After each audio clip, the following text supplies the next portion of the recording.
Testing 1, 2, and 3. Hello, everybody.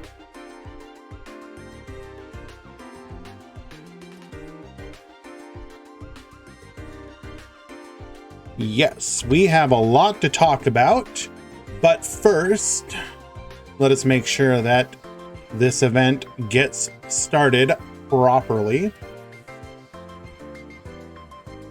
So I hope you guys will bear with me as I make sure.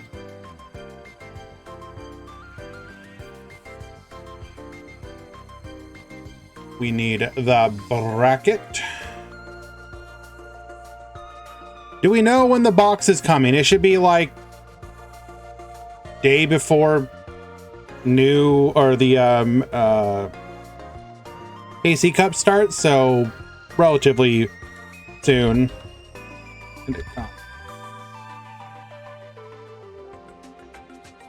Edit.com. Need you.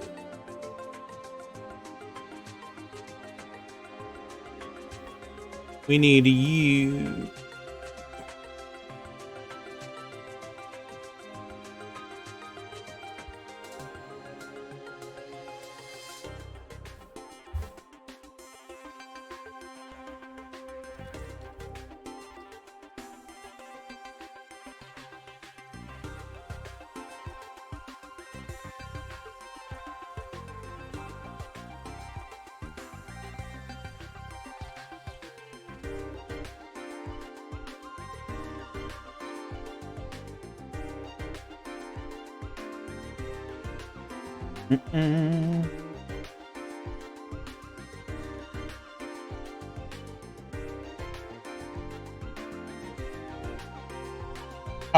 I'm in the US, so I don't believe my daylight savings time is till a little later this month.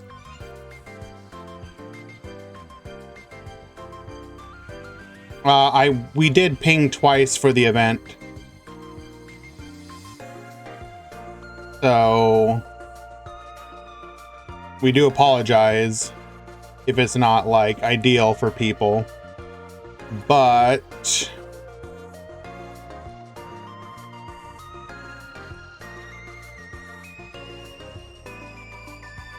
alrighty, looks like we are ready to go. I am clicking the start button.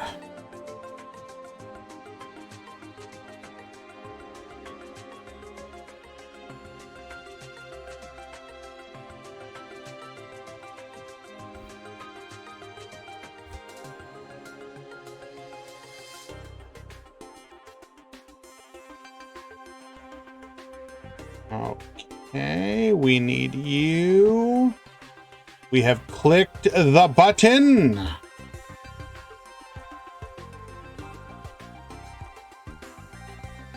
Now, yes. We'll get to everything in just a minute, friends. Any trick stars? I literally just started the tournament. I have no idea what we have in it today. We will break things down one at a time. First things first, we want to get ourselves a match.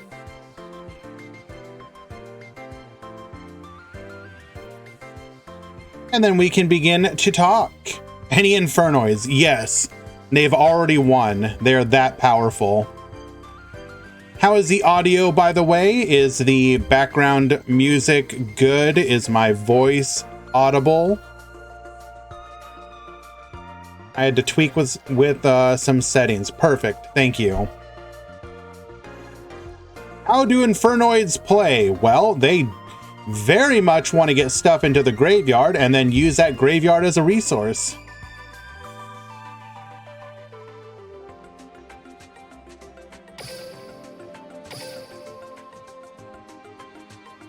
So you will definitely be looking at cards that are going to allow you to get your cards into the graveyard. So you might be looking at stuff like Needlebug Nest in Duel Links. You might be looking at Dice It.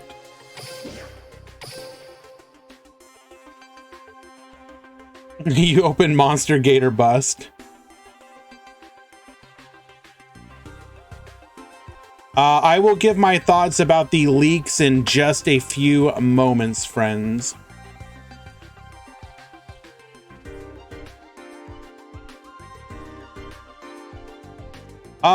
Mech Knights, I think you're underselling Mech Knights. I think they have a lot of potential going for them.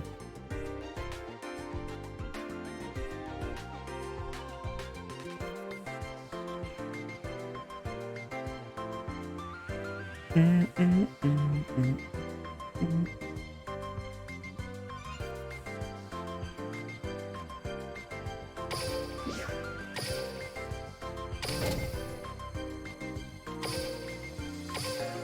we got our first match.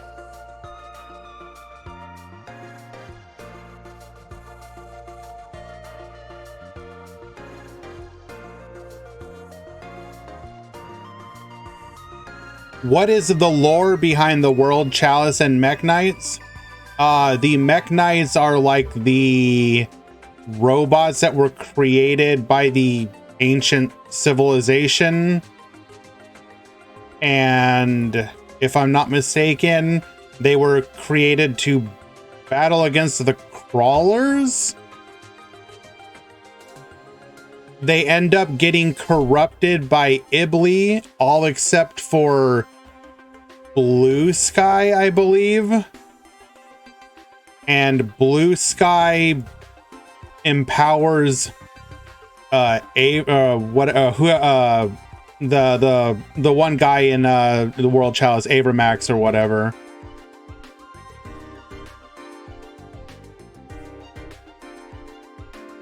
But the TLDR is that they're like ancient robots created to fight the bugs.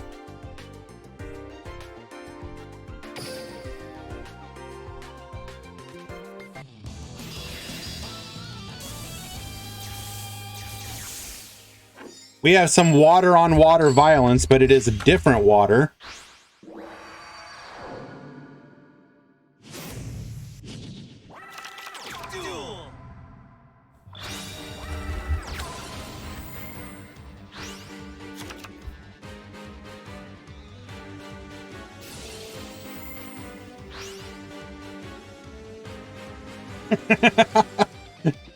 What can I say? Sorry. Alrighty. At the bottom, we've got Sean on Frogs. Have I ever played the game? Have I ever played Stray? Yes. Or, I mean, I played it a little bit. So, we are getting a lot of use out of this Ronin Totem. We are going to go into a second. Link. Miss Starboy. Get Baboostin. Wait, that was all... that was all without even normal summoning yet. We are going full bore. Abyss Dweller. Yo, he's huge though. That is a very sick board.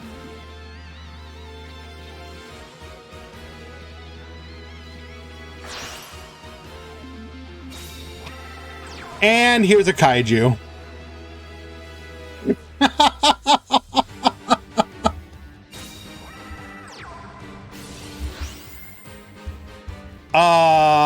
This is just lethal, isn't it?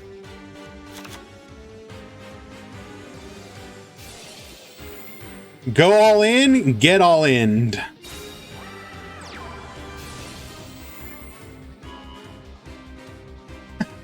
To quote Sean.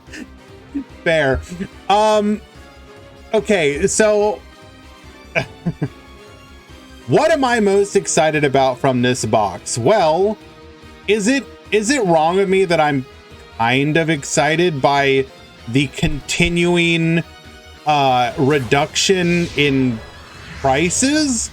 I don't mean, so obviously I'm not talking about the main prices themselves, but the fact that we have the 7 pack and then 77 pack for like $20, 80 plus, 80 plus packs for $20, while it is not free to play. Like, for anybody who dolphins the game, it's kind of a nutty deal.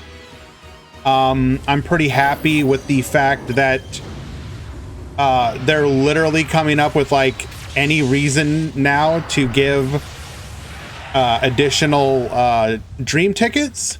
So They're like, I don't know, 77.7 billion. Here's a dream ticket. Here's like almost 1,000 gems. Here you go. That kind of stuff I'm absolutely down for. And oh my god, he is continuing to just go off. Bro, he's already dead. And we've got a back row. Bro, chill. What are you doing? Bro.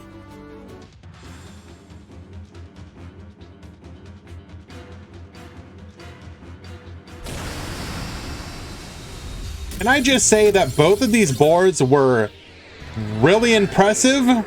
And it's just unfortunate that in this particular matchup, Zaga has the advantage going second, because both Sean and Zaga built really, really nice boards. We win and we also lose. True.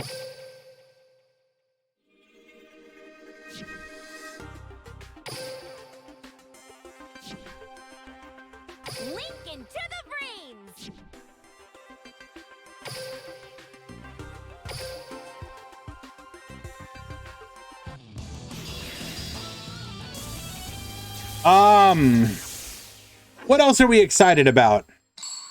We are excited for, I would say first and foremost for me personally, I'm really excited for the Mech Knights. What else am I excited for? Just the continued support for other archetypes that I wanted to see get support.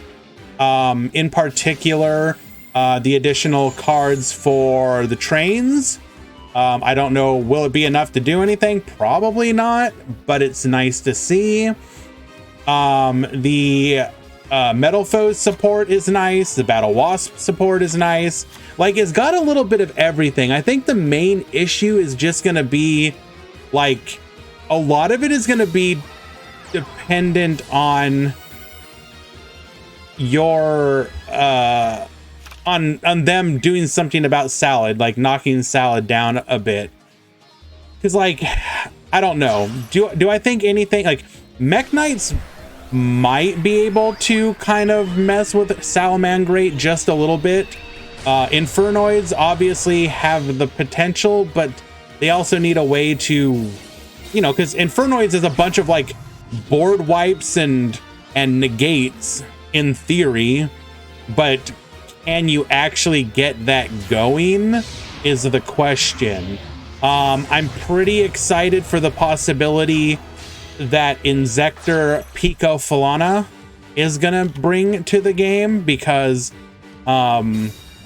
insects might be able to do something now, because unironically that is a really good Link 2.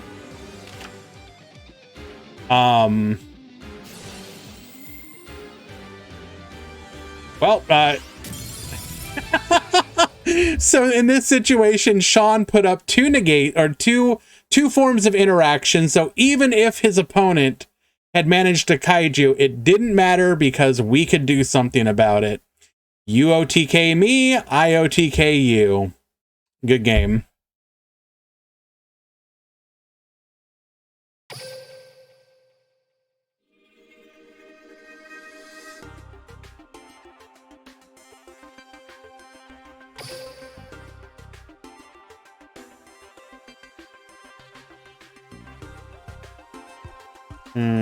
Are we not gonna load? So what did I leave off on? Yeah, so the Inzektor Link monster, I really like. In my time playing Master Duel, probably some of the most fun I've actually had is playing Bee Troopers. And while we're not going to be able to play Bee Troopers, obviously, because like we don't have them, one of the things that I got to experience while playing Bee Troopers is just how cool that Link is. We have access to Resonance Insect, so we will be able to do something with that. So you might see some kind of good spam style deck.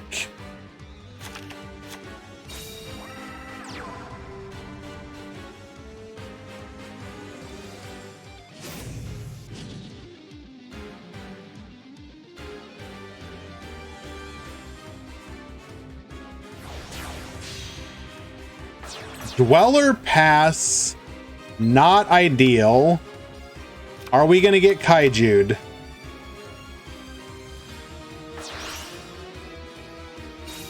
Okay.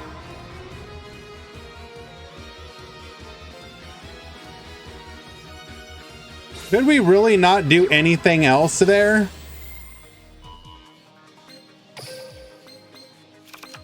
What was our hand? So we know we have the Mermail we searched.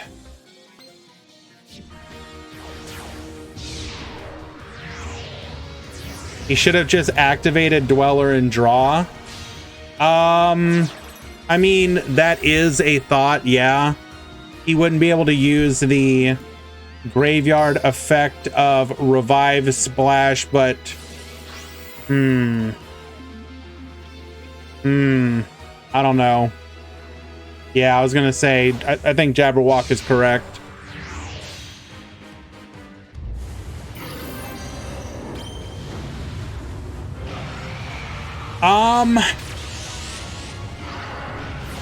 What else are we excited for?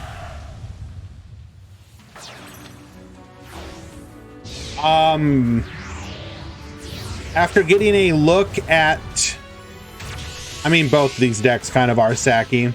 After getting a chance to look at the new changes to the Legacy duels, I'm pretty excited for the possibility of running the Legacy duel tournaments at the end of the month. I think that will be quite fun, and hopefully people will enjoy that. We just have to wait for them to add that capability to the duel room, which they've already said they are going to do. I think the balance this time around is a lot better. Are they the same boring card? I mean, if you didn't like the old one, then you probably don't care. But yes, they did. They updated the card pool a little bit. It's not like a major change, but it's just enough that they added a couple new characters. They added Taya and Tristan. They changed around some of the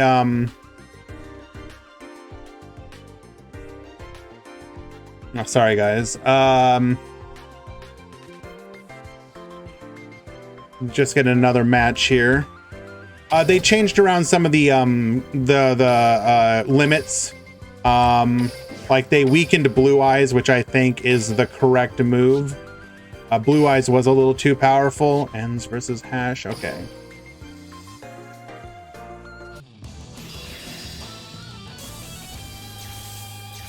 It depends on people having the older cards. Well, keep in mind they have the loner duels, or the loner decks. As long as they still allow you to use loner decks in the duel room, then it'll be fine. I mean, that is true. If they don't allow you to use loner decks, then that will be a little unfortunate. But I have a feeling they'll let you use loner.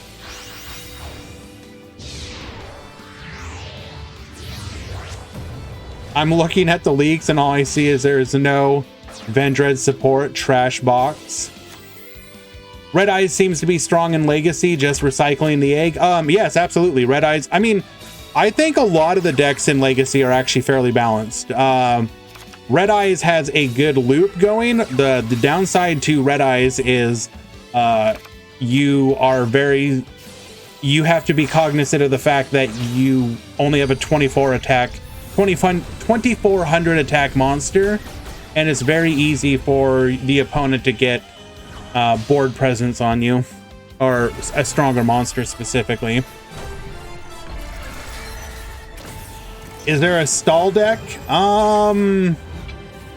Is there a stall deck? You could probably play like Weevil Stall, because like the level insect like weakens all the opponent's monsters. and then you could just like get out to the point where he can't even beat over you.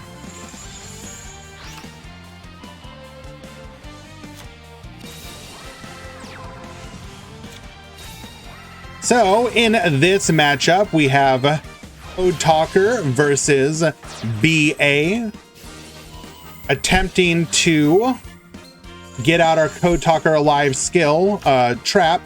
Got interrupted by the Farfa, so we did not get a chance to activate it, and most likely will not get to activate it for the rest of the duel because you do need to be in the extra monster zone. Yoinking the break sword, but that's okay. We're going to be able to go into some additional. Probably another Beatrice here. Going to come down to what that other back row is. I can get this fixed.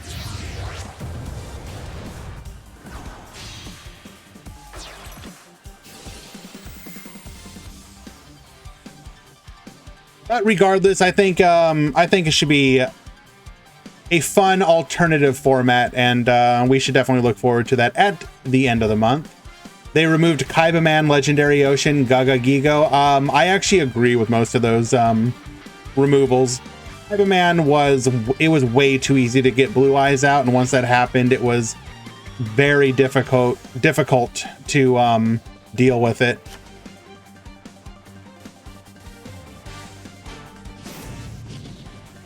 Izet bind. We don't have Siren attack. Okay. We do not have lethal on board, but we will have one additional interruption.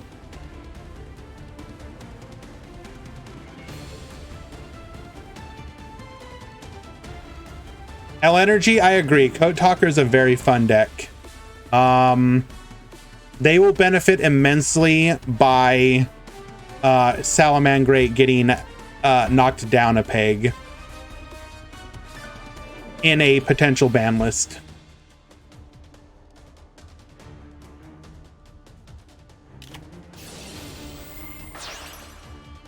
Ooh, Cynet Crosswipe. We do not have our trap, so we can't easily revive.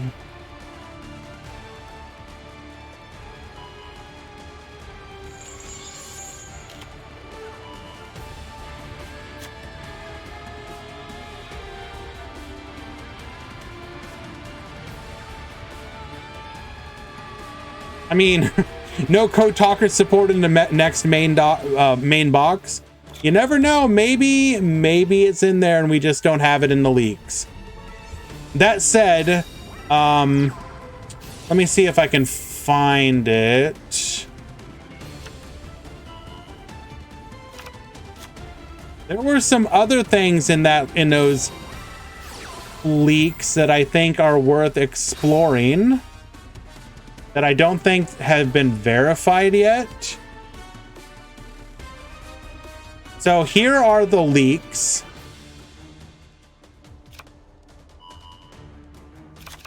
I'm gonna cover the screen here for a moment, guys. I do apologize. Do you notice something up in the corner here?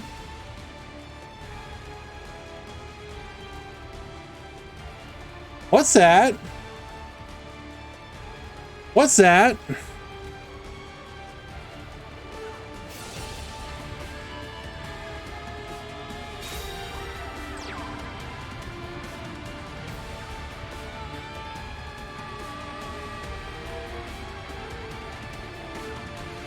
Okay, it's all Rooster. It's always been in the game files.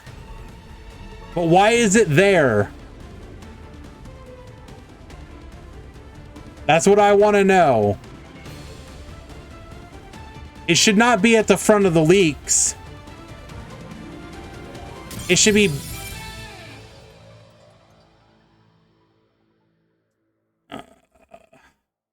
It should be back where it was when it was originally introduced to the game.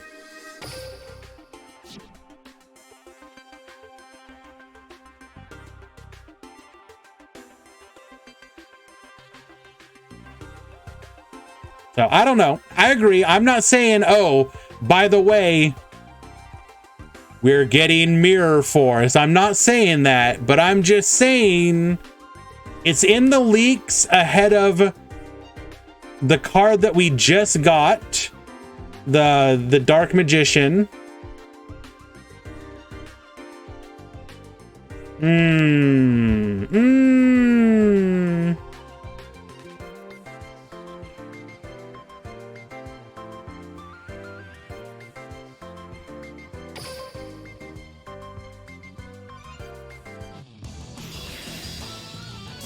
Going to game number 3. Hello, Drewy.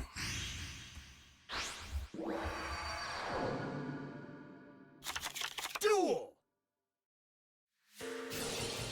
Is the game ready for Mirror Force? I would like to hear your opinions. Is the game ready for Mirror Force?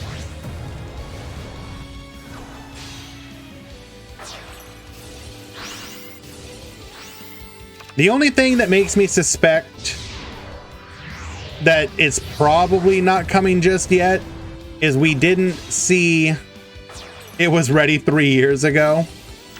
Is we didn't see like a limitation. I 100% believe if we get Mirror Force, it's going to be like a limit 1. There's no way they're going to make people deal with like 3 Mirror Forces. There is no shot.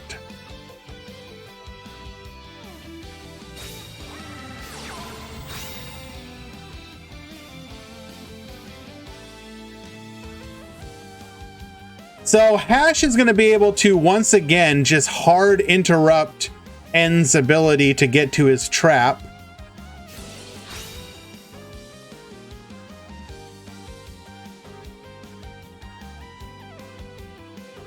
My stall decks are going to coom.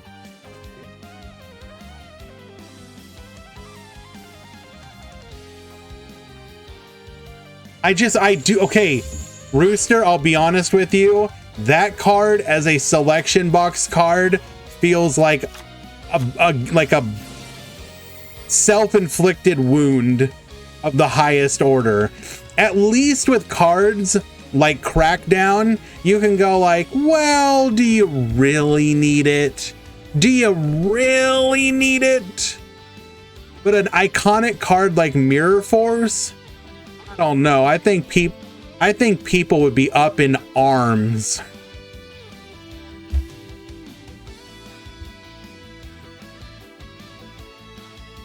Also, did we just crow the Dotscaper, which triggers Dotscaper to special summon it? Hash, bro, you have got to be kidding me, bro.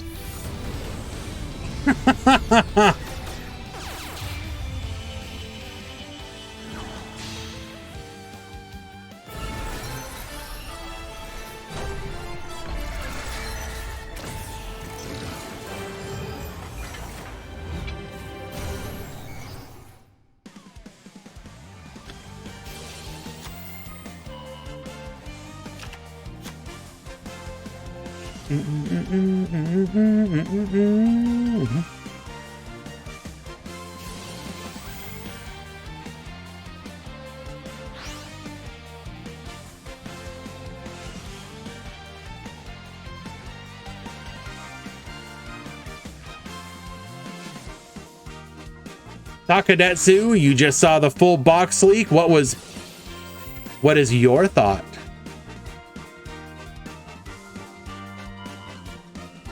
Now keep in mind the live stream actually does have a skill associated with it. I'm not saying the skill is good, but it at least makes the deck work. The skill is ass. I mean, you can at least get it out. When does the skill come out? You'll probably get the skill with the box release.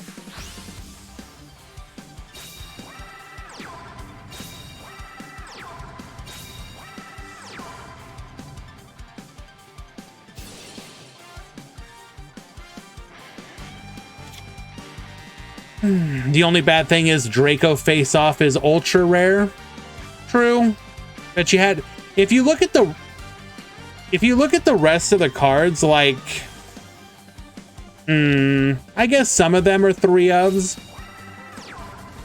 But like a lot of them are just like you can dip in one time.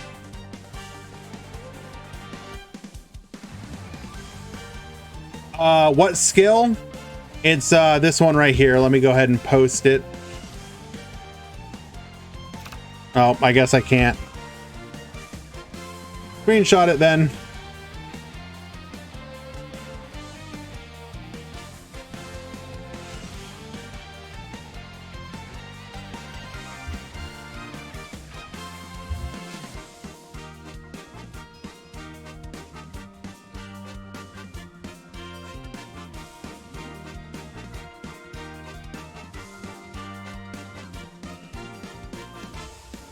Revolution with courage and strength. Each of the following effects can be used once per duel.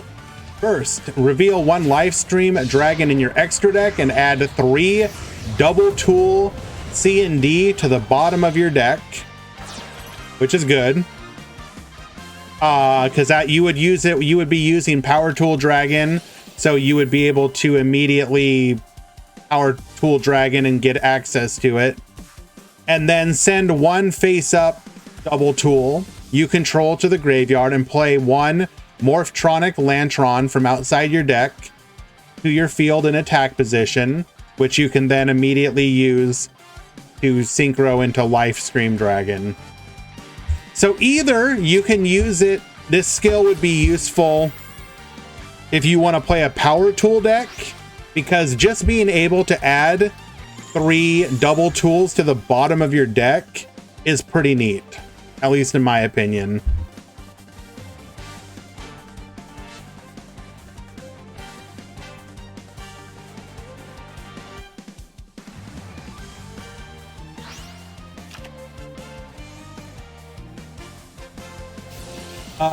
Tamer Bella says, honestly, I want to play and spend, but these releases come way too quick. Well, that's why you need to basically decide what you want to invest in. Keep in mind that this particular release season, the October into November, is traditionally one where it's very quick. Like normally we would have a couple more weeks apart. But they do this every year. We should go back to it'll go back to a once per month schedule. But it just, again, for whatever reason, I can't tell you why they choose to do it, but they do. They go world release with a new box, end of October new box, and then right before KC Cup, they immediately put out a new box. So like, yeah, realistically, people should probably have avoided the Trickstar bots, in which case it's less of an issue because you wouldn't have wasted your gems on it unless you really want to play Trickstar. I am Hendo, don't remind me.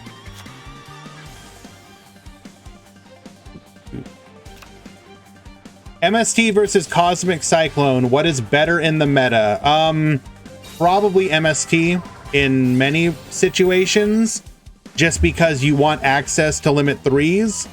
Most decks want to play either Crackdown or Compulse, so they can't really spare the limit 3 slot. If you aren't playing those, then Cosmic is fine.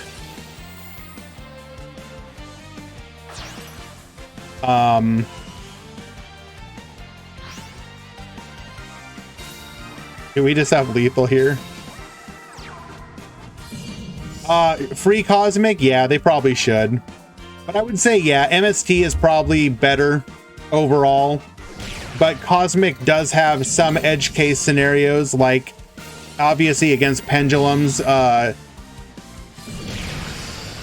Obviously against Pendulums, you are going to benefit with Cosmic Cyclone banishing it. But I would say like 3 or 4 times out of 5, MST is going to do you better in the current metagame.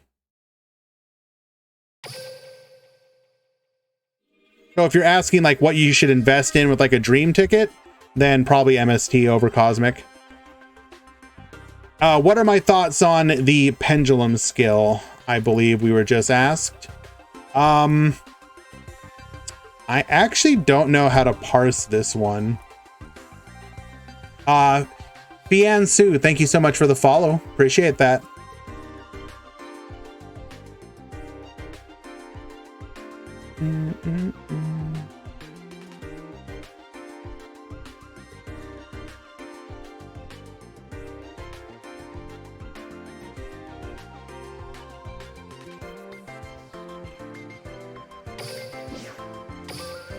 Finding another match, I'll be right with you on my thoughts on the skill.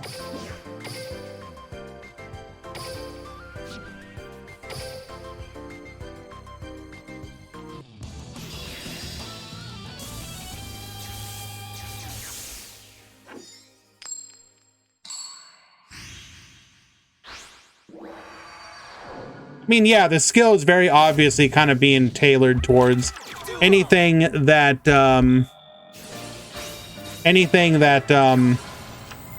uses normal monster pendulums. So that's going to be, you know, obviously your Dracos, your metal foes, ignites, maybe.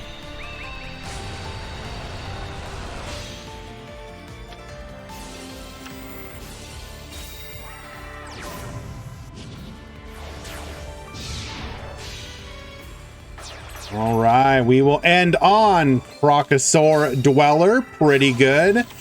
Kamina Pro at the top is on Excuse Me? Megalith?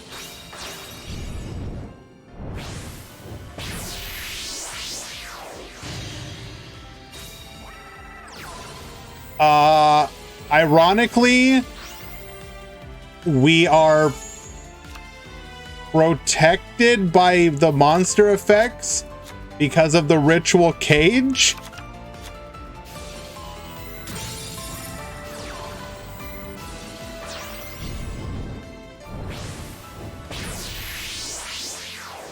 Didn't Dweller the Ben 10? Yeah, probably should have.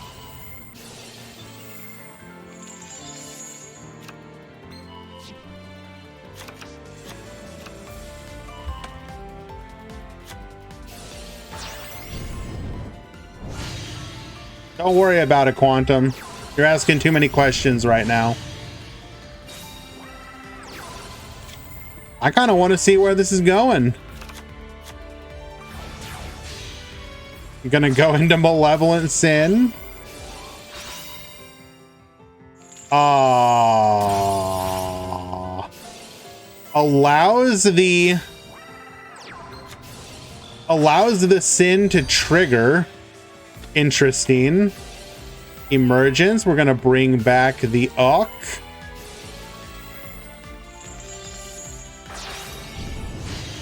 Into the Bathor, get poppin'.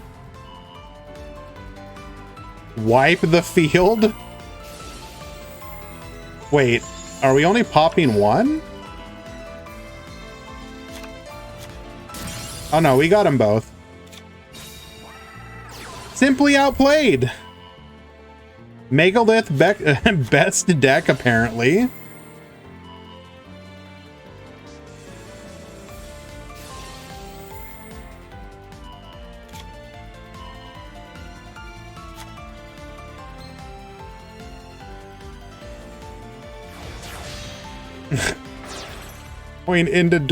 Wait, did we just get rid of lethal? Hello, QWERTY.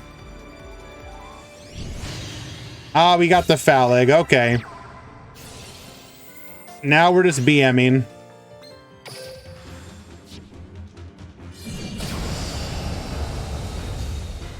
Wait, no. By dumping the monster into the graveyard, it allowed us to have exactly 4,000 on our Phaleg. Hilarious. Kamina will win in a 2-1 victory. Ruginary getting absolutely memed. Well played.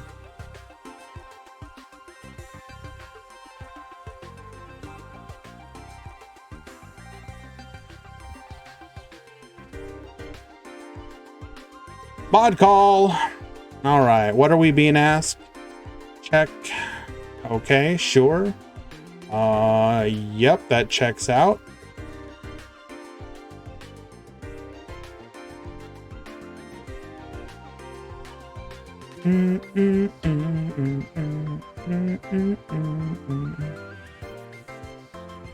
You missed the megalith? You'd like to see a replay? We'll show you the other one where, let's see.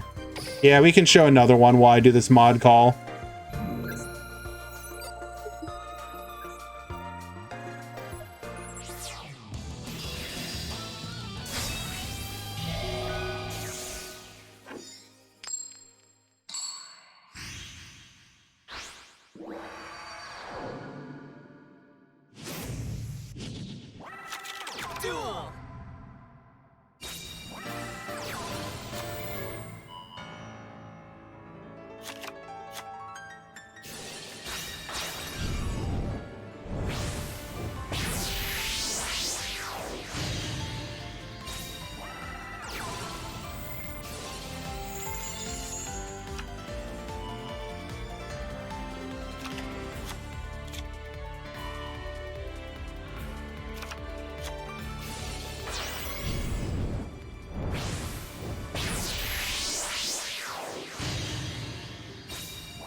Okay, sorry guys, handling a mod.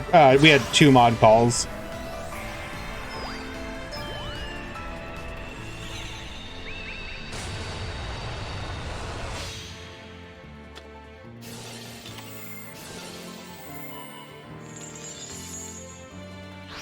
Okay. Getting Trished, except wait. Did we attempt to Trish? Okay, we Trished the Emergence. Okay. So that would be Megalith getting dumpstered. And game 2 would be the win for Megalith.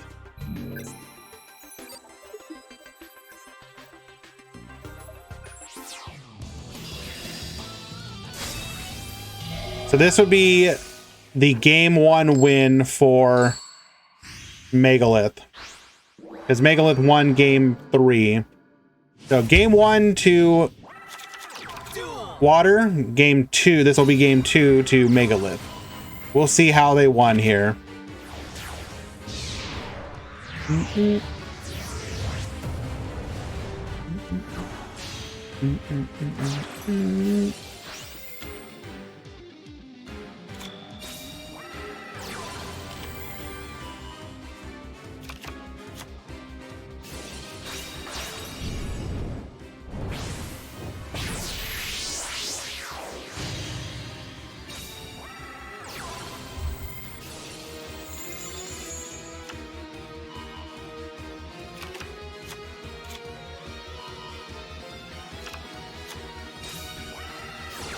Okay, so we are currently facing a Mermail Abyss-Trite.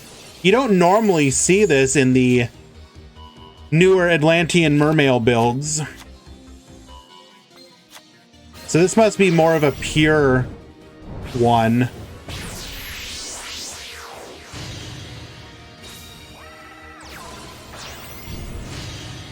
Going into the Hagith. Hagith gets searching, grab the Emergence. Go into the Diamond Dire. Diamond Dire is going to go ahead and pop. And we will just pass. Okay. We know we have the Emergence. What makes Galaxy out of tier? A couple things. One, way more decks are playing DD Crow, which Galaxy loses to pretty hard. There's a lot more cards that are going to steal your monster, such as Crackdown or Compulse in the meta. and you need to make sure that your monster goes through. They have difficulty dealing with the negate from Salamangreat. You can still do well with Galaxy. You just have to run a very specific build and get pretty lucky. The Dimensional Fissure build, Di-Fi Dimensional Fissure. If you're playing that version of it, you're probably gonna do okay. But again, you're facing an uphill battle. You have a lot of stuff in that people are playing that are just gonna make it very difficult for you. Like, what are you gonna do if your monster gets cracked down and they just steal it from you? You know, you invest all these resources to make your Galaxy Eyes monster, and then it just gets stolen from you. The reason that other decks in the meta are doing well is because they don't put as much importance on a single monster. If you compulse my monster, if you crack down my monster, if you econ take and tribute my monster, whatever, it's like, it doesn't matter because I have a bunch of other monsters. Right now, we are in a meta where 3,400 Gagaga Samurai, by the way. We're in a meta that favors being as wide as possible with your board and not investing in a single monster. And Galaxy Eyes obviously can't go wide very easily, if that makes any sense.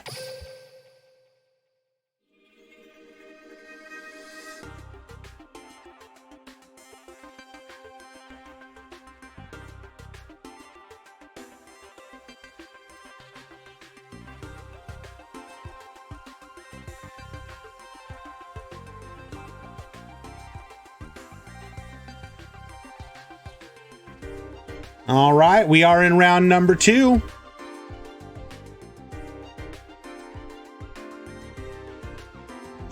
L Energy, I will say, in some tournaments, especially, so I obviously don't know every tournament that's being played, but you will still occasionally see in tournaments like in Japan, you will still see some limited success from Galaxy Eyes. Now, I don't know if that's just because of like a different meta, like, you know, if you look at the OCG and the TCG, yes, obviously there are different cards, but there's also a difference in just how people approach decks sometimes in general. It could just be a meta thing. Like, you know, they're more willing to get, you know, some people are more willing to give Galaxy Eyes a shot, whereas, you know, in a lot of Western tournaments, you know, European tournaments, Brazilian tournaments, you just don't see people playing Galaxy Eyes. If they're gonna bring an off-meta deck, they will bring something other than that. Let me see if I can find an example. I'm pretty sure I saw a Galaxy Eyes semi recently in one of the Japanese tournaments. Not the Sorotin. Was it the Suisen? Noragami. Let's check some of these. Toon Weekly.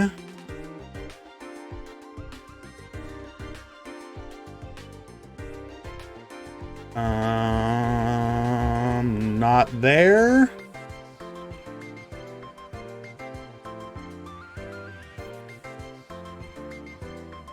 Looks like we have heroes doing well in the Noragami Weekly.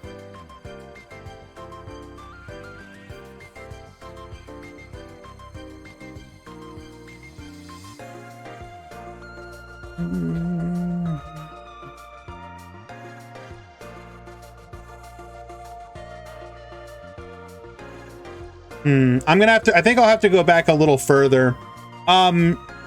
An example though, L Energy, is Code Talkers. You saw Code Talkers played a lot in the Eastern tournaments before they kind of made their way over to the Western tournaments. So like the the Japanese, the Korean, the Chinese players, etc. They all were on Code Talker way before people over in the West. Then people in our communities started to notice these Code Talker wins and were like, what's going on here? Why is this deck winning? What's happening? And then people started to give it a try and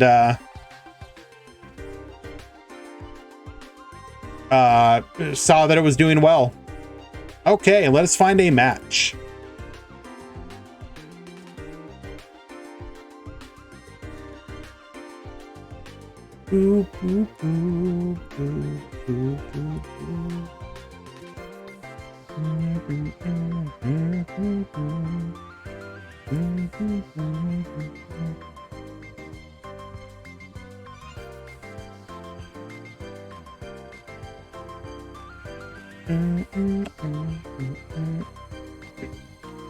Okay, that is a funny mirror match. We might watch that one.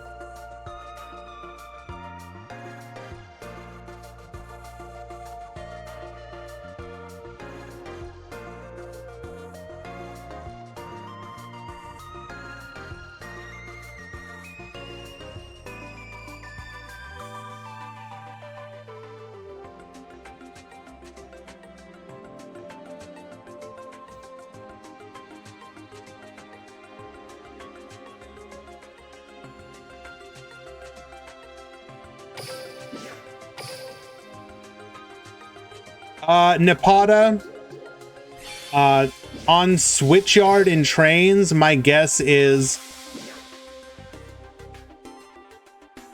hello.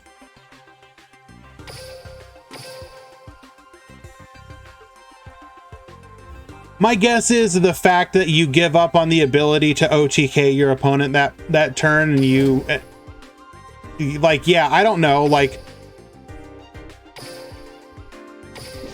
I think Switchyard's pretty good.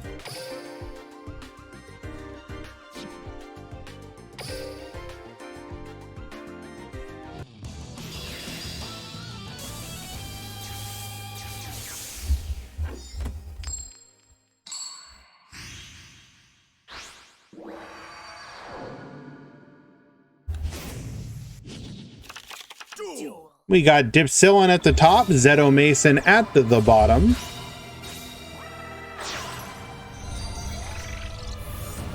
Goki.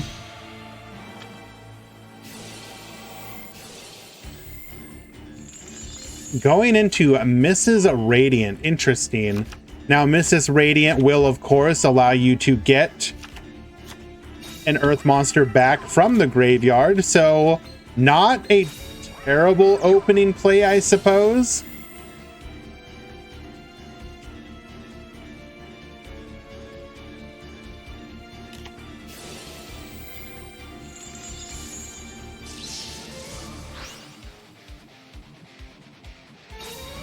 Warning point, gonna negate that dump.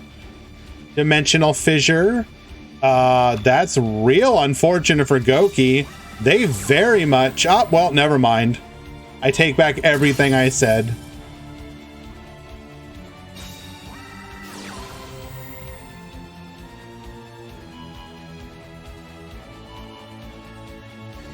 This should be OTK? Barring any sort of hand traps from Dipsillon, we can put lethal damage through that Batteryman Solar. Kite don't matter. We have lethal through Solar.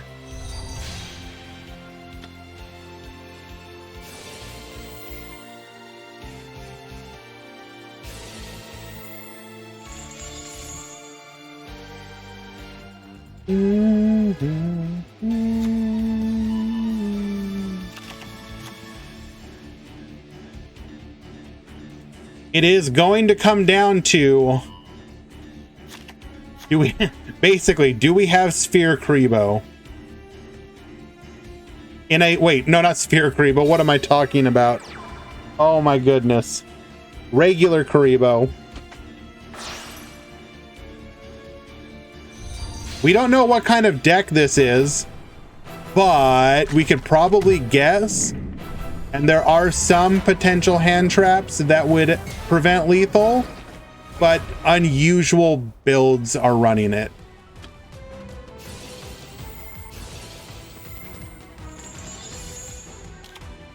Hello, Duel Links Potato.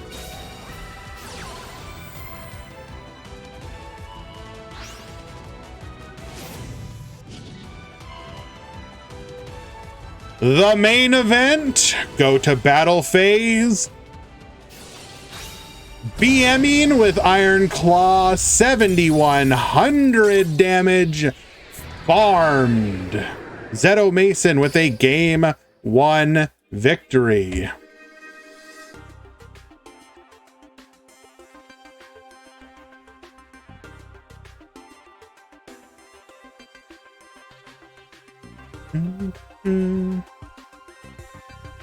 What else can we continue to talk about when it comes to the leaks?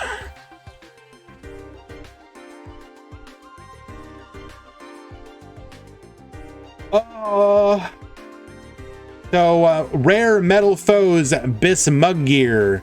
I think that is going to be a significant boost to Metal Foes, which have already been one of those decks that can kind of hold their own in this meta game.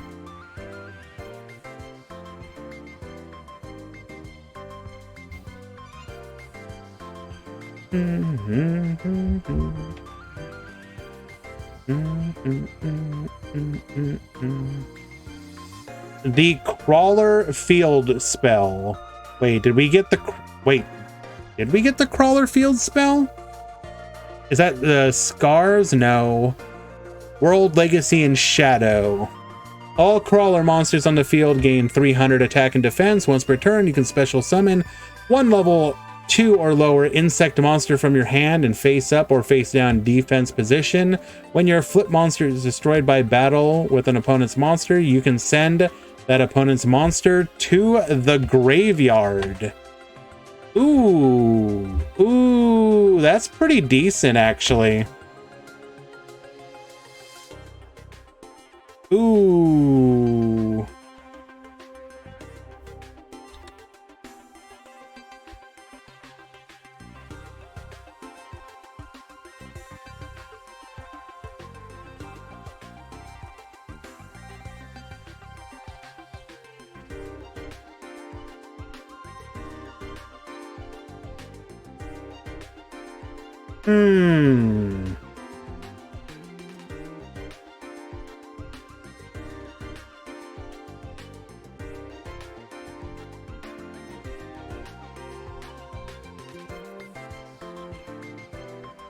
Game number 2.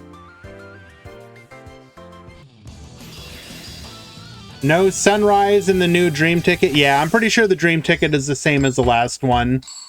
So while that is unfortunate, I agree. I'm not going to be mad at just a random another Dream Ticket that we don't normally get.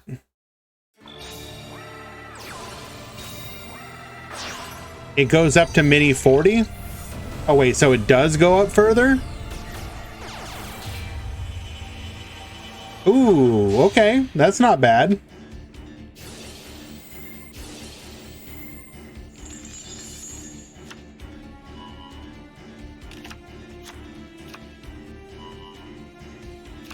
Primo, I agree. Mech Knights are definitely kind of crazy, and you are seeing people are thinking about playing it with, I believe, Crowler, specifically with the Ancient Gear ability to just put out the Ancient Gear castle or what? Not castle. Is it castle? To just, you know. And I believe with the new change, you get on your turn, you get to choose what zone it goes to.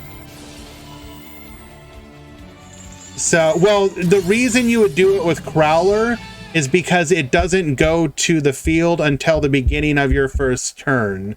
So if you go second, then they don't get to like interrupt it. And you get to put it in any zone that you want. If I remember correctly with the change. Also, hello, what did I just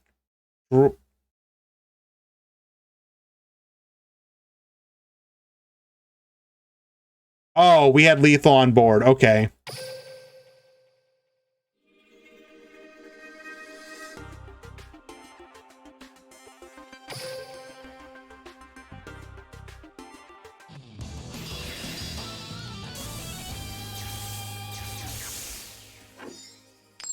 But yeah, Mech Knights should be a lot of fun. Obviously, getting World Legacy Secret is pretty huge. That is a very strong card.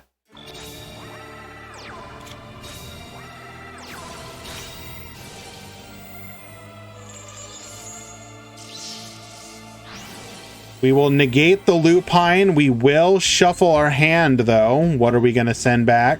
How many?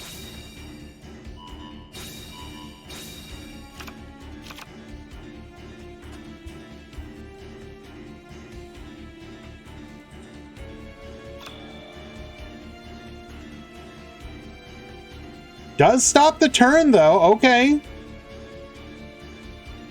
World Legacy Memory. Legacy Memory. Are we getting that one?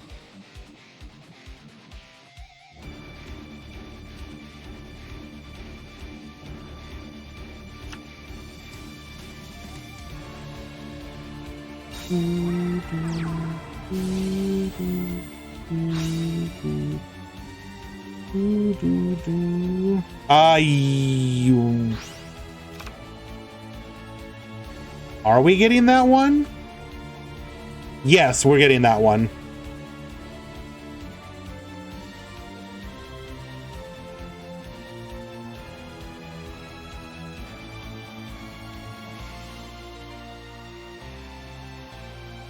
We must be bricked up something bad if we're doing this as Goki. Real unfortunate.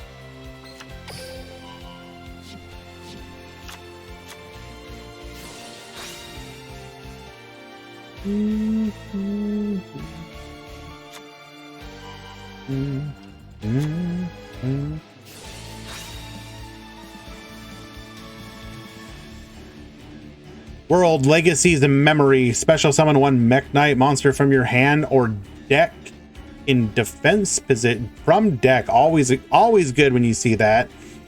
But return it to the hand during the end phase. For the rest of this turn, after this card resolves, you cannot special summon except Mech Knight. That's fine. Yeah. How many of the Mech Knight URs are needed? Morningstar, you probably want 3, but you could probably get away with 2. I think 2 would be viable. 1 would be iffy. Probably 1. You could technically do it with 1, but I think 2 is probably what you should aim for. Purple is probably a 3 of, unfortunately.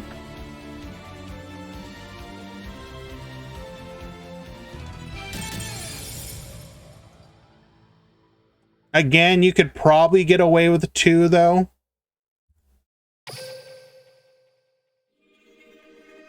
And Dipsilon wins game number 3. Unfortunate for the Goki that hard bricked. Memory gets to purple. Yeah, I suppose that's true, but you probably still want... You still want 3, though. There's no reason to not have 3 of it, but I think 2 is fine.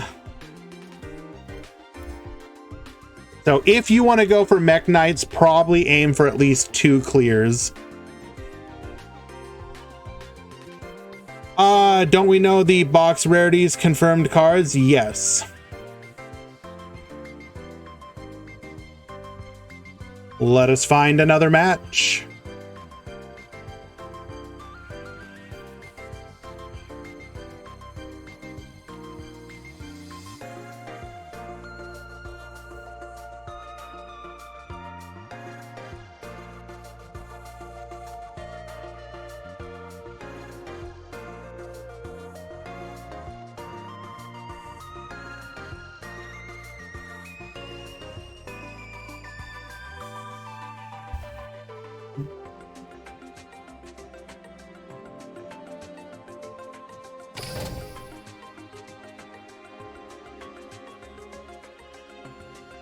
You know they will make a YouTube video with the skill shifting up Mech Knight. Shifting up, that's the skill on Kite, correct? To make all your monsters the same level. As long as it's what? If they're light?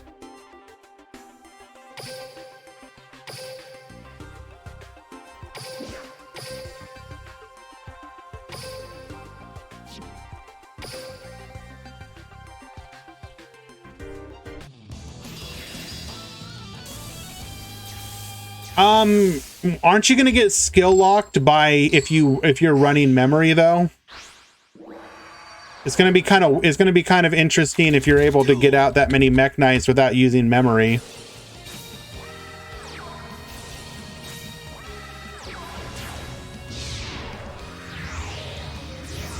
We've got Hash versus Ritz.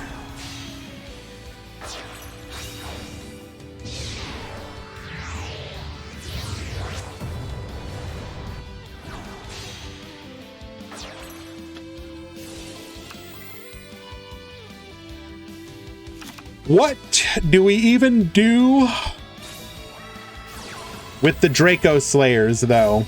That's what I want to know.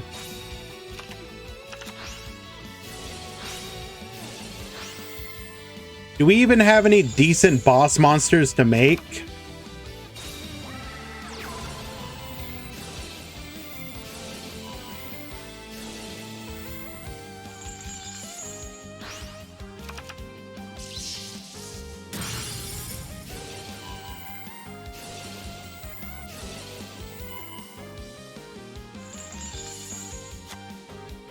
Because we're obviously getting the 2 selection box cards, the Magister Paladin and Ignister Prominence, but that's kind of whatever.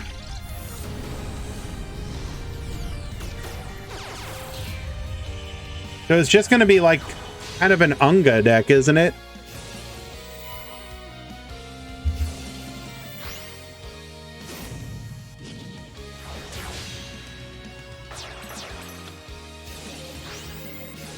Dweller get poppin' and we just have lethal? No, we don't. Kiteroid.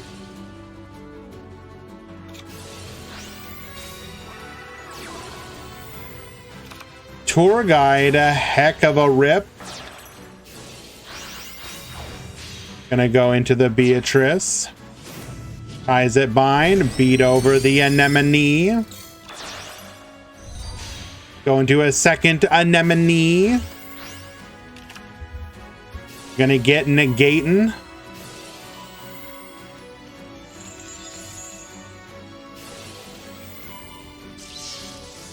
Draco Slayers will see the most with Performapals because Luster Pendulum is the main card. Doesn't Luster Pendulum just like help you get an extra monster in the extra deck? Because it like pops?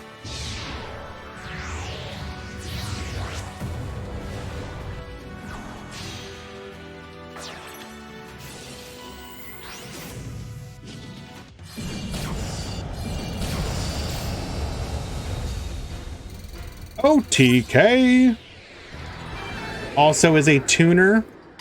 Okay, fair. Game number 1 going to Hash.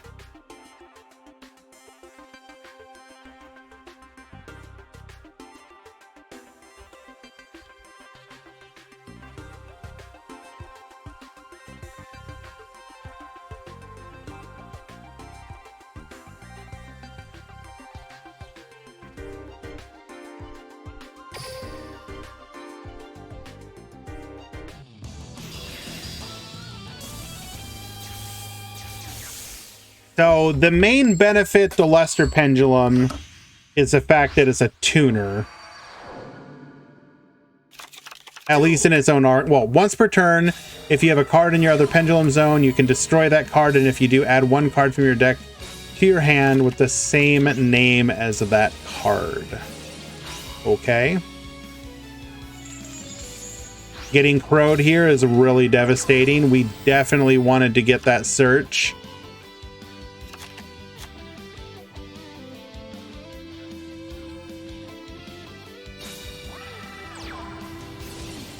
It's okay though, we already got Diva.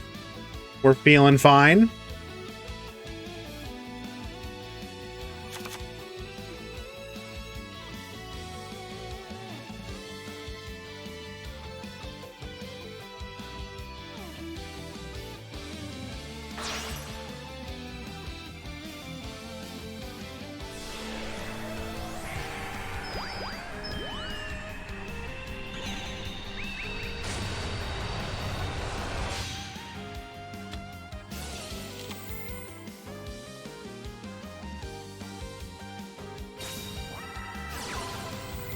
Moray of Greed.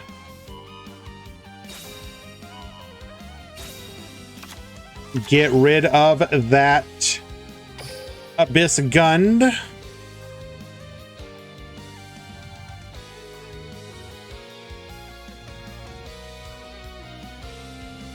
So, what skill would you play with crawlers? Good question.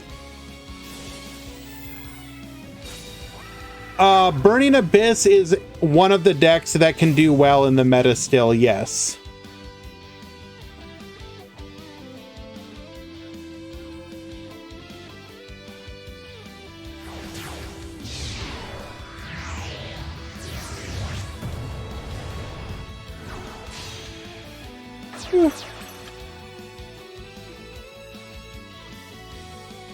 Maybe Dino DNA? Why Dino DNA?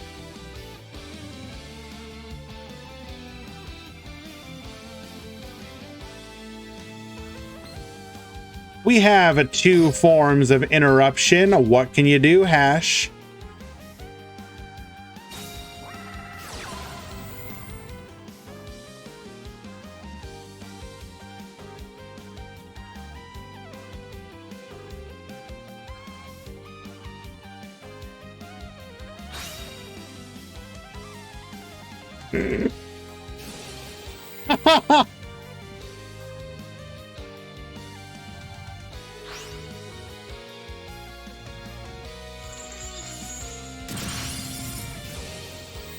Hash came prepared. Imagine running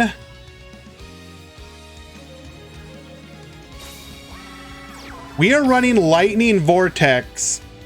This is a no side tournament. Yeah, so that means we are running Lightning Vortex in a Salamangreat meta. 5-head.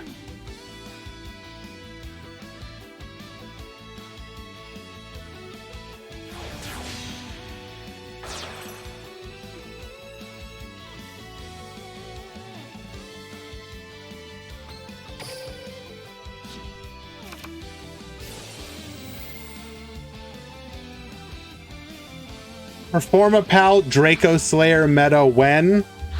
With the new box and with a ban list.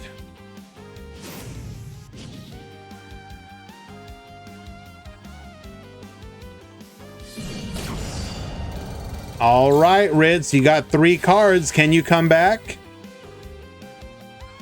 New box is Pog. I do agree. It does look interesting.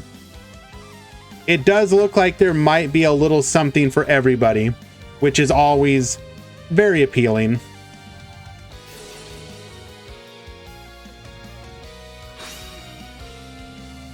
Oh, perfect. Abystius Ascend Dragoons.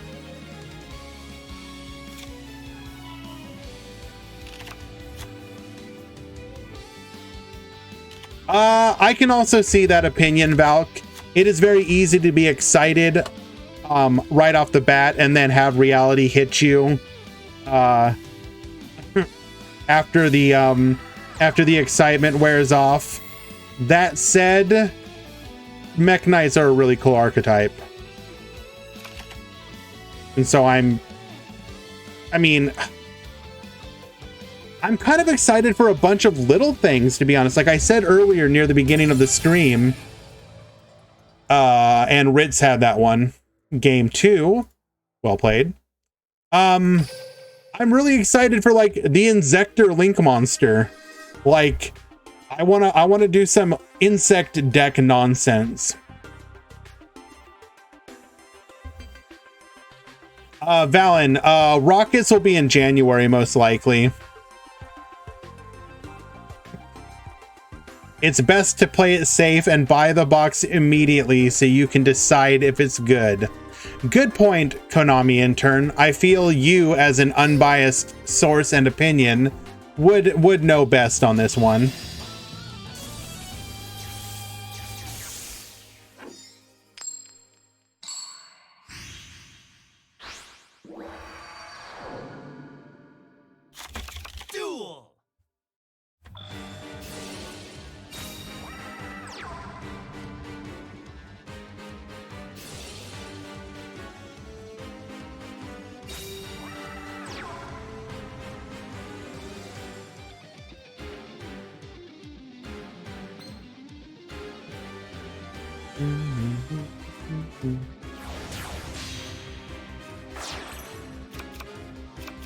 What else we got in our hand?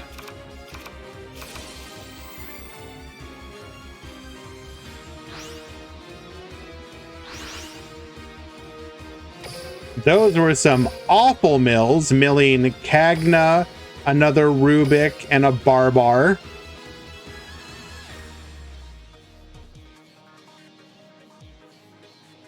Surely we can rank up into Beatrice, right? Right.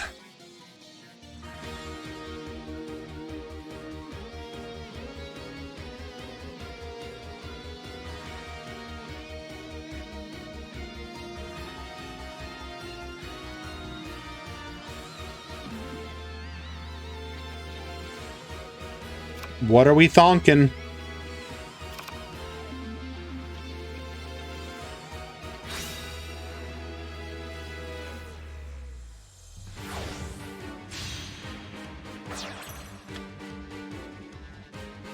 This game changing so fast, that's what makes it fun. I do agree, L Energy. While you obviously don't want things to change so drastically that you can't like that everything is just like incomprehensible from the beginning of the year, you do want to see a continual, it's not like addition, it's like a tweaking to the meta. In a perfect world, in my opinion, things are good when decks get to last a while and they constantly bring them back. Like in a perfect world, I do not want decks to forever be gone from the meta. Whether it's for some kind of BS skill or something, if that's what it takes. If right now they wanted to make, I don't know, Red Eye Zombie a deck again. I know that's like a ridiculously old deck, but you can literally just design a skill that makes that deck work again. And I sincerely hope we continue to see decks that fall out of the meta eventually get support and brought back in. I do not want everything that came before to never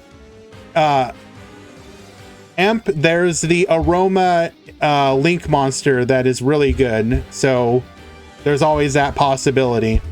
The Aroma Link monster is legit used in modern decks that can take advantage of it.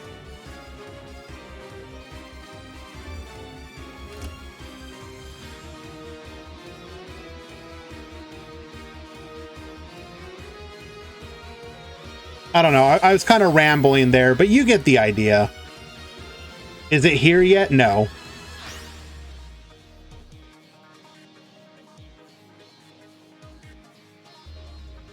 Give Bones an exclusive skill for Red Eye Zombie? Exactly.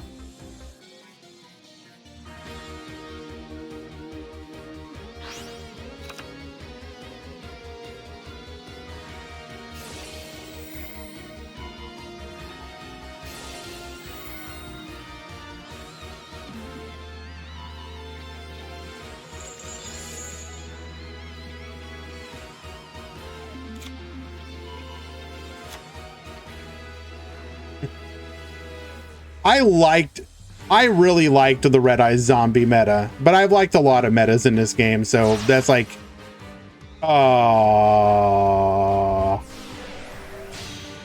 hello? We just let this happen?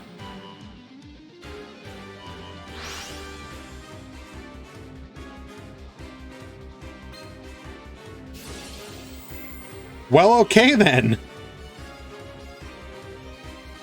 We get Trish zeroed.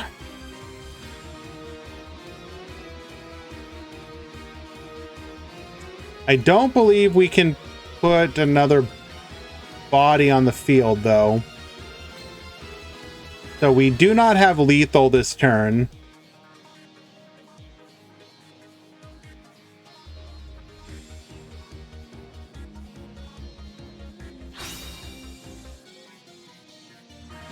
Never mind. We just have a random swap frog. Oh my god. Is this what we're doing now? Are we randomly playing swap frog to have a target to make Gund not suck?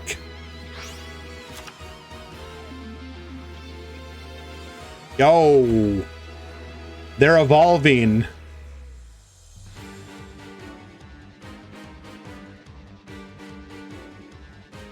Because we're not coaching, because now we can oral, bring back swap frog, send another frog, bring back Ronin, do another, like you could, bro, yo, well played.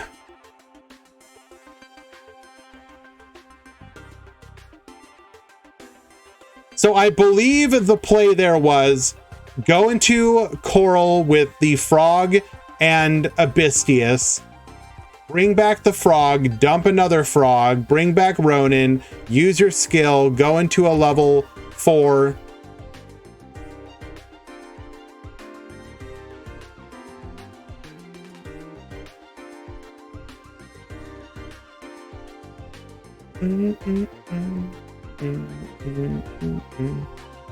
The frog version of the deck, like normally you don't want to go with Trish because in the traditional form of the deck, you don't have any more summons at that point. But the frog version would have more plays. That's really cool.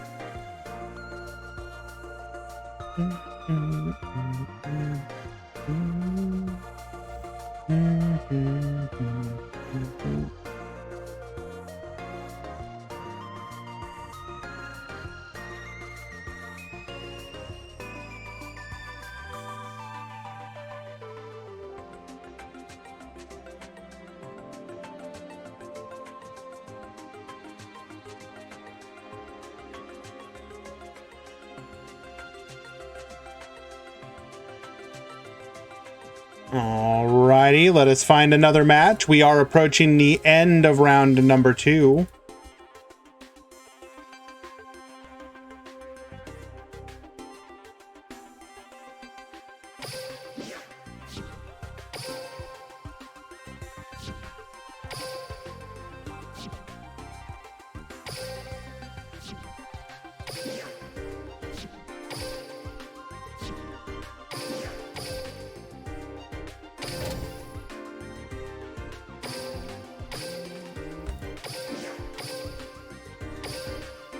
Oh, well, we missed this one.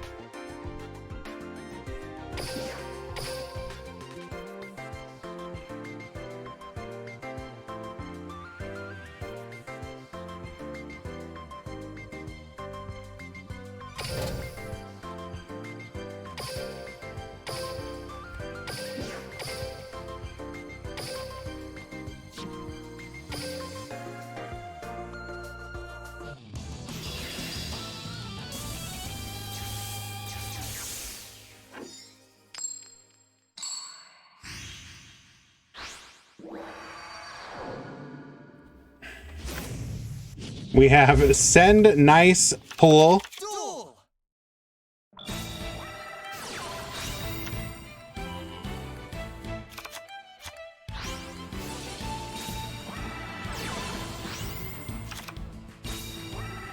This is a game 3 situation.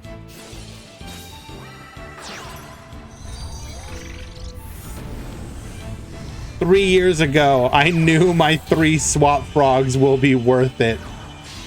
Exactly, ICU. Exactly.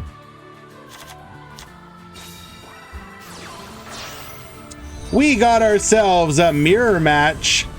We heckin' love Salamangreat.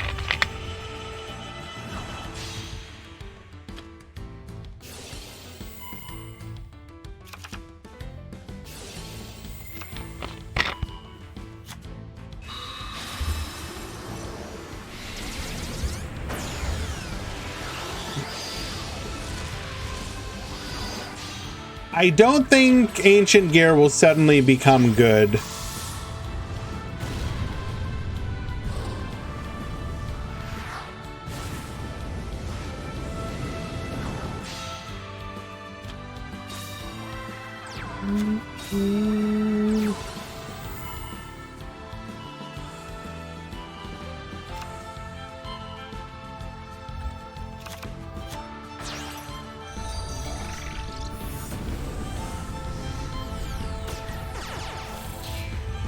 When will my King of the Swamp investment bear fruit?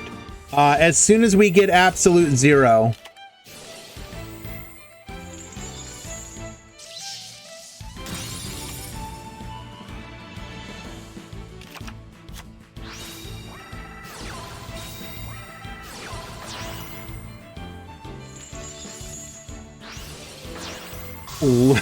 Econ take to reincarnate over the opponent's Sunlight Wolf.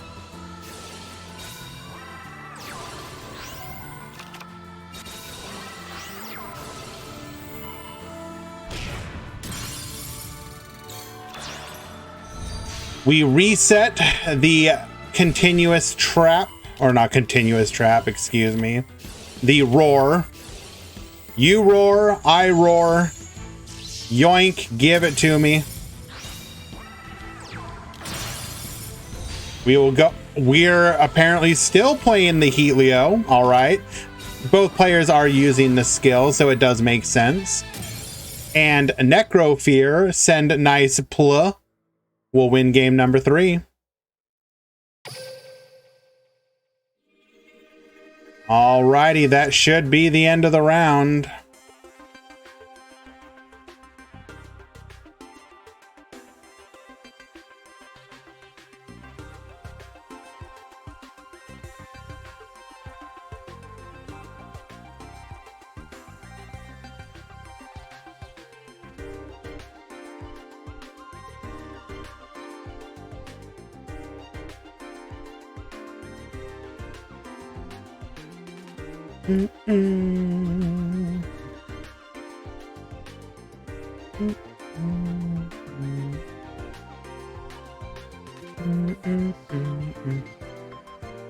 Somebody explain that emote to you.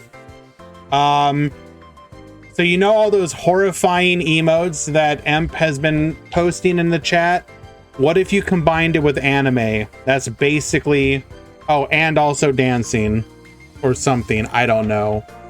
It's horrifying. I hate it, but all I can pay Emp for, or Emp in for her help, is horrifying emotes.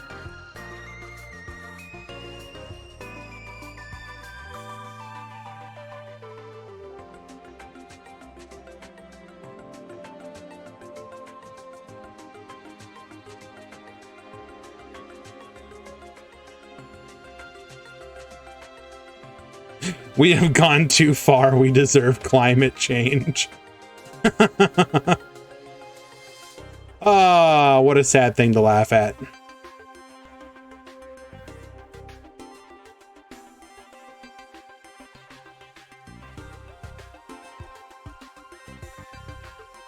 Okay, we may have ourselves a match. Doing our utmost to try and dodge all the Salamangreat, but there's only so much you can do.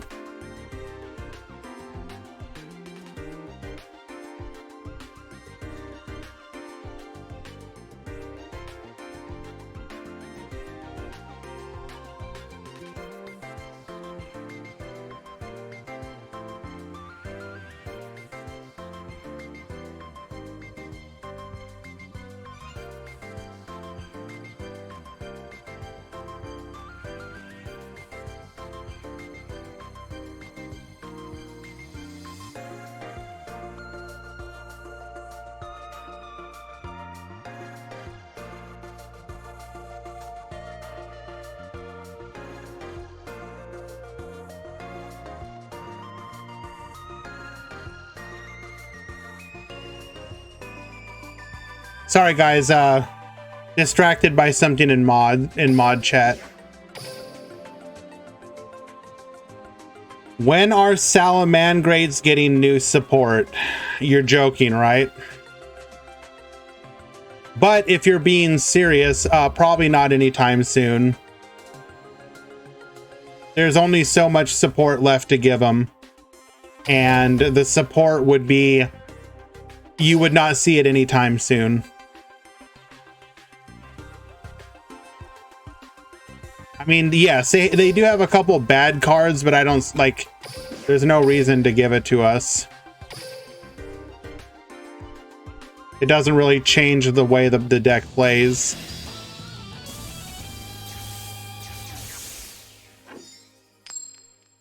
They'll probably chill on that for a little bit.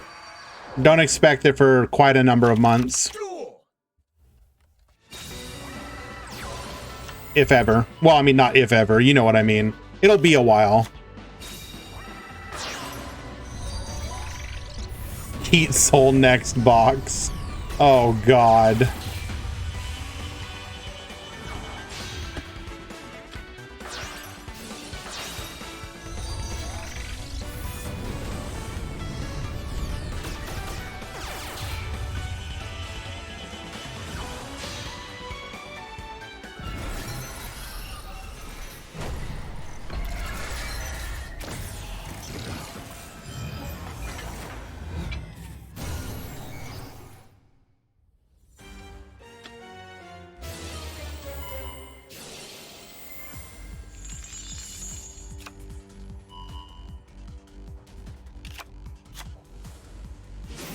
Okay.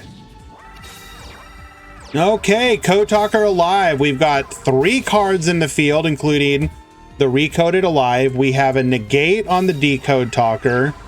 We're feeling pretty good right now.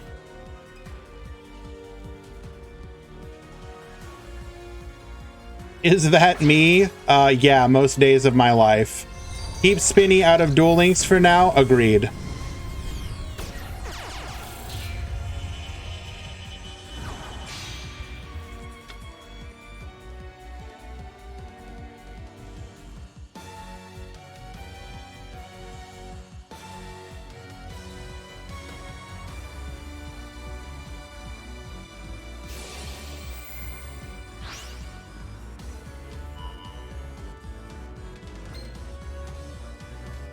We're going to attempt to lock down one of the back rows by sending the Balinks. Interesting. Probably have Gazelle in hand.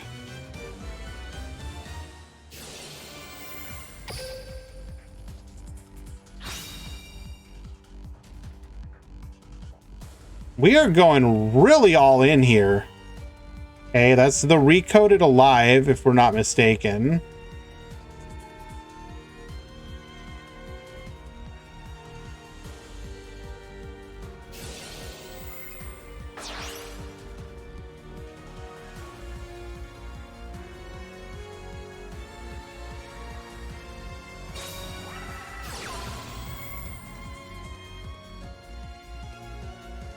So attempting to lock that down, Decode Talker will tribute the microcoder in response. In response to that, we're going to activate Circle, adding the Gazelle. We will get negated. Protect it from being destroyed. So we still have the Recoded Alive available to us. 2 cards in hand. One of which is going to be the Gazelle.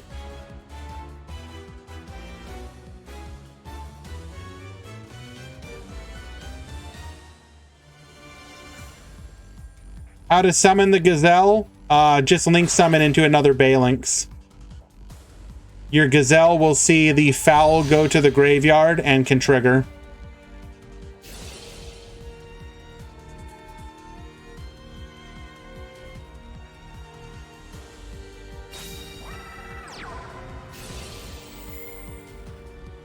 Probably gonna dump, well, Jaguar's in the graveyard, so you probably dump well, actually, what do you dump here?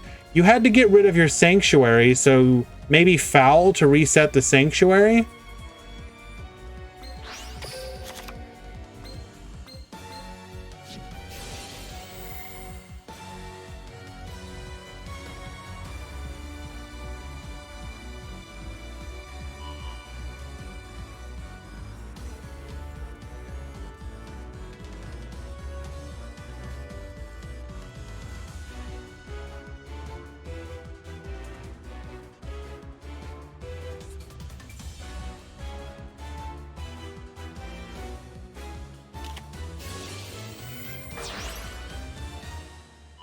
We will cross wipe, take out the Balinks. We reset the circle. Okay. Ties that bind. Probably going to activate our trap in response to this, right? Recoded alive. Bring back, or rather special summon our Code Talker, probably.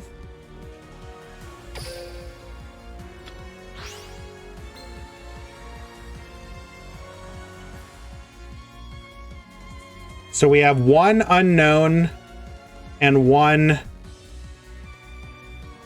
circle.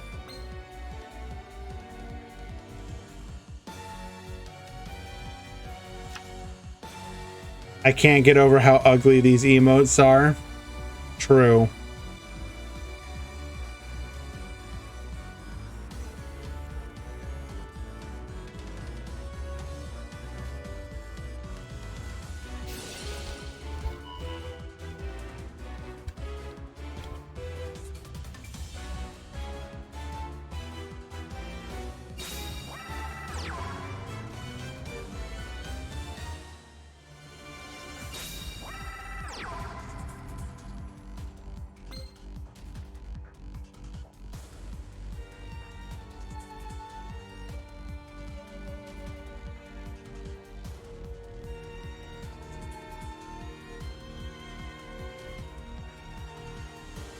Not lethal.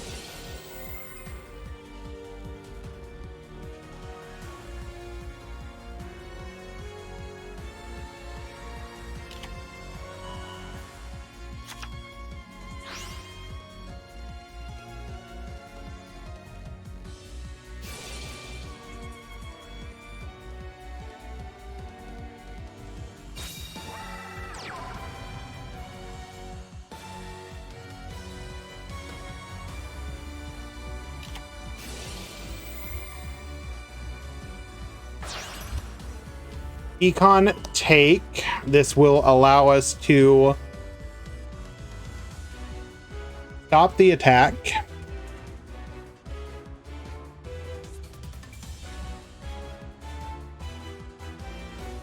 Do we have a play of our own? We do not. We could use the trap now.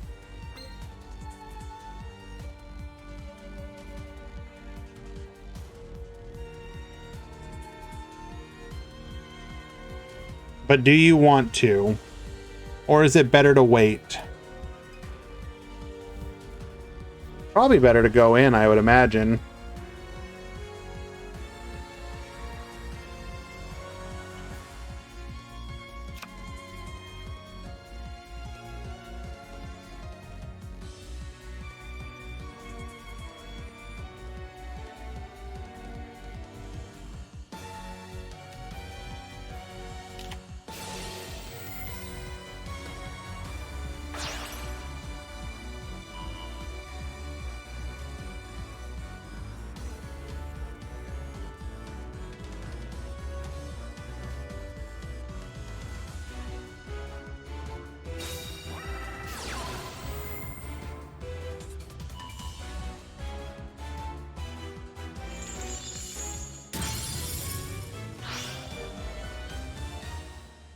Well, okay then.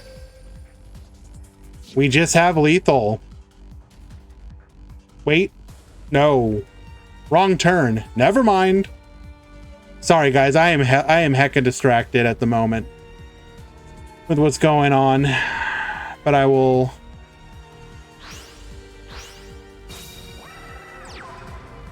Oh, just top deck degrade buster. Nice. And ends wins game number 1. Code Talker's up a game.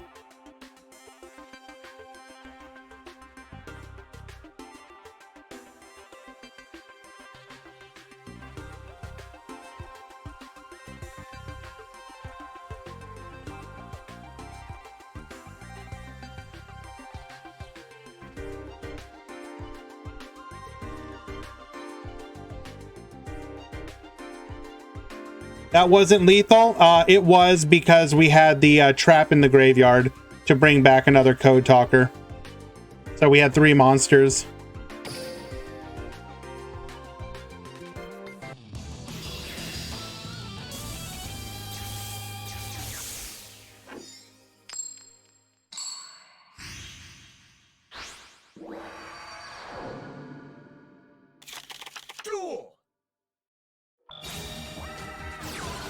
Alrighty.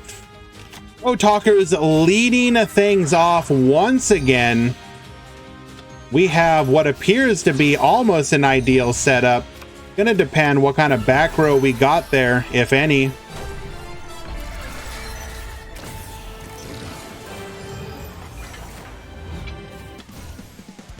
L-Phase, resummon the Microcoder. Microcoder gets searching, grabbing us a copy of Cynet Mining. Interesting. So that will be potential follow-up on the next turn.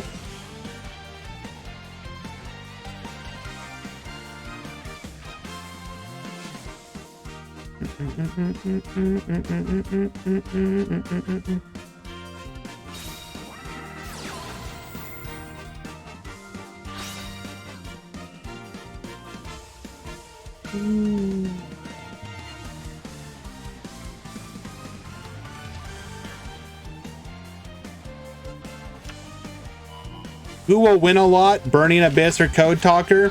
I think in that particular situation, Code Talker probably has a slight advantage. It's actually kind of interesting. I think Code Talker probably does better into Salamangreat than Burning Abyss, but Burning Abyss does better into Code Talker than it does into Salamangreat. So it's a weird triangle. It's like one older brother with 2 younger brothers, and the 2 younger brothers, like, he can beat both of them up, but they fight each other. I don't know.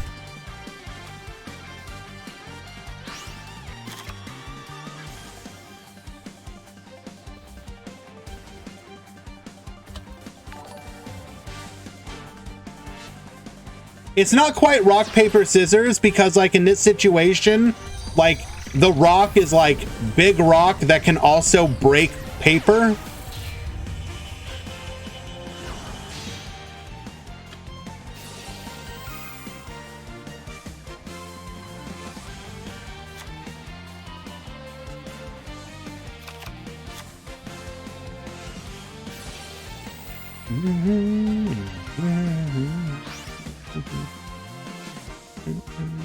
Really interesting that we're actually making use of the foul here.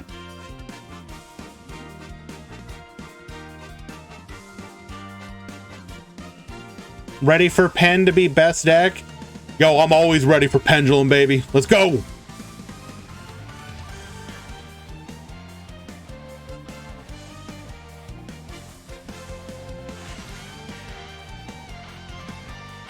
Unironically, though, when did this round start? I don't know, like 16 minutes ago.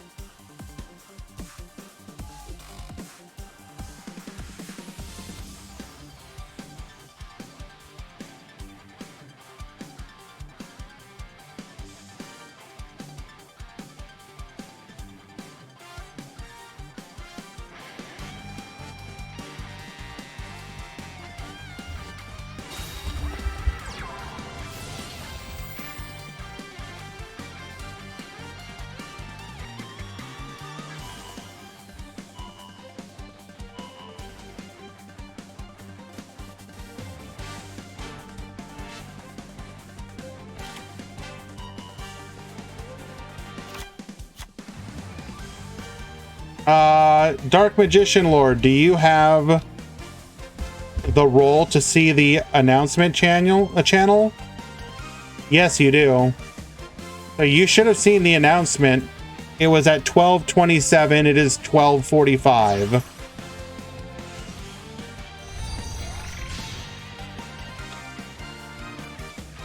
So we've locked down both of the back row.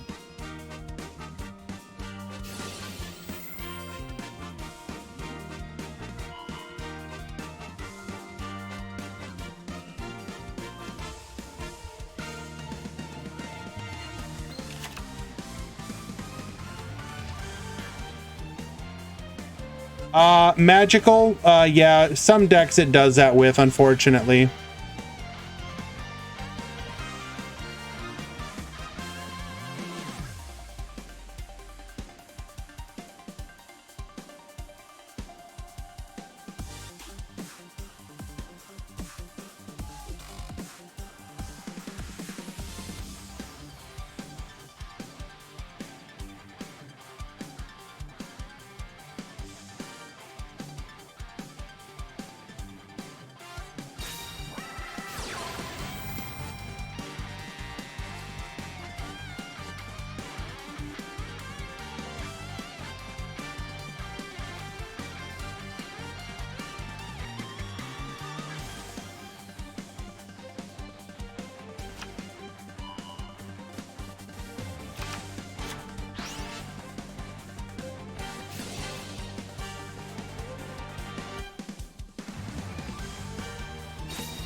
Now wait, I'm really so wait a second.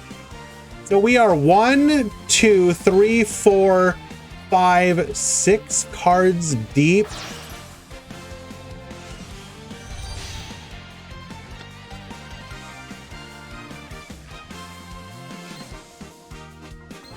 I mean, we know that the security dragon's not going to work here, right?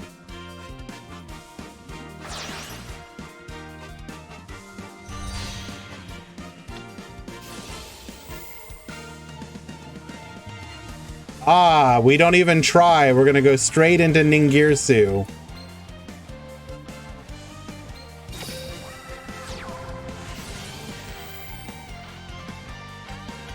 Very smart.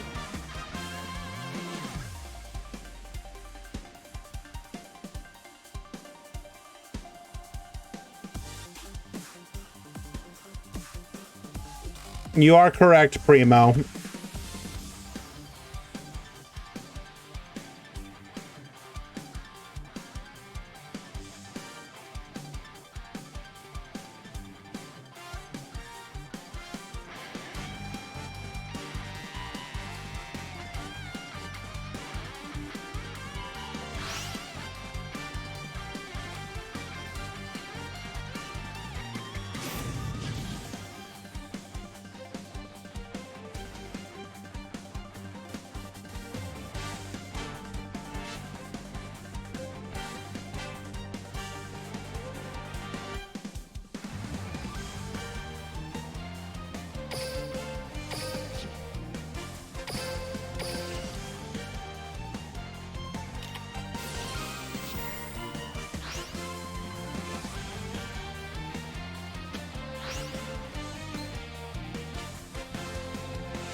Oh, wow.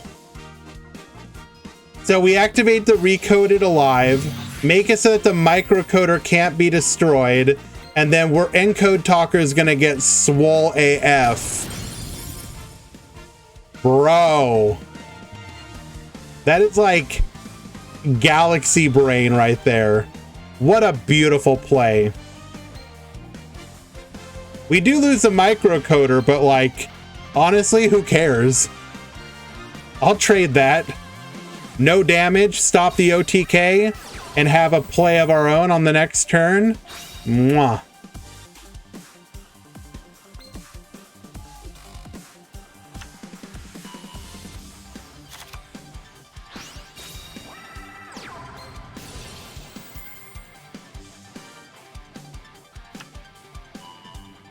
Lady Debug gonna grab us a copy of Sea Archiver.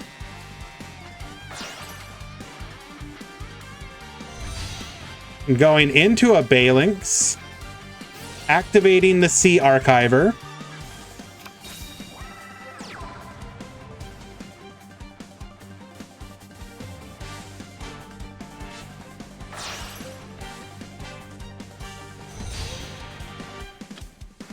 into a security dragon. Bounce the Ningirsu.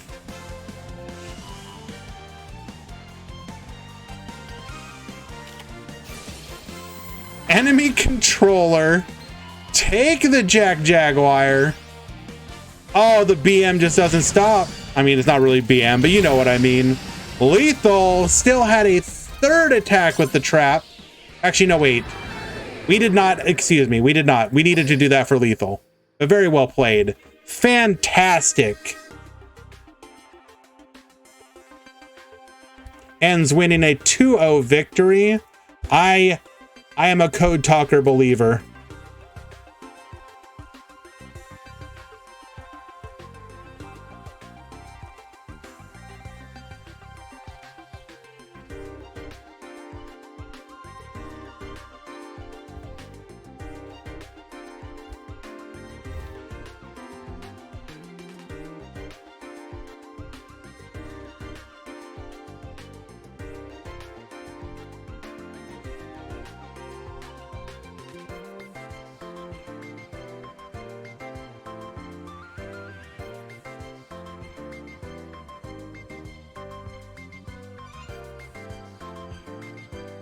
He should have chained MST to Ningirsu effect.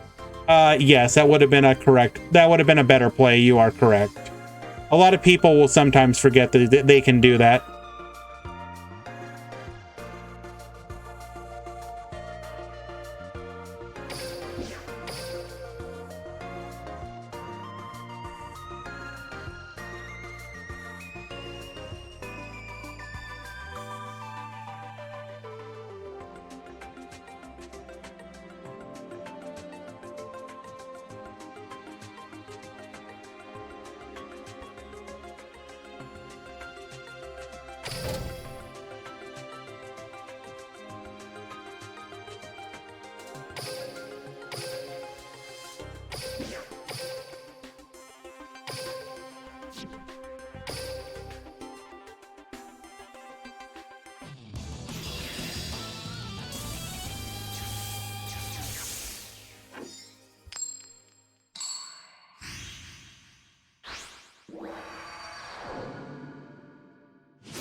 All right, game 3, King versus Yami.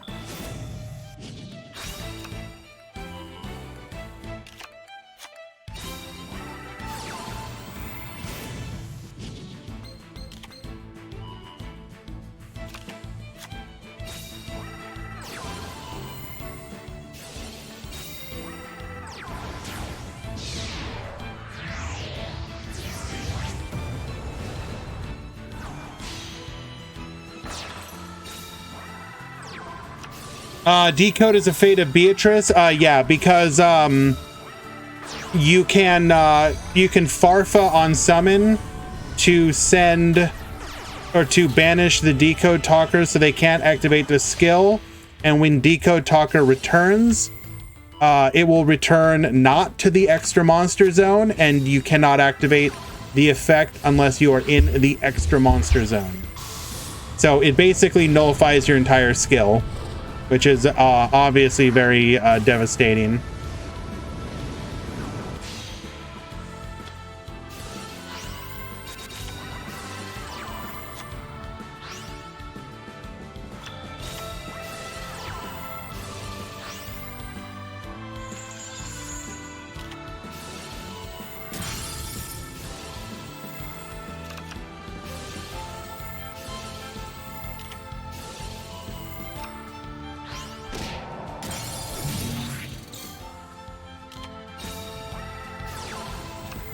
Okay.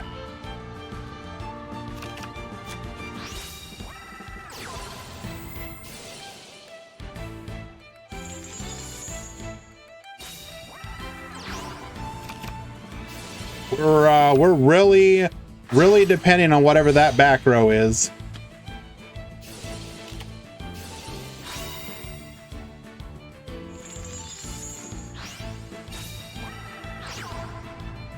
Doesn't even go in.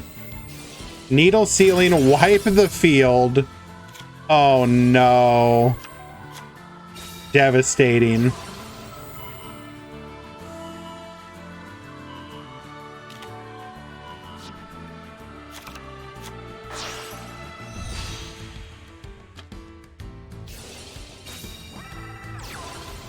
And that is game. Unfortunate for Yami. King will wrap it up.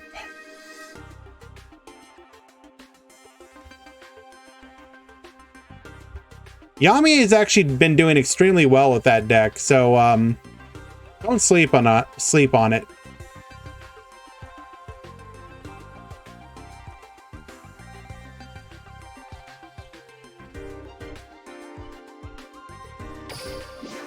Well, I mean, it's obviously he personally is doing extremely well with the deck.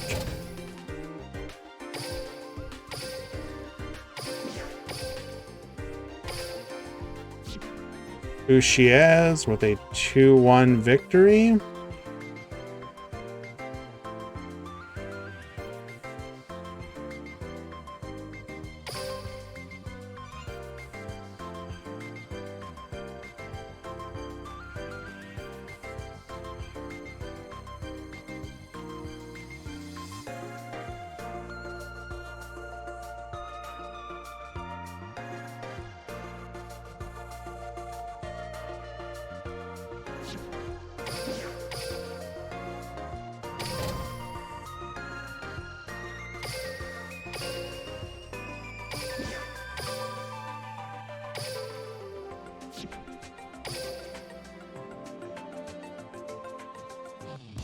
Hello, Elton. What do I think about the leaked box? This may be unsurprising, but I think it is interesting. I think Mech Knights, I think it contains several decks that have legitimate potential to do extremely well. Some of it is contingent on any potential ban list coming post KC Cup. But going into the KC Cup, what do I expect? I think you will see people with Mech Knights do well. I think you will see people with the Draco stuff do well. And I think you will see one or two people find a way to break Infernoid. But I think it is a Legacy weekly Meta Freakly when end of the month when it's in the dual room. Am I gonna do a full box review? Maybe at some point, Deathroy.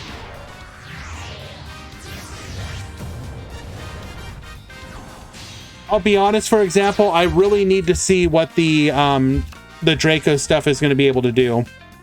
Because offhand, what I see doing well is the Mech Knights. Because you're potentially going to be able to set up the ability to just, like, negate everything your opponent does. Draco can Dweller pass. Awesome. What a power move.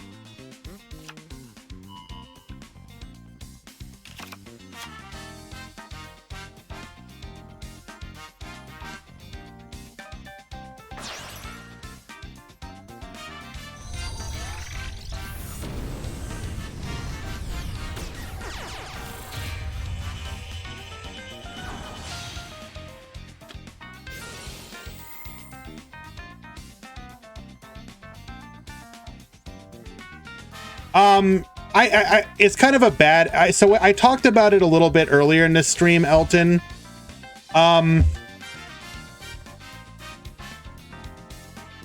The support for trains is pretty good. Both Anger Knuckle and Revolving Switchyard should, in theory, potentially give train decks a little bit more, make it more than an all or nothing deck. It may make it like you may see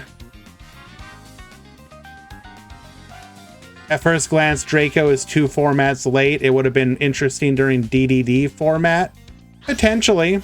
Obviously we will see.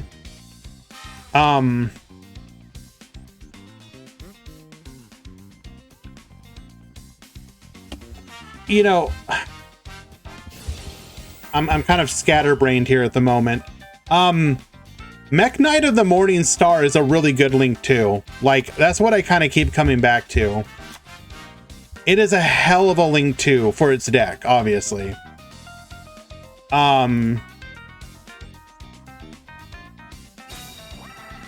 Mech Knights have everything they need to be a good deck, and it's going to come down to, can people actually make it that good deck? Like, all the tools are there.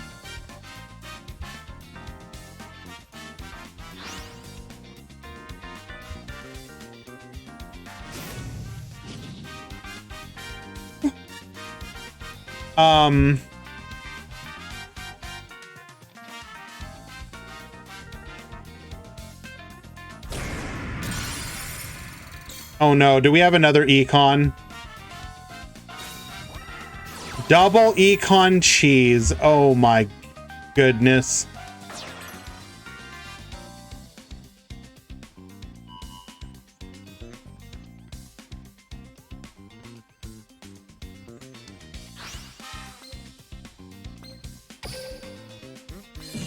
That's all it takes.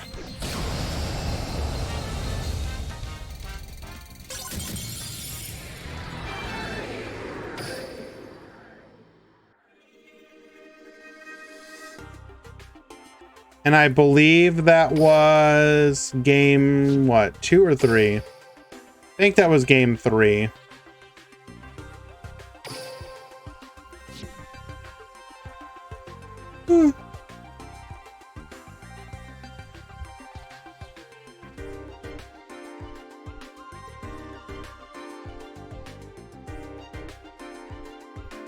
Should have made Volo, probably.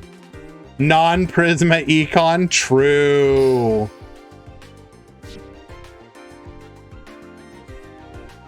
I'm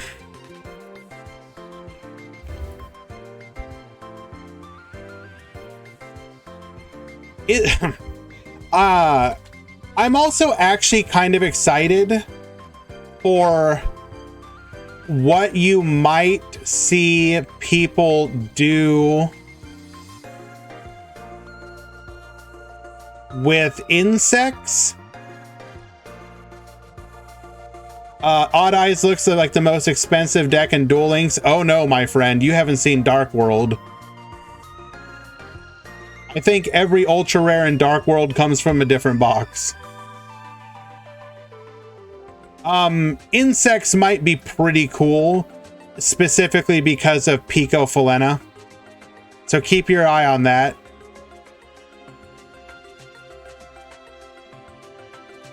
I do not mean crawlers.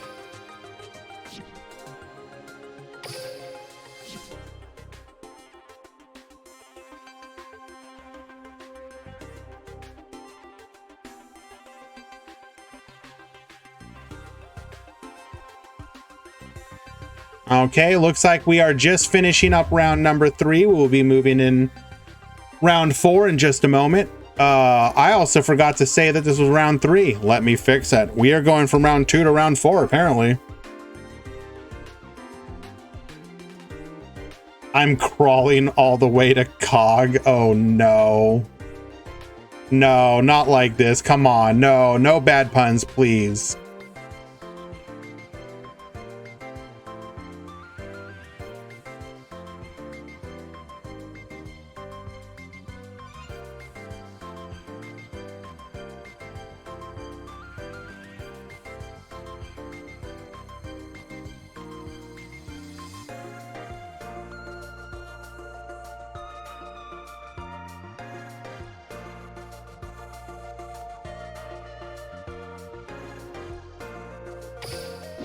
Alrighty, we are in round number 4.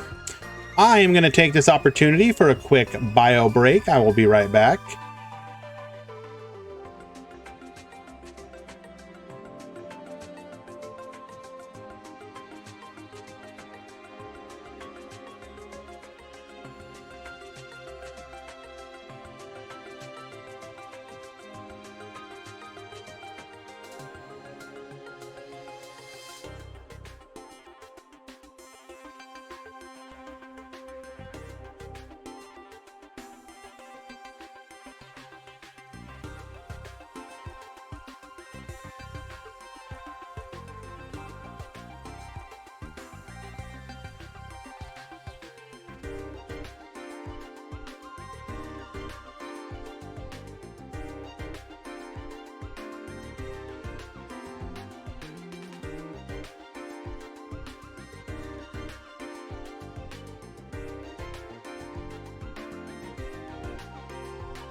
Ah, nice. What I was saying is I'm waiting just a moment. Oh my god. Oh, no, no, no, no, no, no, no. No, no, no. This did not happen.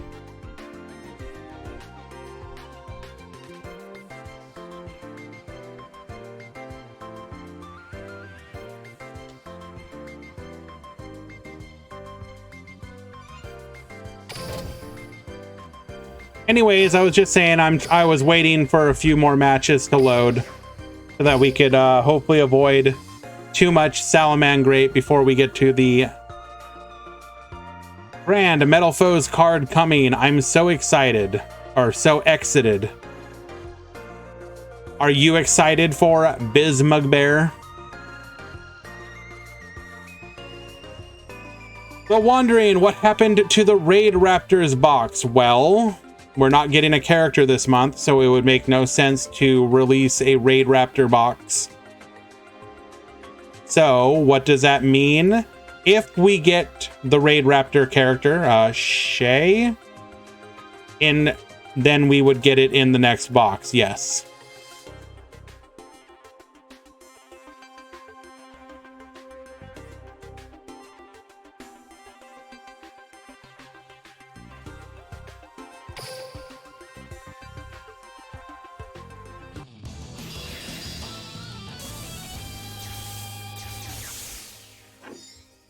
Do you feel the new skill replaces a field spell skill though for the advantage you generate is the question. Can you get banned for using a VPN in Duel Links? Technically, yes. But is it going to happen? Only if you're very weird about it. And what do I mean by that? If you use a VPN all the time, then you're probably fine. If you're using a VPN to make yourself appear in other parts of the world, especially during KC Cups, your odds of getting flagged are much higher. So just be careful.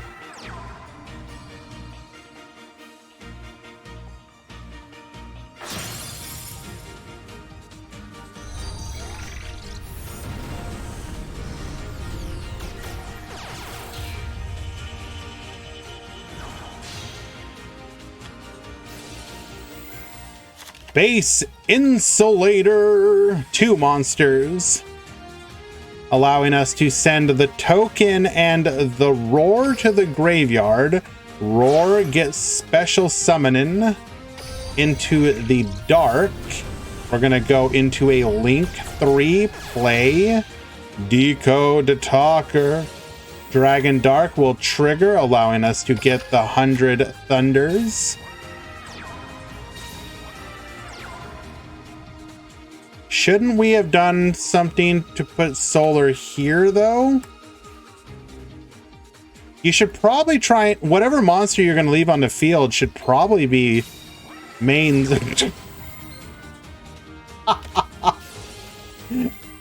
Necro Valley, we're going to go ahead and chain 100 Thunders in response.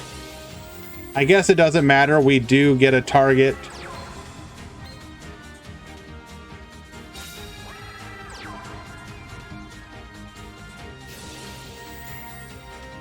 That's pretty funny. Do you believe a strong Metal Foes deck is a counter to Salad? No. But I think a Metal Foes deck can potentially win matchups or win games against Salad, which is about the best you can hope for right now. The deck is one of the few in the meta that has a not a terrible matchup against Salad. It's just not great. But it's better than a lot of decks, so... The main issues with Metal Foes is that most people don't know how to play it well. And also Michael isn't wrong there. It doesn't increase the power of the deck, only the, like, longevity. Gives you more chances if you get overwhelmed, I guess.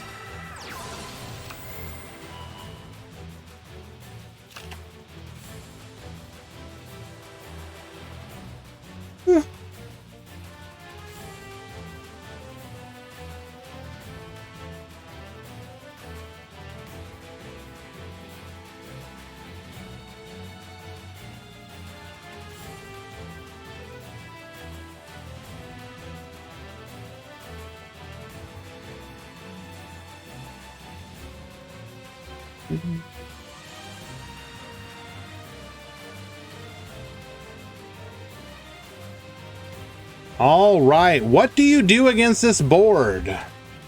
He has a targeted negate.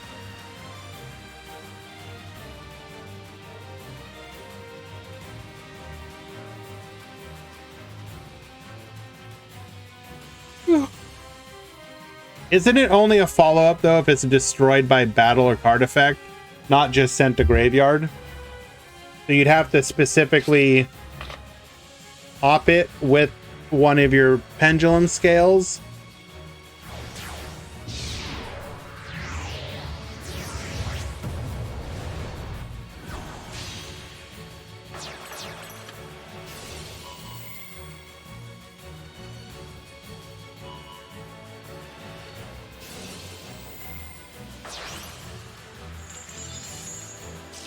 Electing to negate the radish.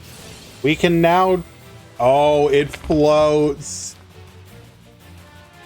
We get the negate back. What a fun combo.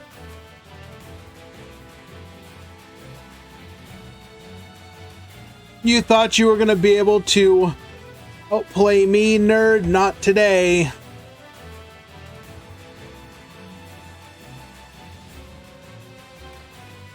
Our Inzektor is going to be tier -2 with their Link Monster. Of course not.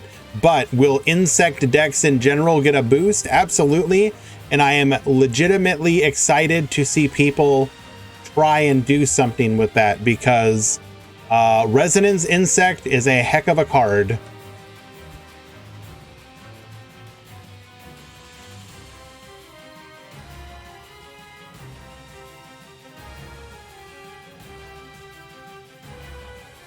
I did not say I'm a crawler enjoyer. You take that back.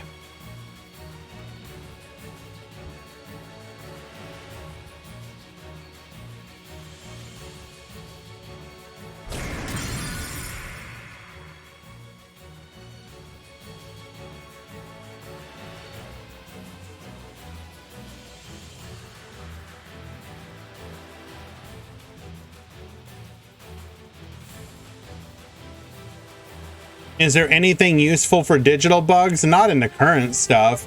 Digital bugs won't be able to really be consistent until they either get Galaxy Worm or Registrider.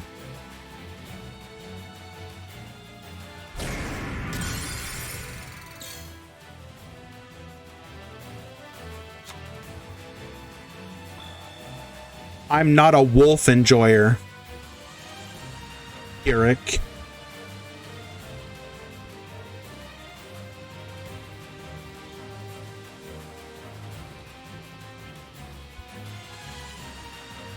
So we have broken the cycle of Decode Talker and negates, and Dipsilon crack back. We are facing a Necro Valley, not ideal for the Thundera player here. I play Tri-Brigade. I mean, technically, yeah. Why do you ask?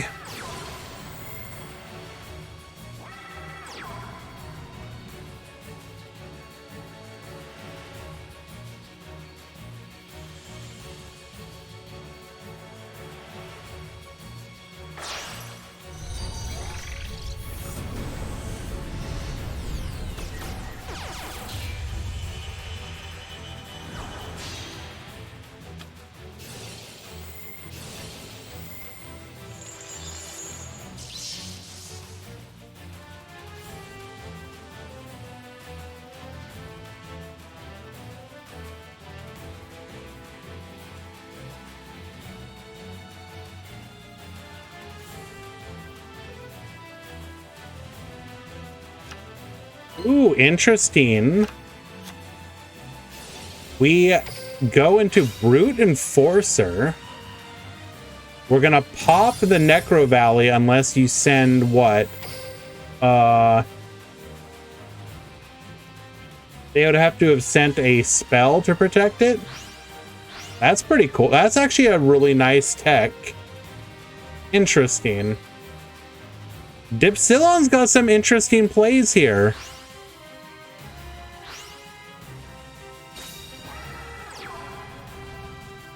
Do Thunder Dragons unironically benefit from some of these crappy Link monsters?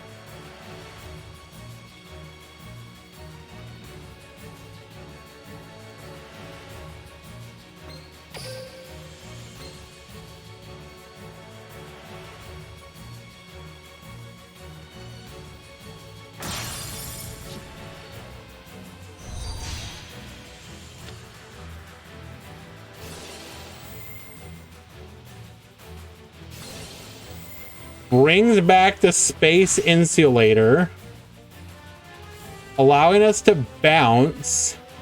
Can't be used as Link material though. The turn, or no, just cannot be used as Link. I guess we ran out of time.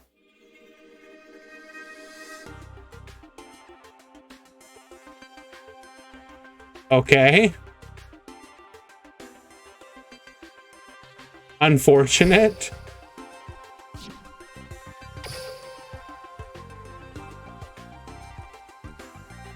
You were the chosen one.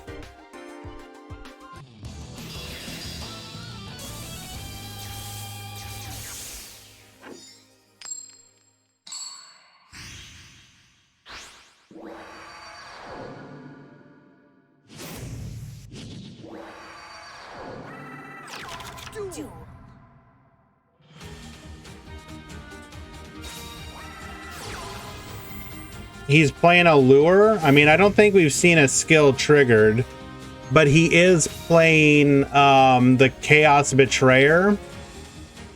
So it's either a lure or probably the Fiend one.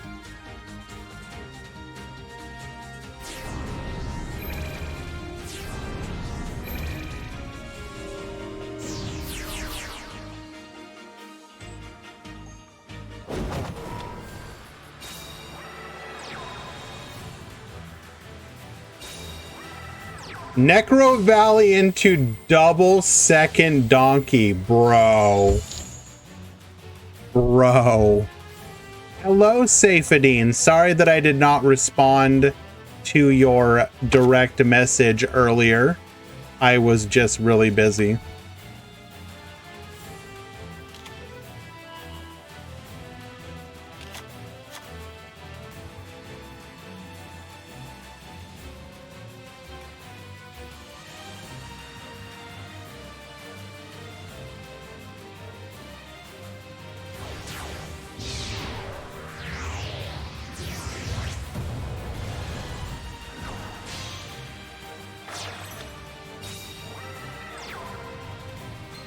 Electing to go into Roach.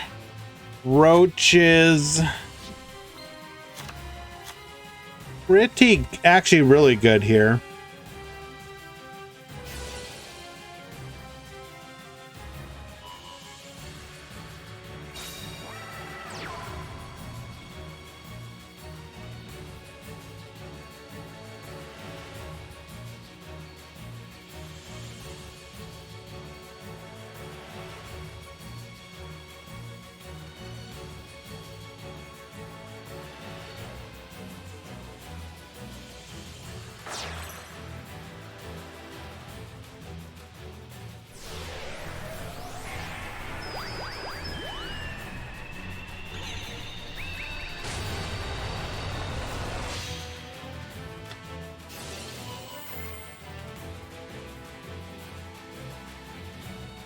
So this will allow us to go into our Doom Rider.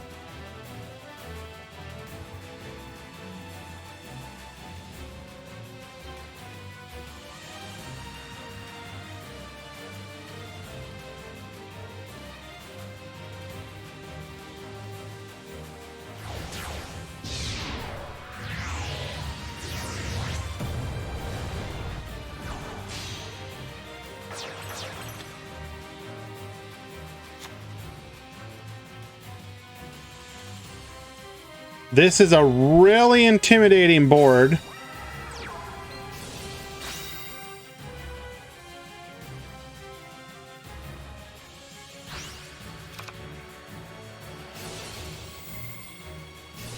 Guess he can try and power through somehow? Put enough special summons.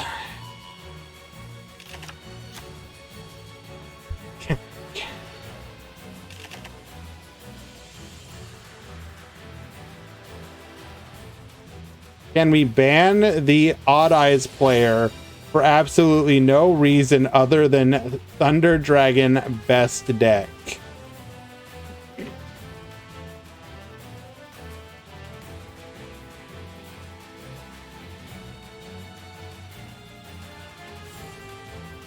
We're gonna go for a rank 6 play.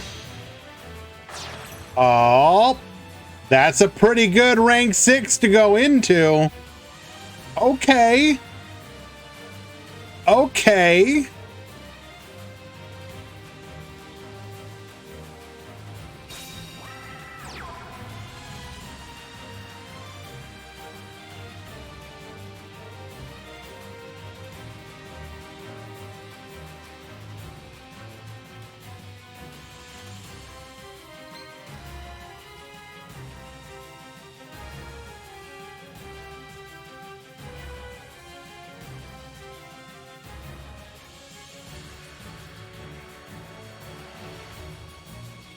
What do you prioritize here? You probably take out the Roach, right?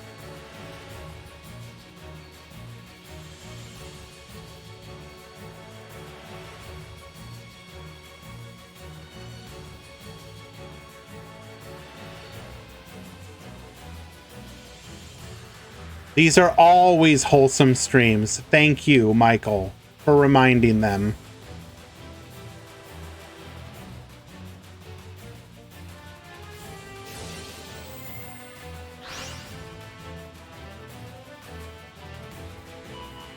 I mean, he's gonna have to negate it anyways.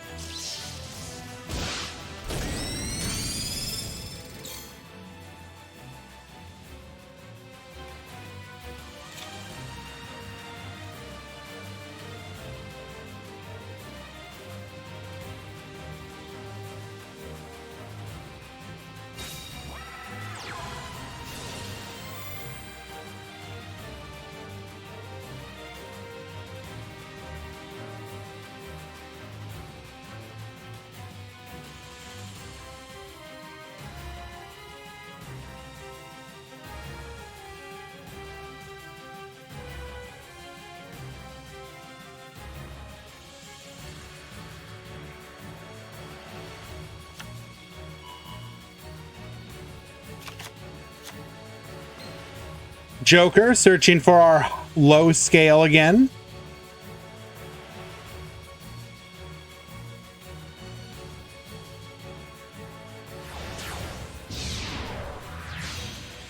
Rebellion Dragon. Okay. We can negate that. Ooh. Okay. We need to get another body on the field. Why Roach is an insect? That's a good question, Arima. Because it's an evil Roach.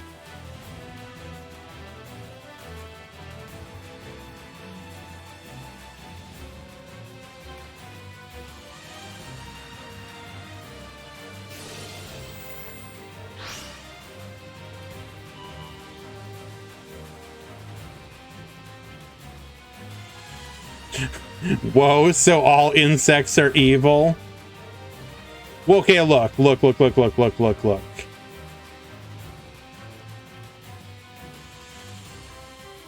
I'm not gonna say you're wrong or I'm wrong. Hello, Foo Foo Foo.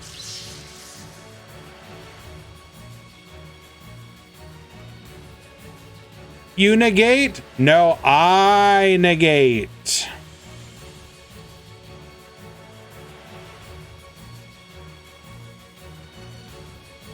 He's not dead. He's got 100 Thunders.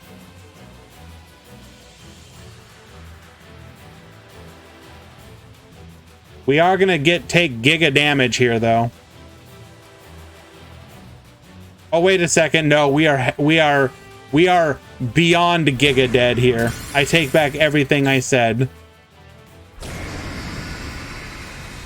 Do I think Infernoids will be any good? That is a hard maybe. The Infernoids themselves are really powerful. The question is going to be, can people build a deck that gets them into the graveyard? That is going to be the problem.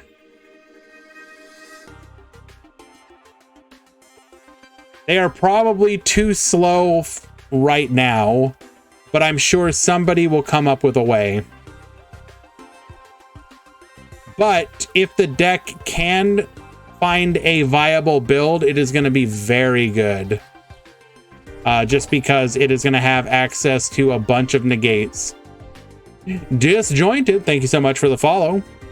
What about the new pendulum skill? I think it is going to potentially be good. I'll be honest, I look at it and I'm just kind of like, why? What do you do? So obviously add pendulum zones, that's good. In addition, the following effect can be used once per duel. Return one normal monster in your pendulum zone to the deck. Add one random normal monster with a different name from your deck to your hand.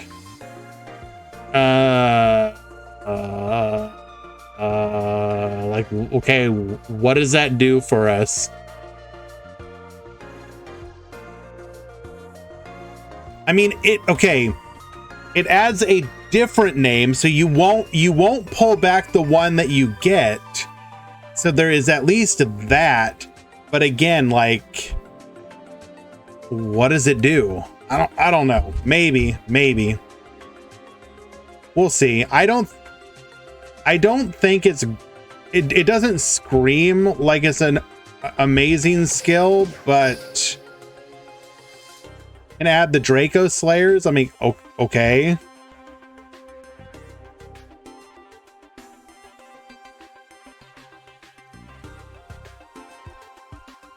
You can trade a Master Pendulum for a Drake Overlord.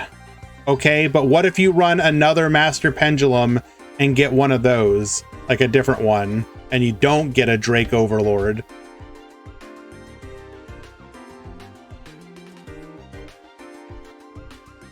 That would be my question.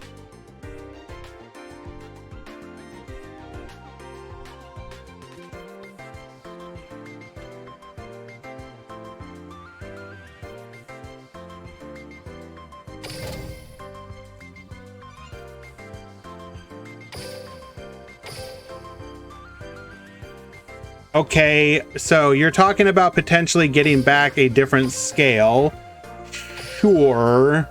But is that ever really the issue with Metal Foes? Isn't Metal Foes' problem just like running out of resources? Like they're very consistent, but they just can run out of resources. Duel.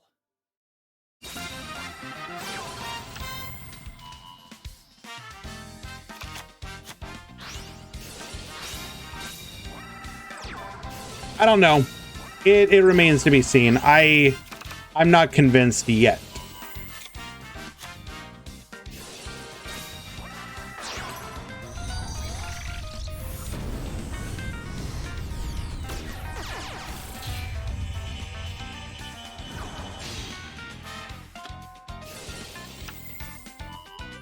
Sounds better for Metal Foes because it would be a free activation. That is fair. You could activate Pop, send that scale back to the deck, and okay, that technically I can see the benefit in exactly that scenario.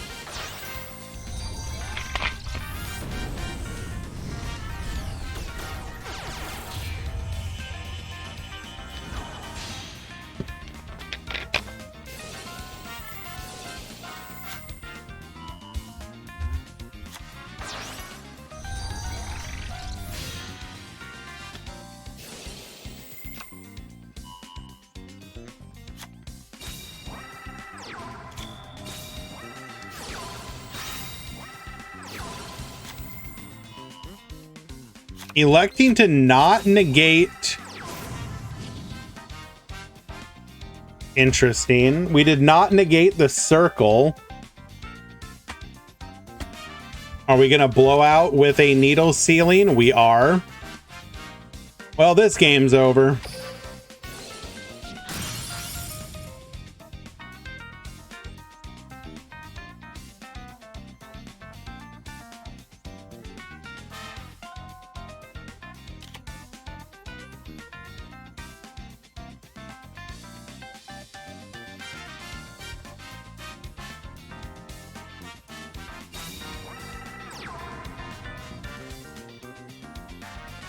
And doesn't matter what that is, we have a negate. So, good game.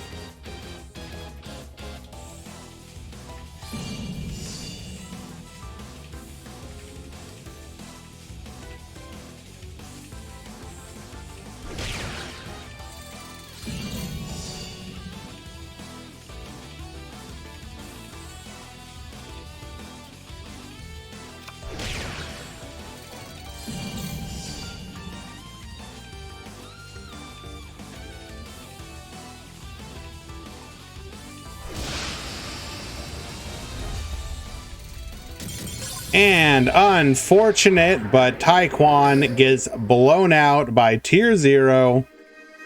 Sorry, my friend. Is this DM with the new support? I don't believe so. Well, I mean, I think kind of. Taekwon has an interesting build. It's a little different.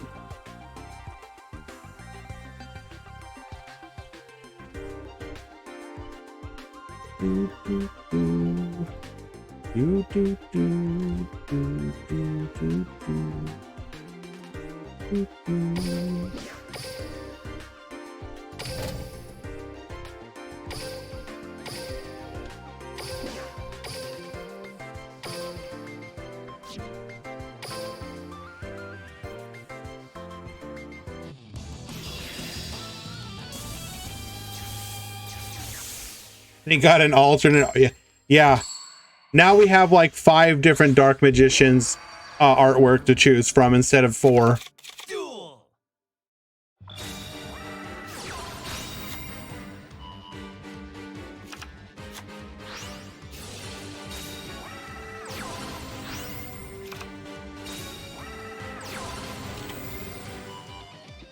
All right. Water's Bane going second versus Salamangreat with access to the trap.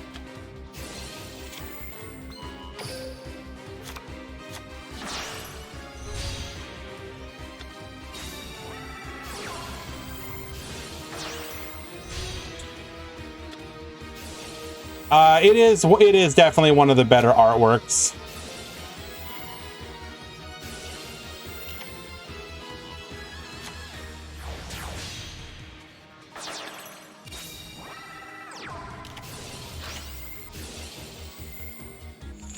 Jesus. Bro, chill.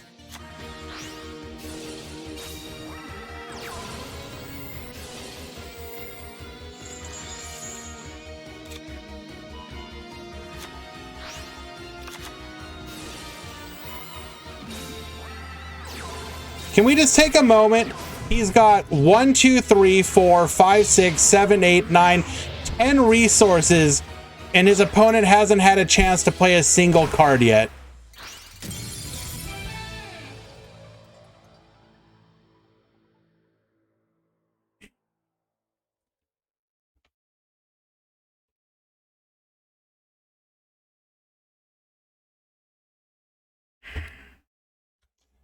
Konami, fix your damn game, please.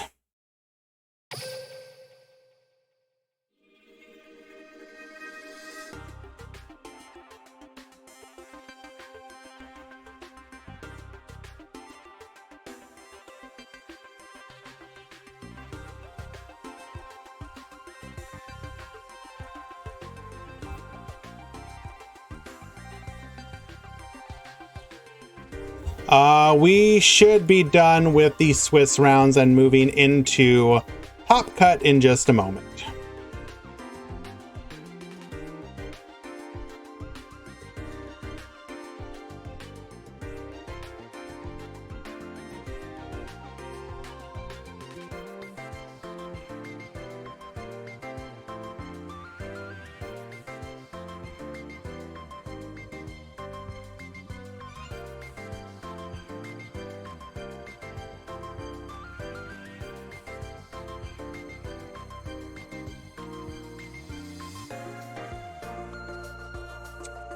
That said, Ritz, you might still top because of the number of people in the tournament, so pay attention to the rankings.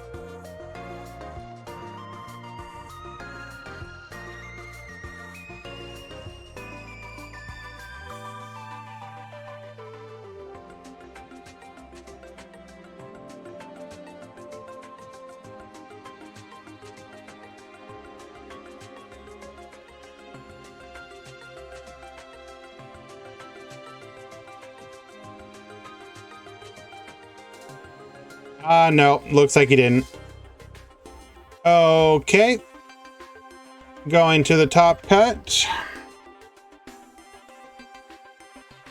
We'll be starting in just a moment.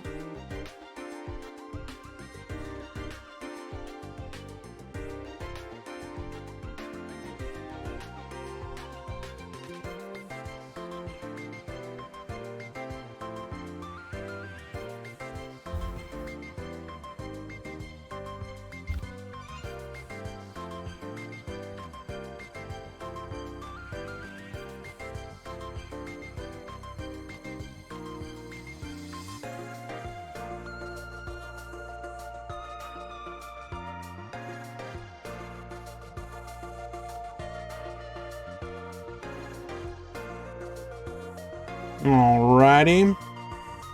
It's gonna be just a second, guys. I am going to notify the X2s. Any Salas in top 16? Maybe. We'll check. A few might have squeezed in.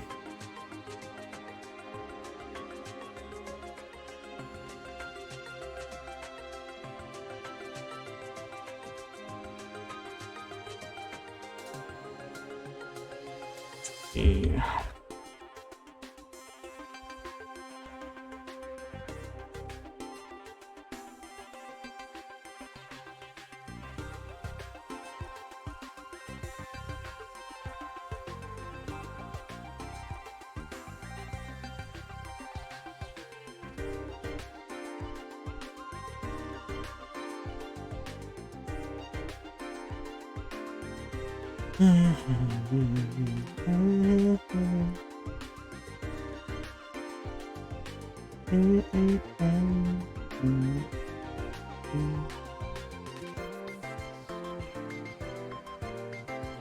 Ooh.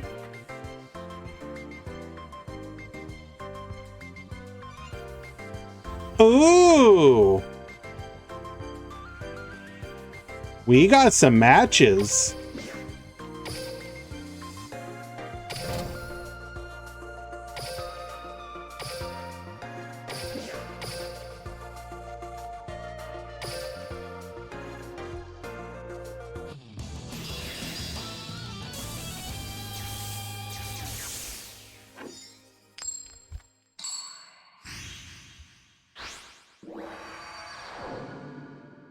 We got Sean on Water Xyz. We got Ends on Code Talkers.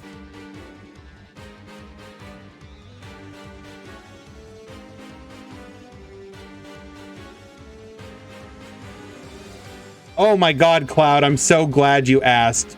You never use a dream ticket on Balinks. Anything that's farmable, please, for the love of God. If you get a dream ticket, what you do is you click on that box that says boxes. Never get a farm card with a dream ticket. I implore you. So of the two you're suggesting, while I understand it can be really frustrating to have to farm to get it, most likely the regular UR ticket will have access to Balinks. The regular UR ticket.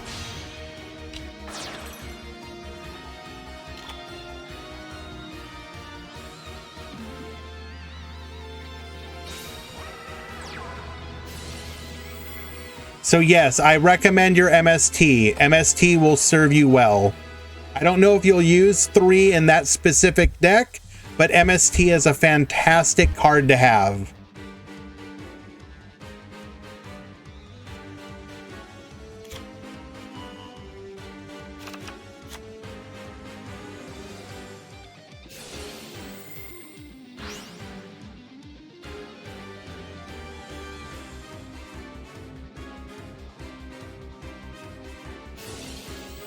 We are gonna pop the Lady Debug, hoping that our opponent does not have a way to extend. We do have the Cynet backdoor.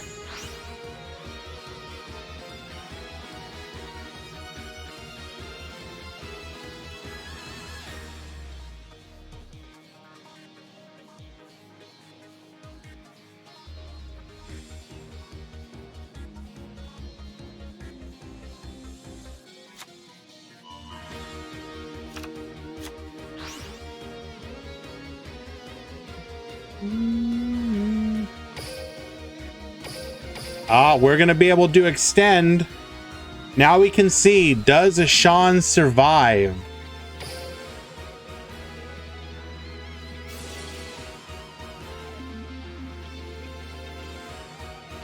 We need, so subtraction puts a body on the field. We have microcoder. We need at least one more.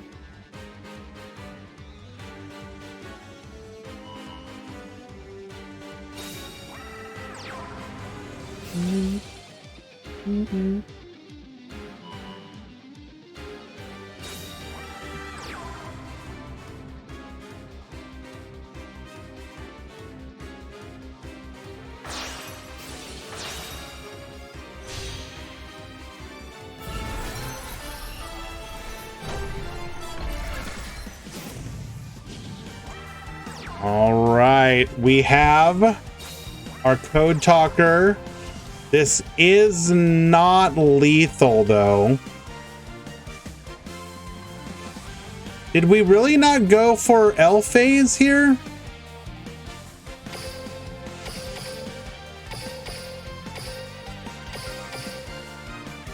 Oh, wait, it doesn't matter. We got Dwellered. Thank you, Amp. I appreciate you.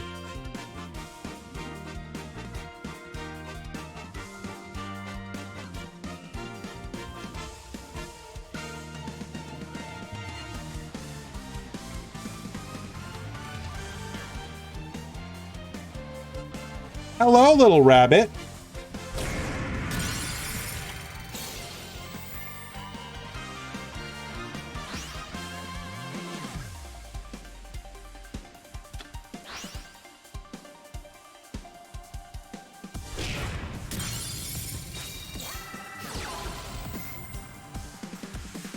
Bro. Bro, no, wait. Wait. Why?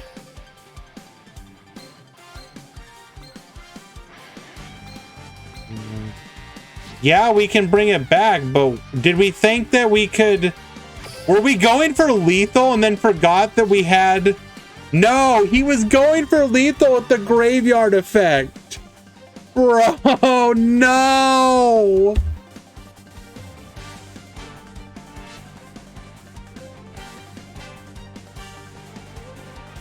He forgot he was Dwellered.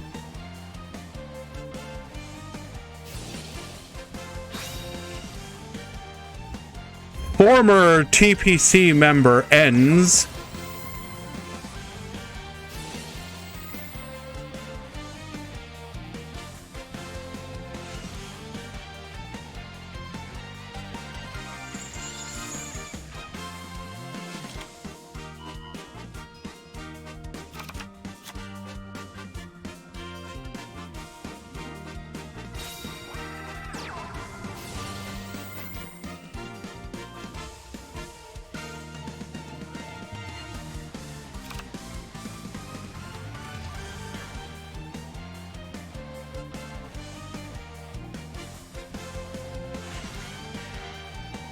Bro.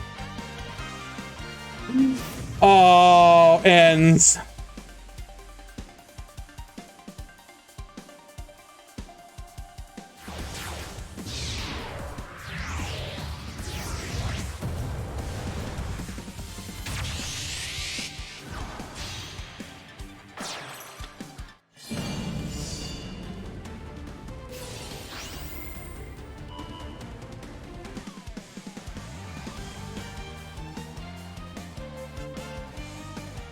I love how the music switches, by the way.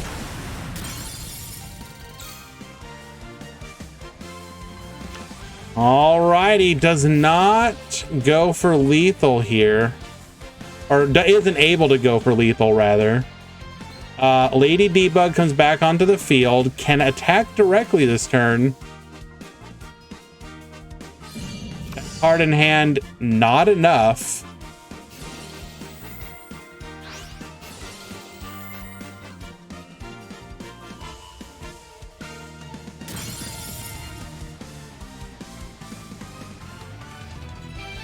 And that misplay will cost him the game. Sean wins game number 1.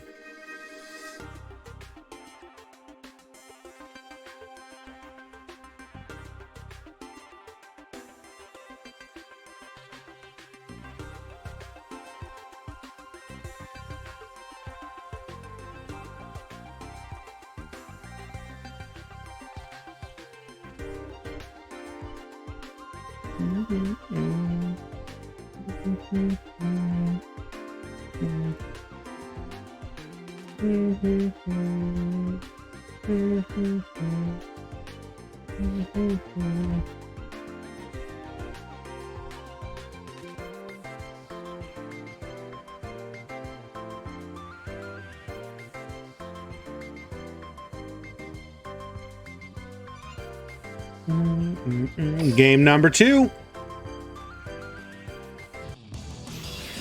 Tier list will be update. The tier list update already went through, Arima. I don't believe there were any changes.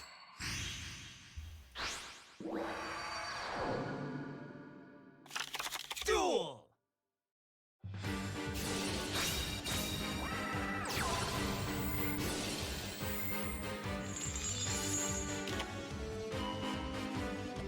From the tier list update from one David Magri. And I quote, "No changes this week, as Mermail Atlantean simply drops to Rogue and the list remains the same.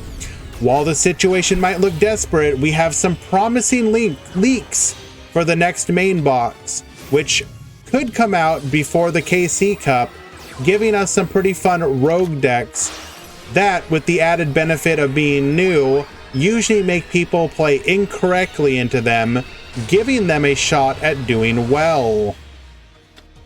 So, yeah. So, Arima, you need to keep in mind the tier list applies for tournaments only, okay? Tournaments only. You can play virtually any deck on the ladder and do well. You know, I'm like about to hit King of Games with Trickstar. Like, anything can do well. In a tournament setting, they're basically saying Salamangreat is basically all you're gonna see. Odd Eyes might do kind of okay, and then if you see anything else, it's just the random rogue deck of a player doing well.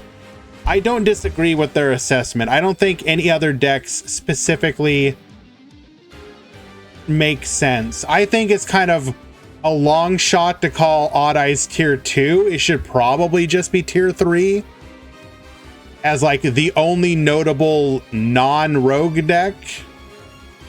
But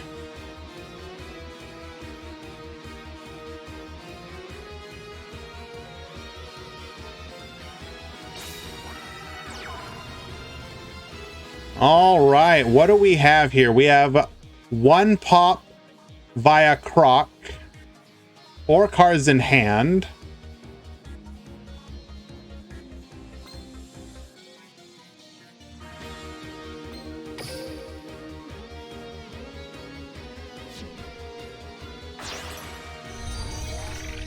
Do you think that Odd Eyes will be hit in the next ban list? Absolutely not.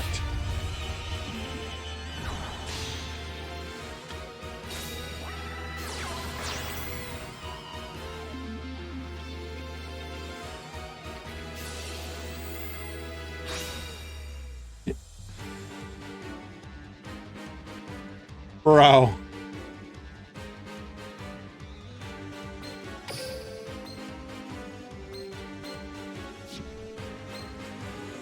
Probably gonna pop itself here.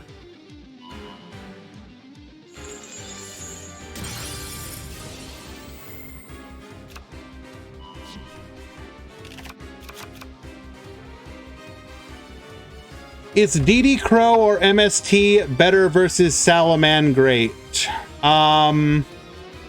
Both. They're both good for different reasons.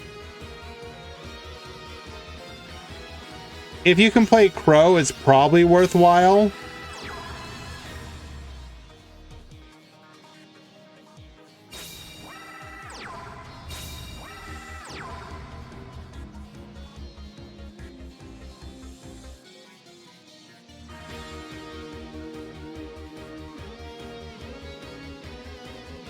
Two back row, degrade Buster. We will be able to take out the Coral Anemone.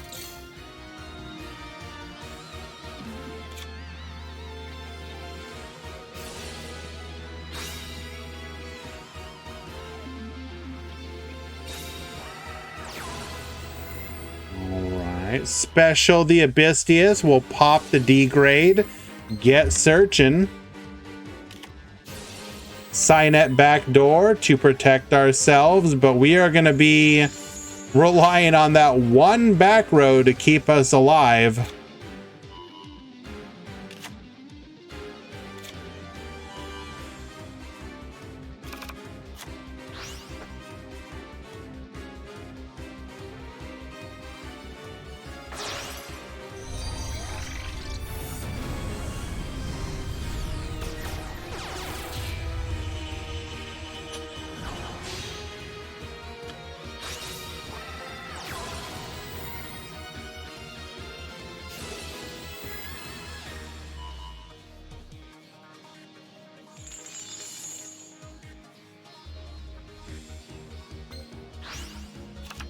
Go time.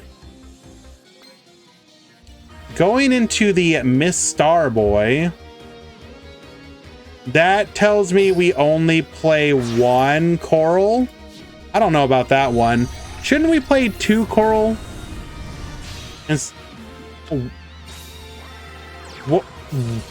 What? Why are we playing so many Mr. Starboys? I mean, the boost is decent, but like, what? Starboy beatdown. Yo, they're all huge.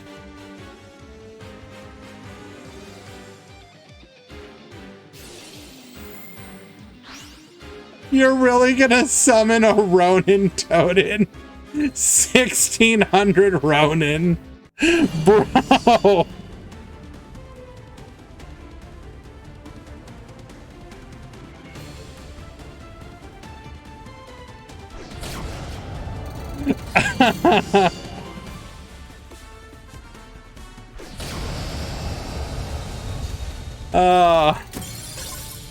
Beautiful.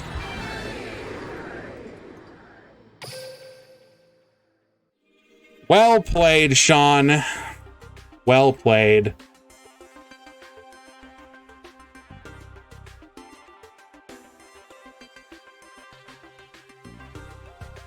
Drowning one time. Yes, drowning one time.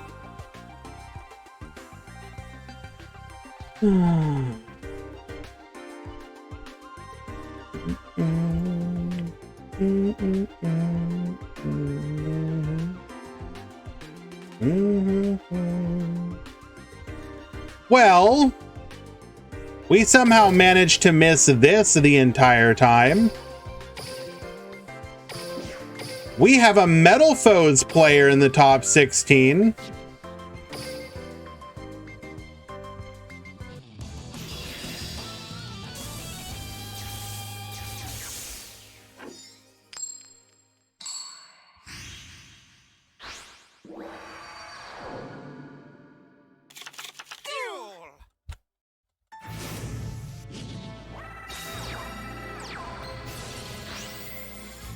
Carrot is currently up a game. You mean to tell me Crowler isn't playing Ancient Gears? No, surprisingly not.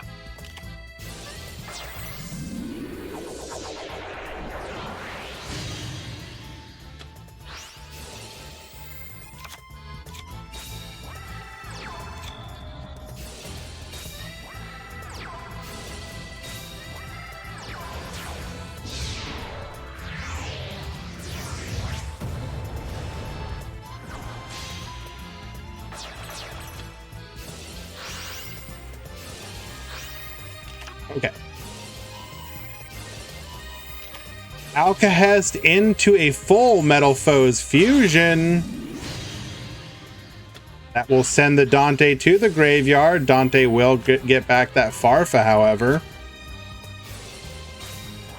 We'll be able to just continue climbing anyways. We'll go into Breaksword. Breaksword get poppin'. That will let us float, however. Into the Beatrice. Oh, we just got taken apart.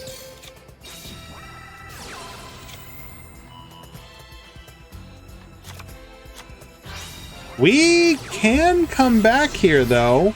And for one, not ideal. We did have one in hand. Did we not?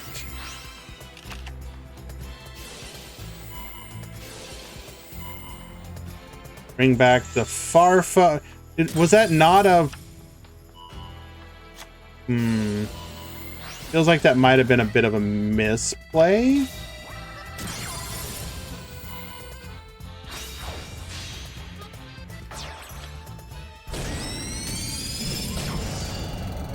Not lethal yet, though. There's still a chance. I lied. Barbar unironically for game.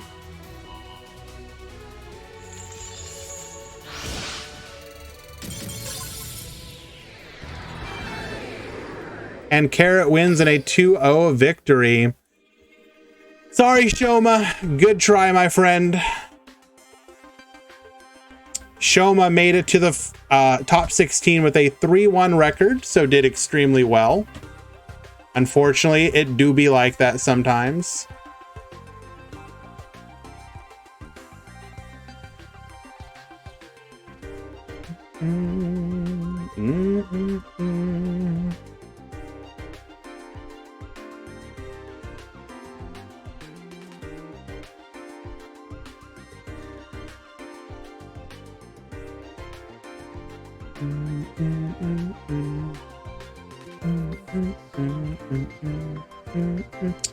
We have our next match, just waiting for it to begin.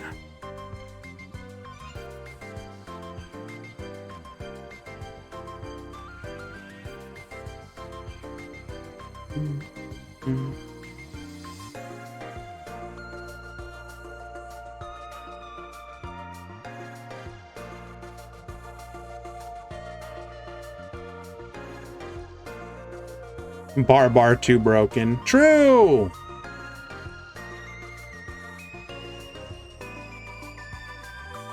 Oh, and also, I'm sorry.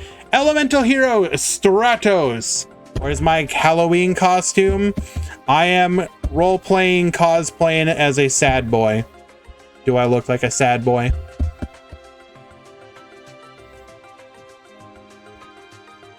City Boys at O'Mason. We're doing quite well, actually. Thank you for asking. At least I would like to think so.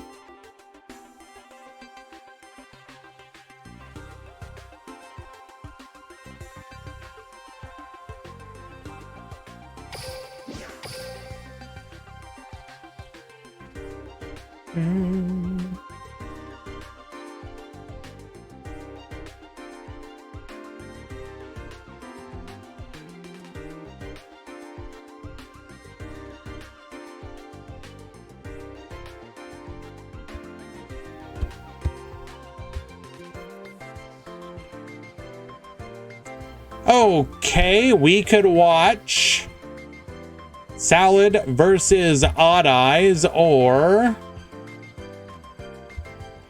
Water versus Salad.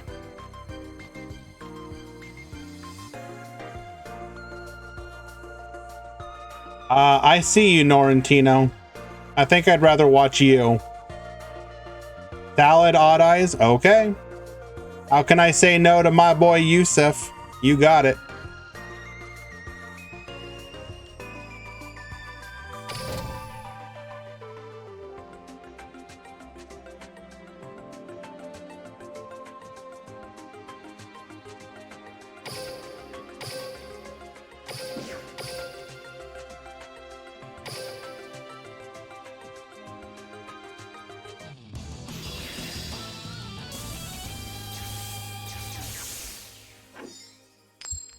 Aaron at the top, vodka at the bottom.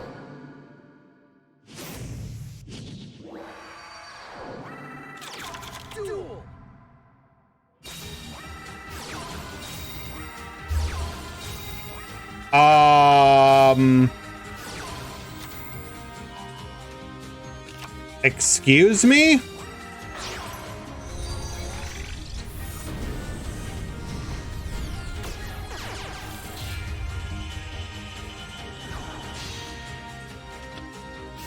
Why would you even play those cards?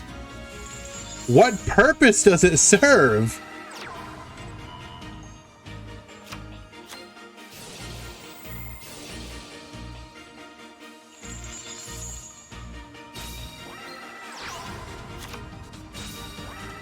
Did you think that you would have a scale 8?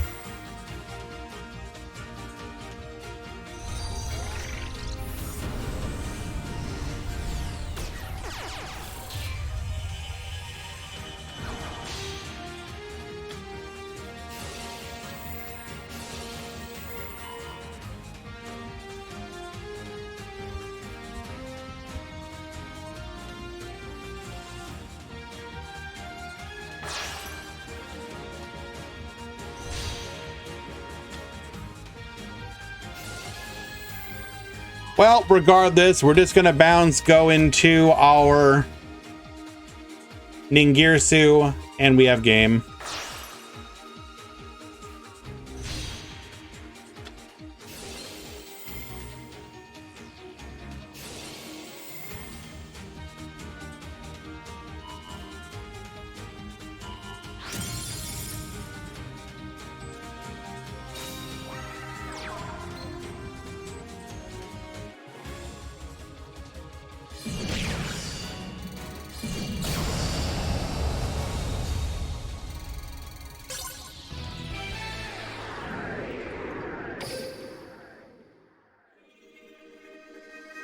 Game number 1.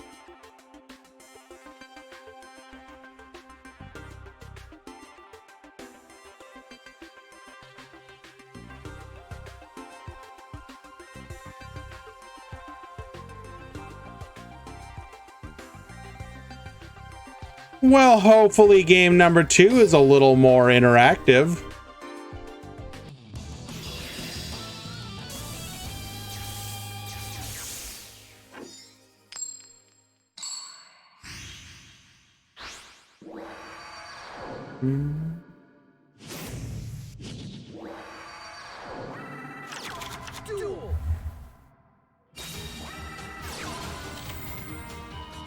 Starting things off with a Spiral Flame Strike, giving us our Odd Eyes Pendulum Dragon, allowing us to Pend Summon 4.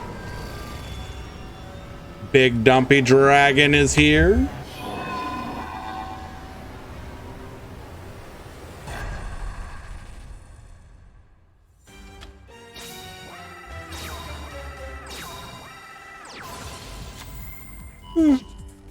This is a pretty ideal setup. The Donkey searching for our Joker. We're going to be able to go into a rank 7 play if we so desire, which will likely also then open up a rank 4 play once again if we so desire.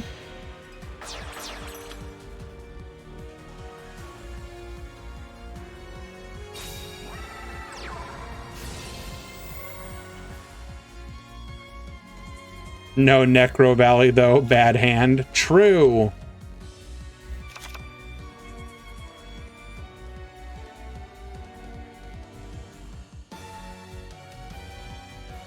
Why won't you just fit correctly?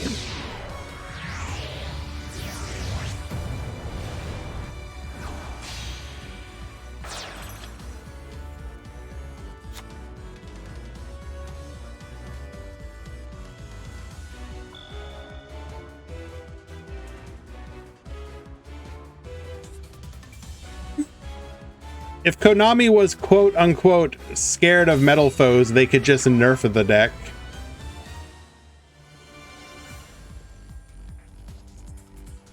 I doubt that they're scared of it. It's never been oppressive.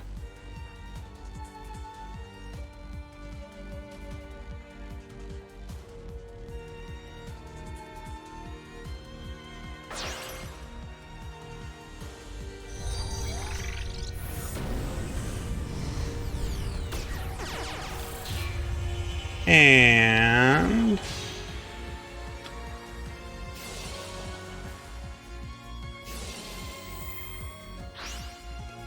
sorry guys, need to take care of something really quick. Bear with me.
Okay then.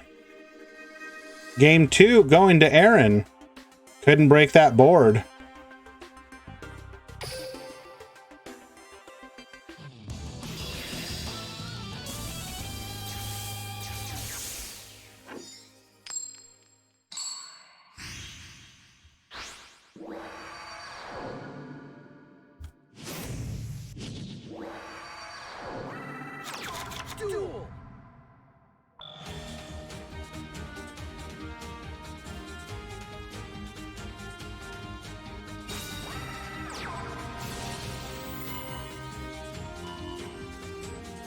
Okay. You want Joey meta. What would Joey meta be for you, Elmaz? Do you want like first turn Red Eyes FTKs?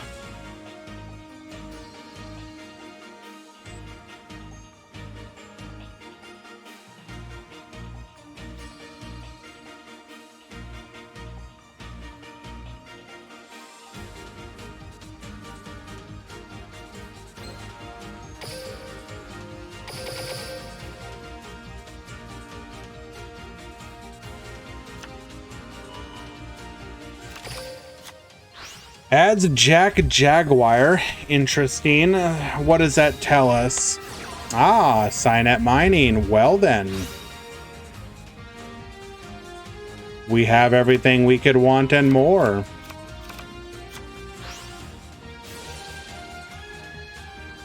Dragoon Limit 1 bundle. Okay, you guys are going a little far with this one, I think.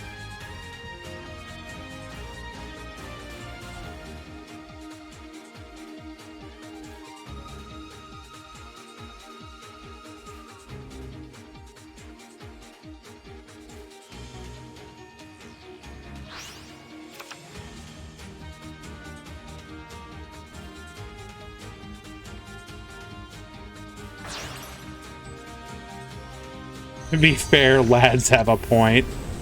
No.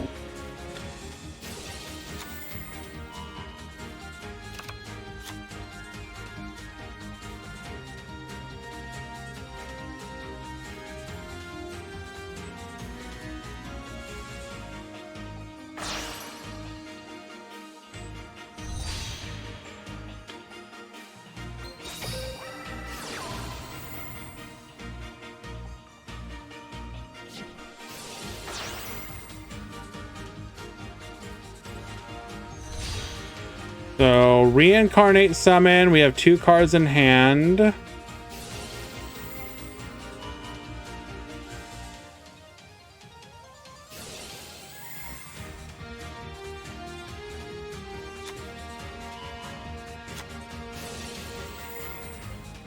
The question is, how many back row will we end on?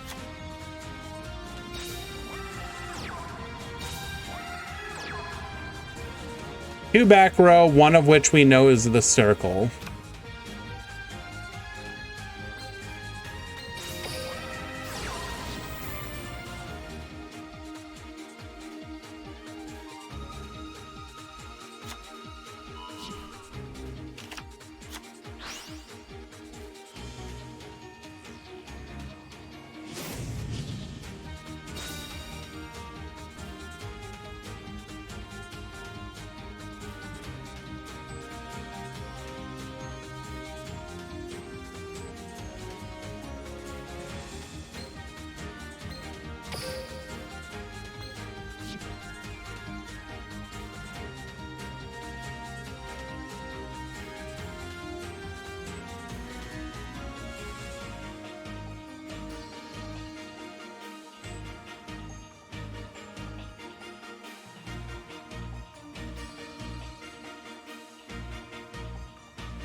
And for once again, odd eyes, second donkey, and this looks really familiar.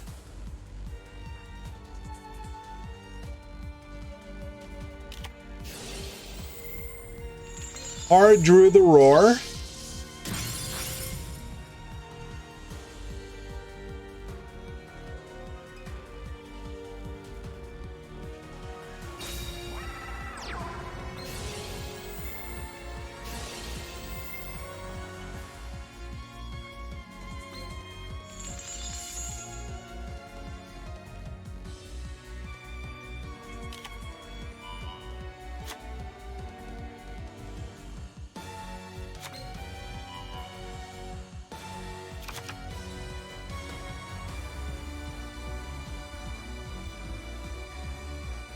You know, I've always kind of wondered what the purpose of the roar up arrow giving resources was ever really meant for.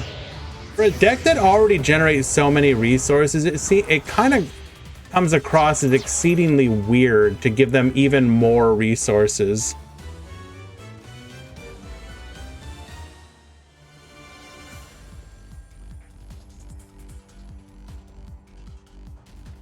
We probably have lethal here, by the way.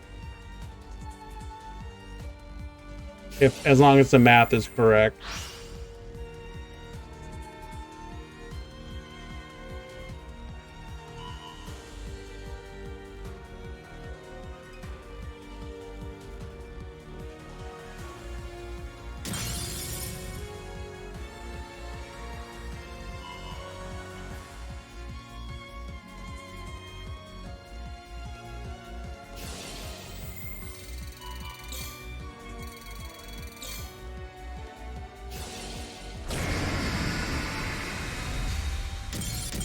Even with the Sanctuary life, doesn't matter. 5,600 damage.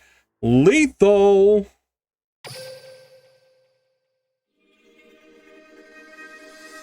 And Aaron will come back from that game 1 brick.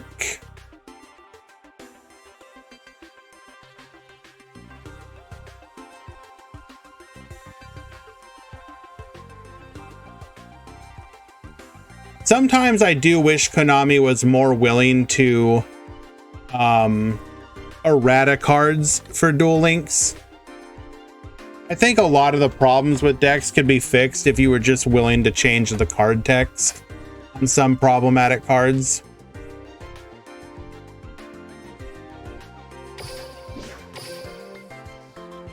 Well, I mean, if you want to talk about erratating links, I would make it so links can go face down.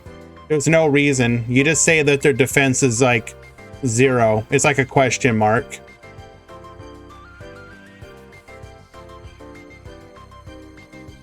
How's that for my hot take? Links should be able to go face down.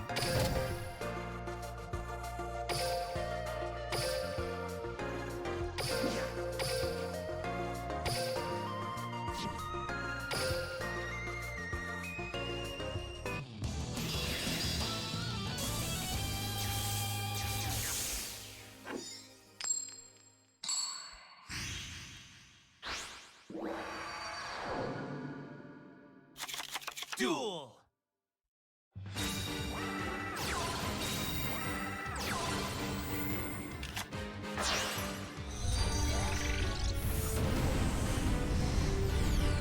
I mean, that's part of the idea, Elmaz. Originally, the whole concept for links not going face down was, oh, well, you need their link arrows because you can't summon your monsters anywhere else. Well, obviously, that's a lie at this point, so that's no longer a valid reason, which means, what if? What if? I'm just saying, what if they could go face down?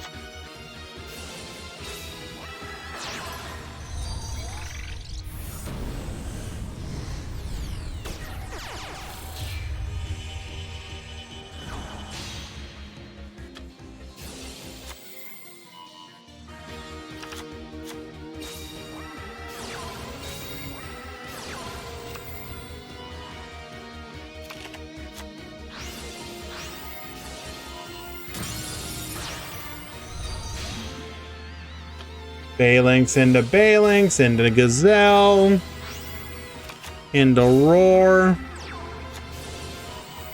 Anemone, bring back the infantry, into Dragoons, activate our skill, into Hope Woven. And also, oh, hello, Frog, what you doing? What the Frog doing?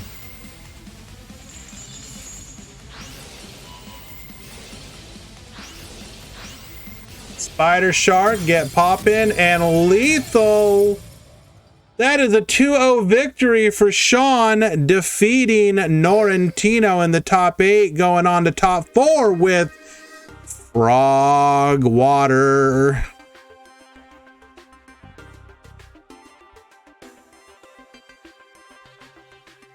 That means that top 4 is guaranteed to only be half Salamangreat.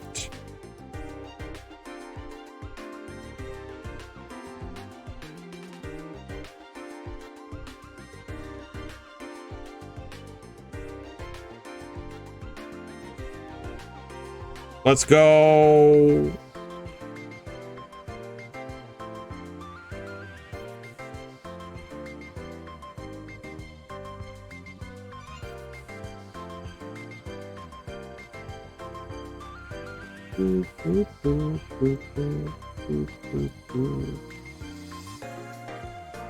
Sean, I may or may not steal your build. I can neither confirm nor deny whether it's going to happen. Well, it may, except for the Miss Starboys, I feel like that's a little too much. Actually, you know what? Miss Starboys probably makes sense if you're using Ronin Totem.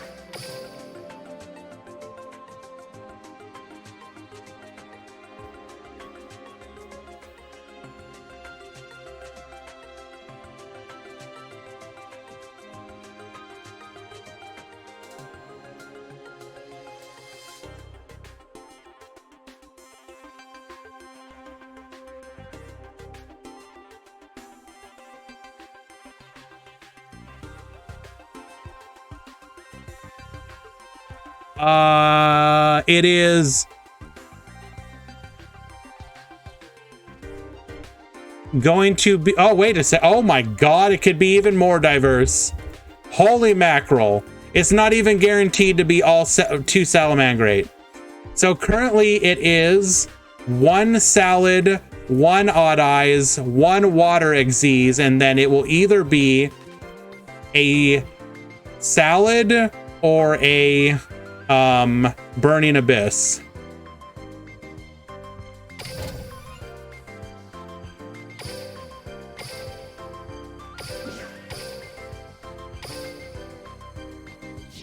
Well, unfortunately, Burning Abyss lost. Sad.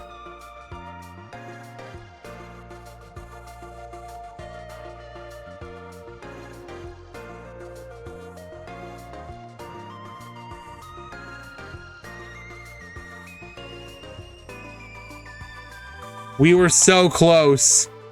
We were so close to 4 different decks.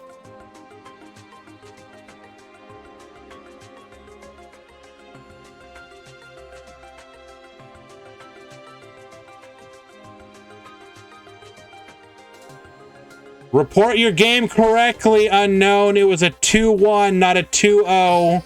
I see you. I'm watching you.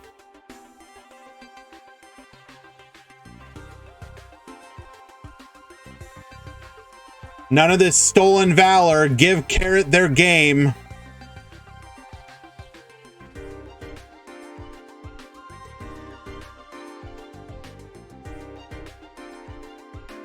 I don't care that it doesn't matter, Aaron. Carrot gets his win.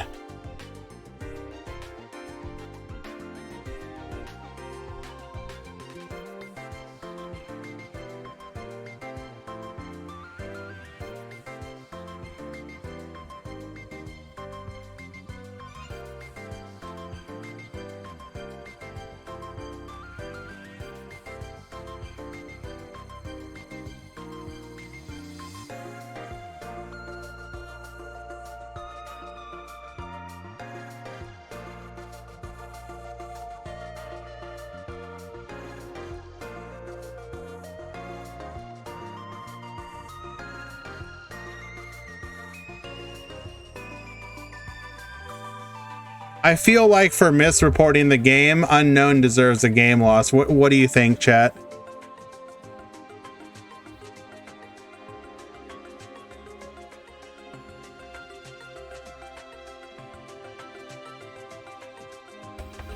You did extremely well, Carrot.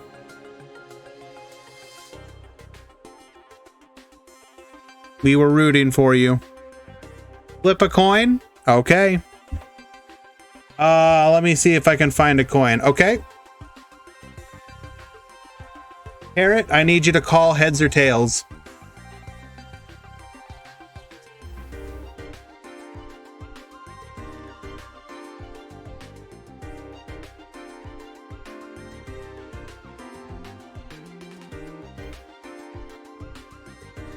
Unfortunate.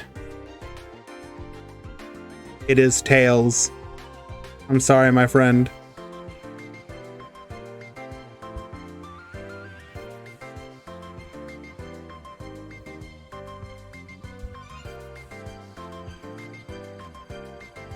It's a dime.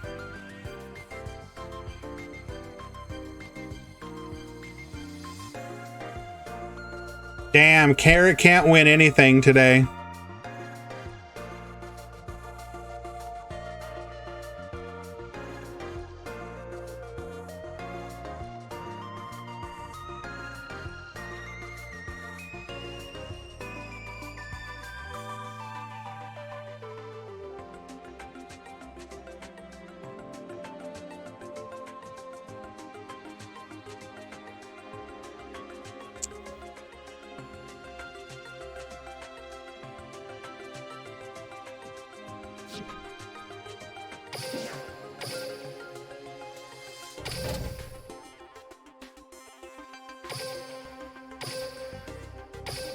Now we just need one of the...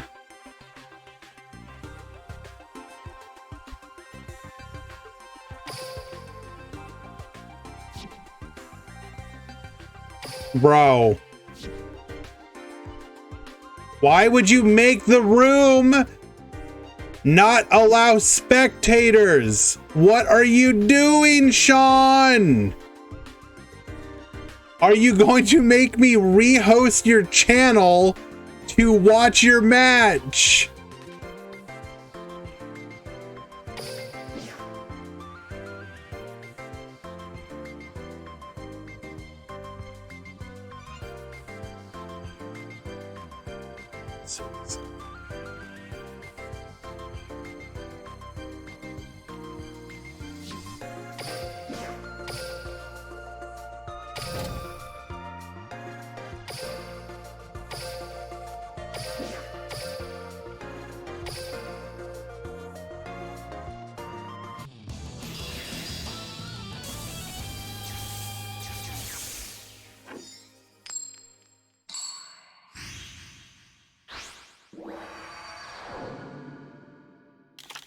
Duel.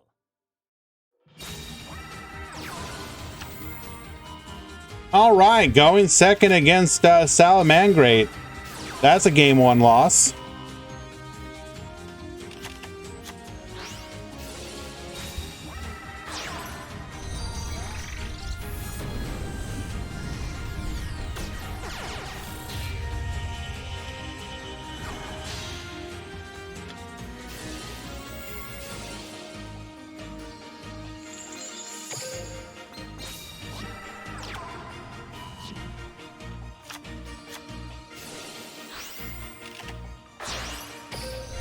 Dumping the Jaguar. 2 unknowns in hand.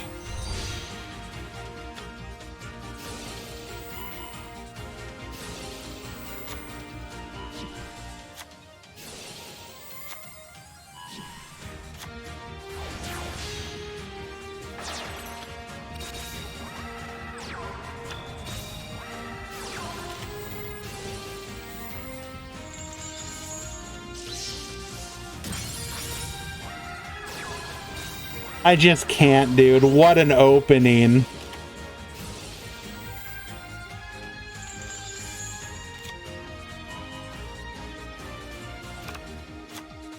Holy mackerel, dude.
I hate this deck and meta so much.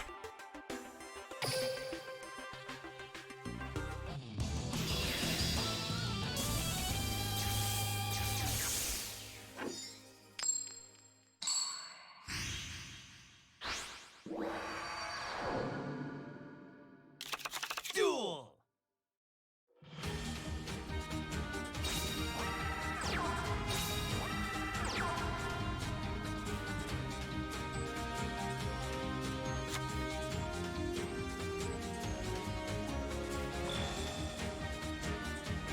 I refuse, Raspy.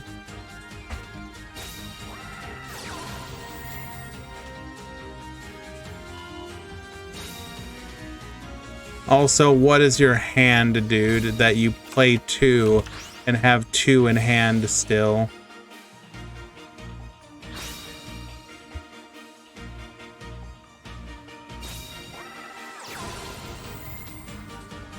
Marksman, pop a back row, get searching, gonna grab that Gund.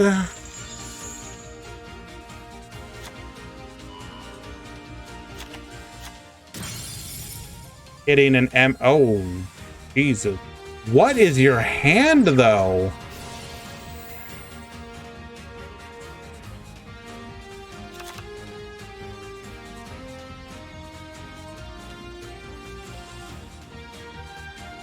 What possible hand could Salad have opened where you play two, you have two in hand? Like, what? I am very confused right now.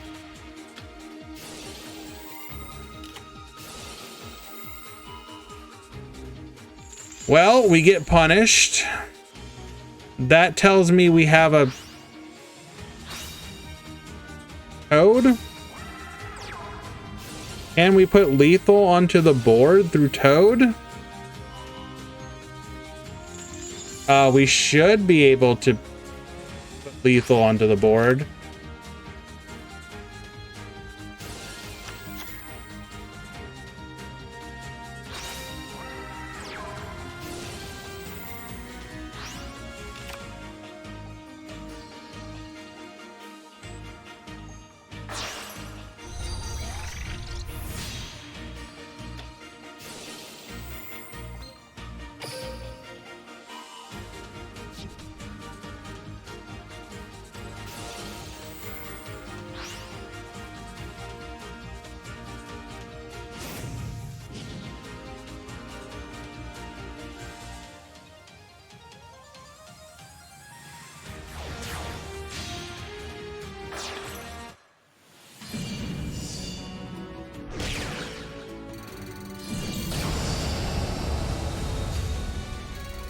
Playing through that single disruption.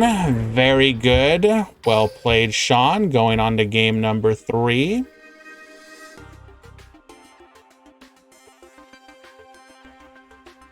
Very, very, very interesting.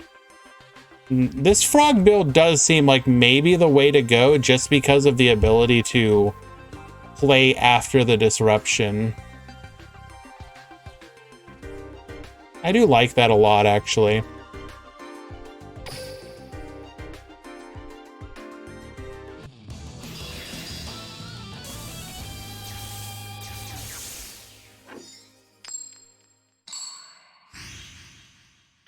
Sean will be able to set up first this time. Duel.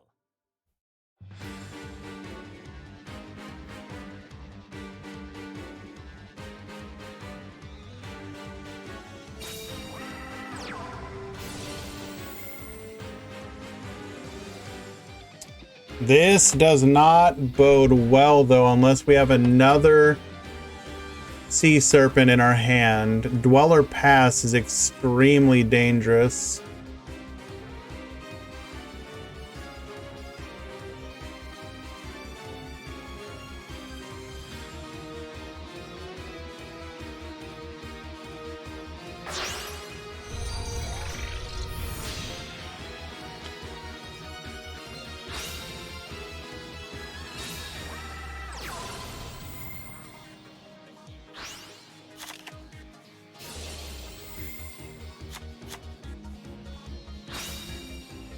Wait. What?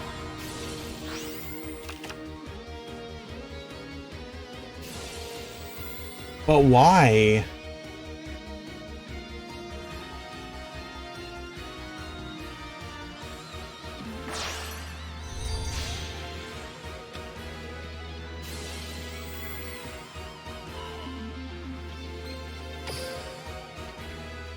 Okay, no, this is actually pretty decent. I take that back.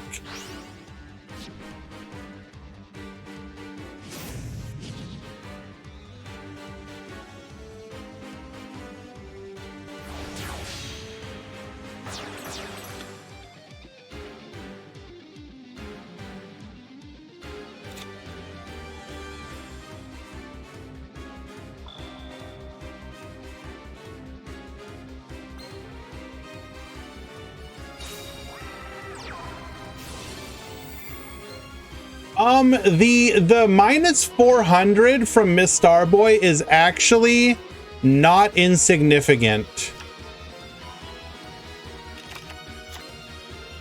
That attack reduction actually, now that I think about it, especially in this specific matchup, helps not insignificantly.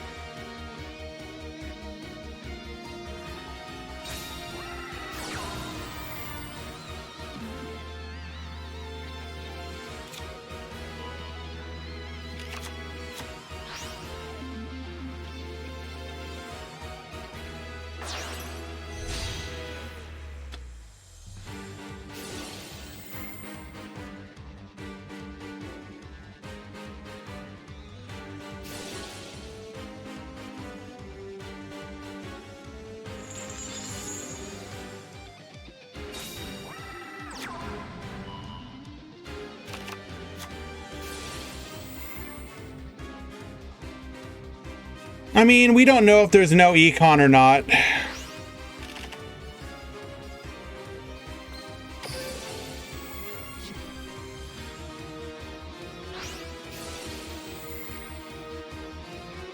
He might be waiting for this moment to econ.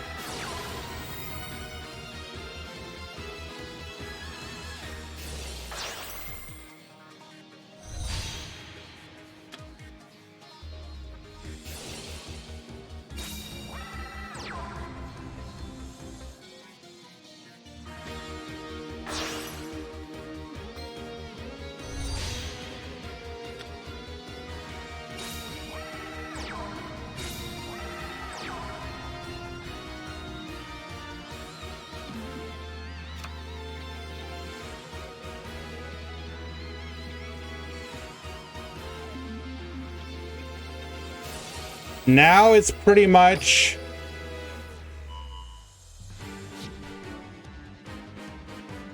do you have needle sealing?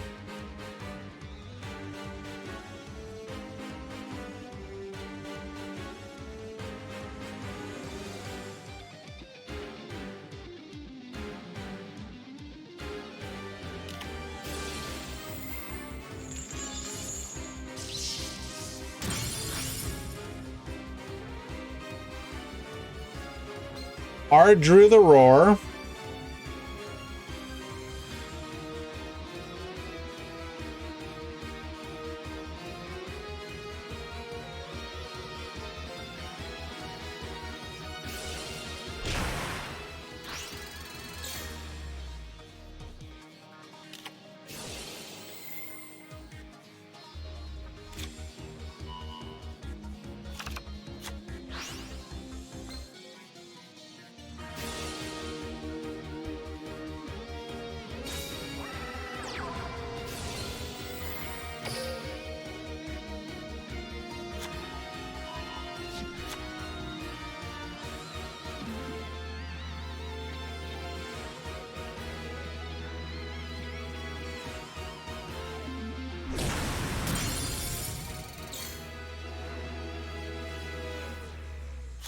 It wouldn't have been game because he still has a body to block.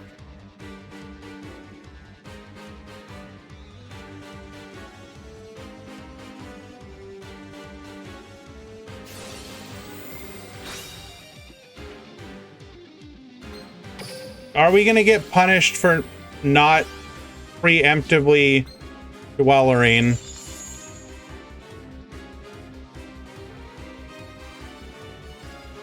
Was that a misplay?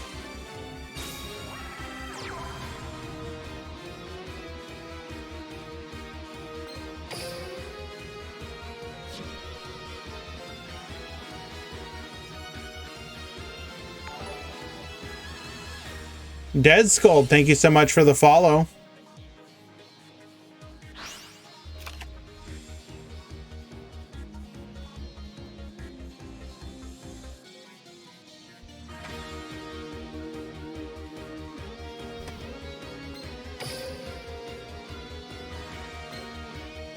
We might be in trouble, though, for not playing 3 Balinks.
Should not be that difficult to wrap up the game from here.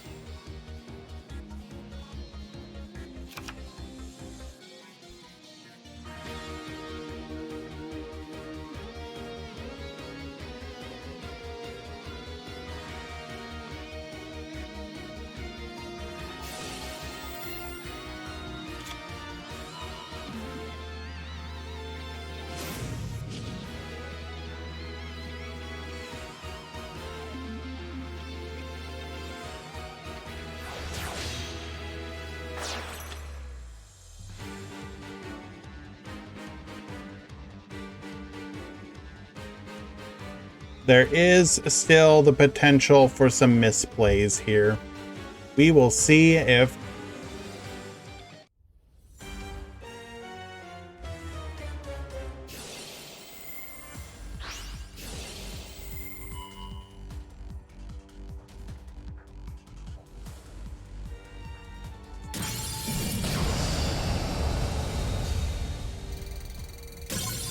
Yeah, I realized that after the fact. I was thinking, so if we didn't protect, let it pop, summon the Gazelle, then I just remembered it wouldn't matter because we have exact lethal with the Dweller.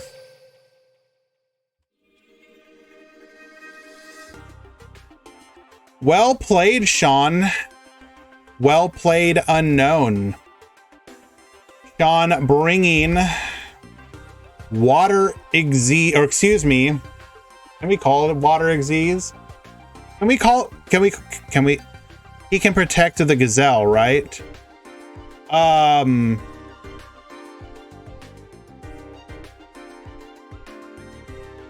Wait, what do you mean? He can protect, so you're saying that he pops? Well, you would, wait, was that actually a misplay then? So he pops, summons the Gazelle in defense. You attack the Gazelle, protect it with the Balinx. Gazelle doesn't work in the damage step. But are you in the damage step at that point?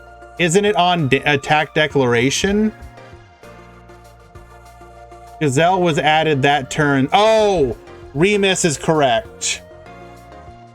Yeah. Remus is correct. Okay. So Dead Skull, you would have been correct in any other scenario other than he added it back that turn.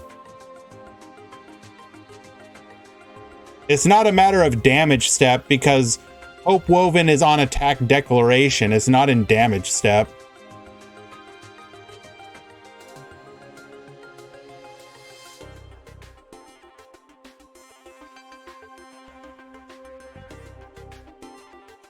Let us go take a peek. We have Grim Reaper versus Aaron in the other top four.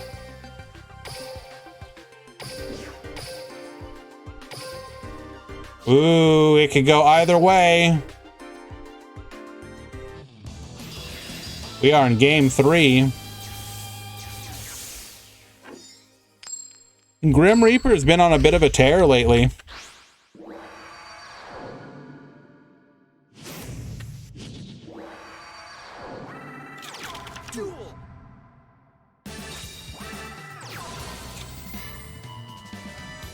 We can do predictions for the final.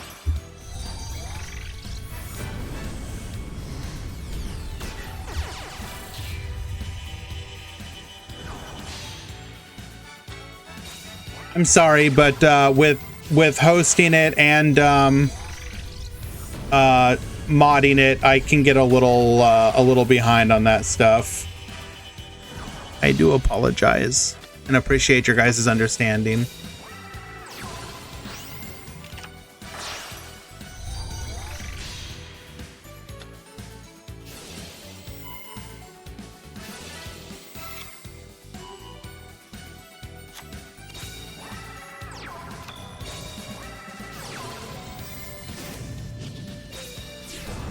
I'm sorry, did we?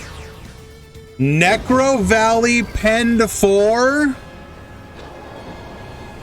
Yo, now we just need to not get needled. Let's go.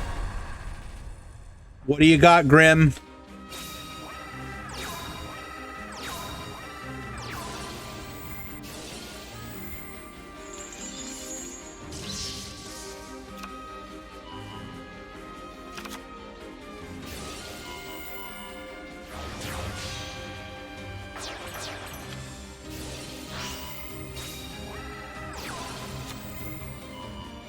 Will I try and cog after turning? No, I work tonight.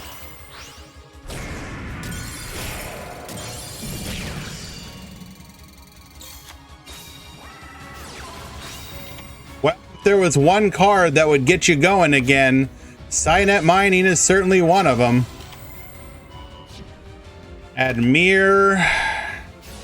Although, can we really do anything here? Econ take. That's not quite lethal. And Aaron is going to win in a 2-1 victory. Meaning the finals. We ain't eating salad tonight, boys. We ain't eating salad tonight. I don't mind if I don't give a rat's rear end about King of Games, Murata.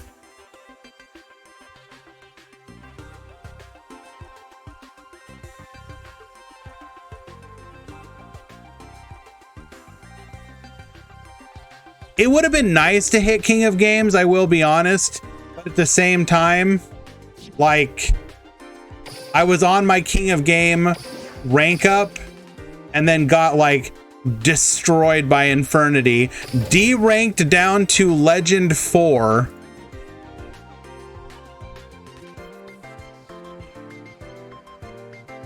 Murata, at this point, I'm pretty sure I've not cogged more than I've cogged. Where is it at? Yeah, look at this troll despair moment here. Got obliterated by Galaxy Eyes. I got me. So this one right here, I literally drew no monsters the entire duel. And then this one here, I drew no monsters the entire duel. So D-ranked. Then I went on a winning spree. And I'm Legend 5.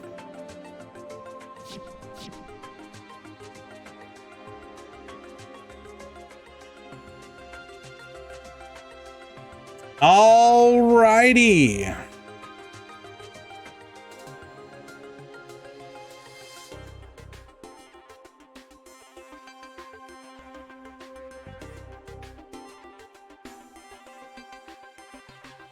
Finals time.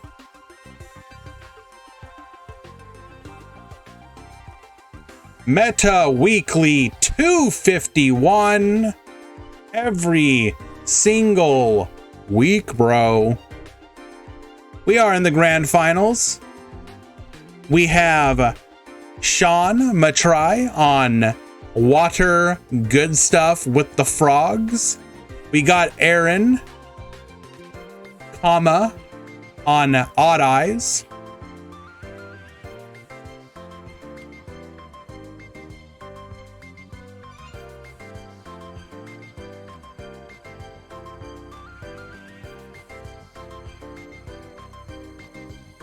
And I will be right back, guys. Sorry.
Well, hello, Ohaimi. Welcome. So good of you to join us today, my friend.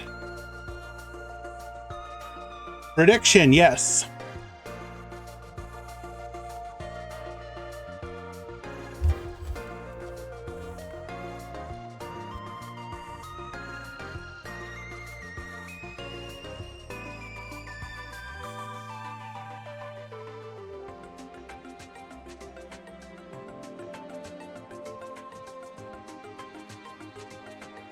Alrighty, 1 minute to vote.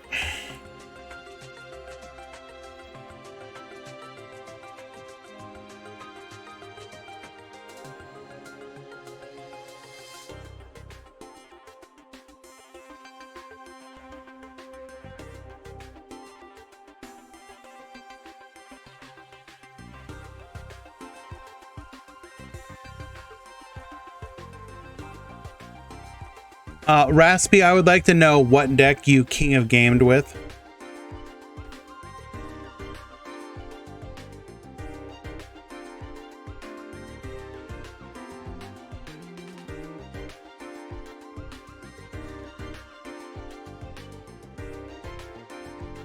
Oh my God, Sean, why? I swear to God.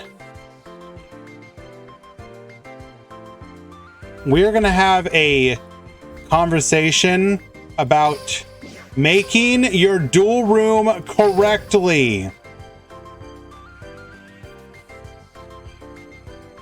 It's not like you haven't been doing this for flippin' years.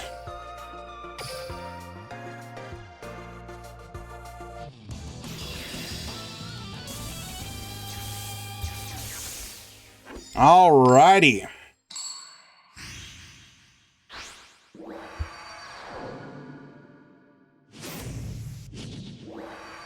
We have Aaron at the top, Sean at the bottom. Your finals.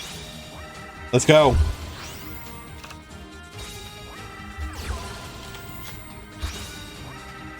We Frojan. Oh my goodness, we went all in on this. Oh boy. This is gonna have to be enough to survive the onslaught. I don't know. That is not good.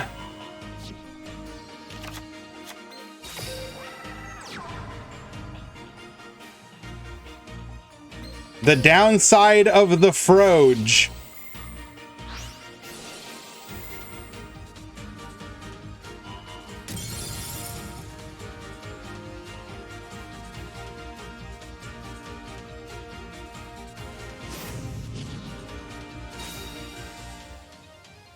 Well then, I'm pretty sure Sean is incredibly dead.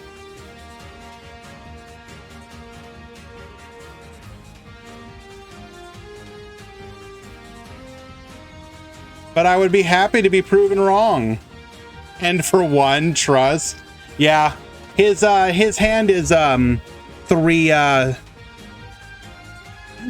Necro Valleys. Don't worry about it.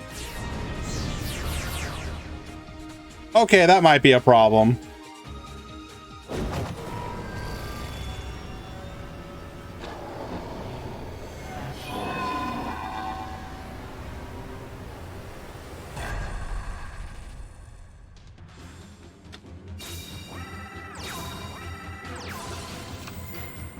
Oh my goodness, he's already dead, but Aaron gonna make a good show of it.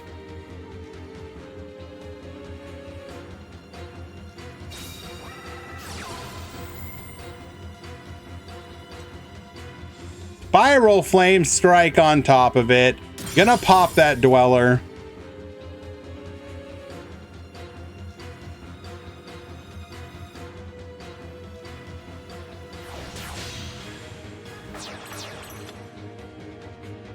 Xyz Rebellion Dragon.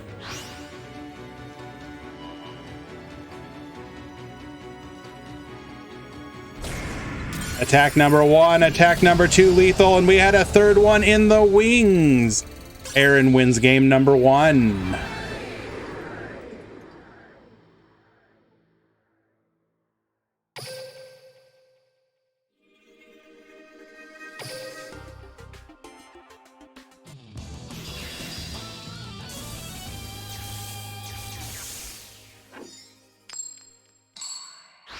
Sean will be going first once again. Duel.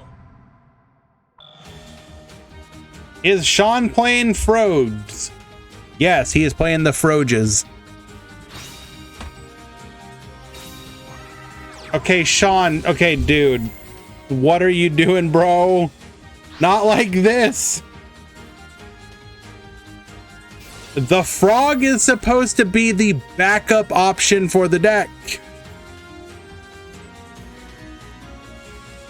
It is not your opening play. Please, Sean, what are you doing, bro?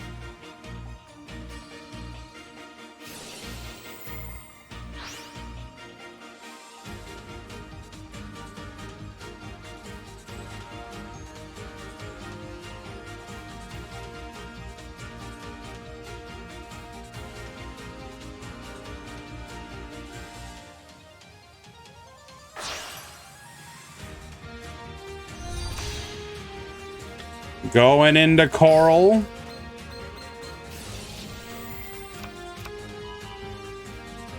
Okay, dude, what is your hand?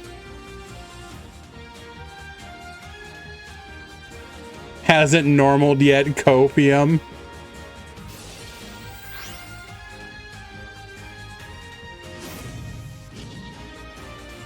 Ah, yes, when we are making 2 frogs into our Hope Woven.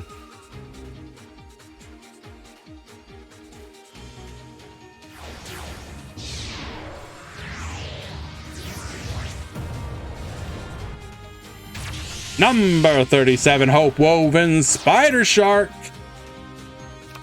Well, I'm gonna be honest with you guys, this was not a very good showcase of this deck.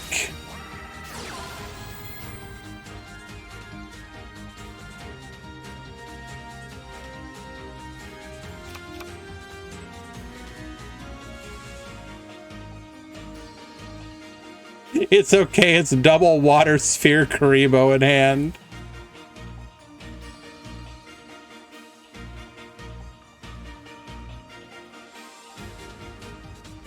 Pabim, no. Top 4 was 2 Salamangreat, 1 Water, 1 Odd Eyes. Oh, okay. Hard opened the Zhang Shen Magician. Forced to go into the horse. Oh, there's a chance. Bro. What in the...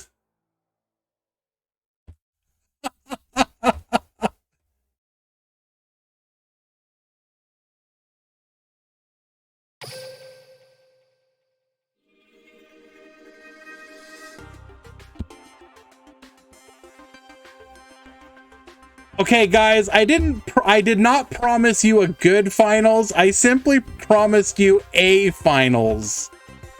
Okay? Game number 3.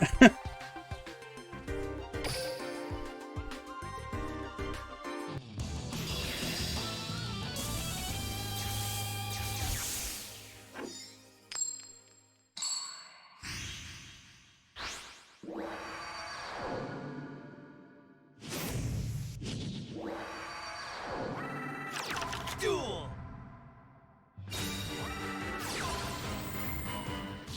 Moray of Greed. Once again, Sean going first.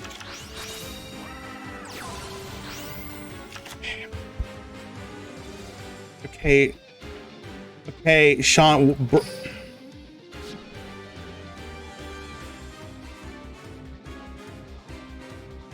You do play something other than frogs, right?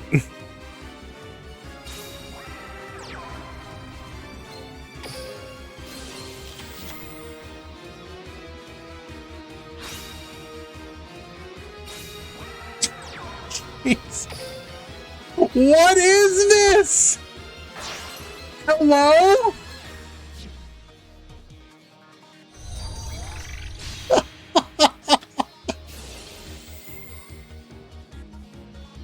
Well, once again, we're gonna see if Coral Dweller is enough.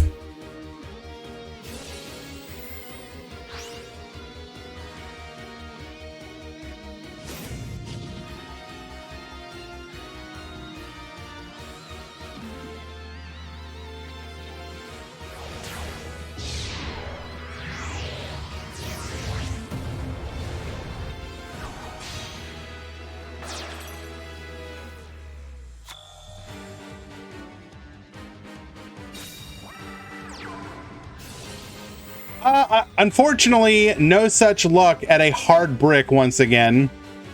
Aaron is going to be able to do pretty much as he pleases, rather, excuse me.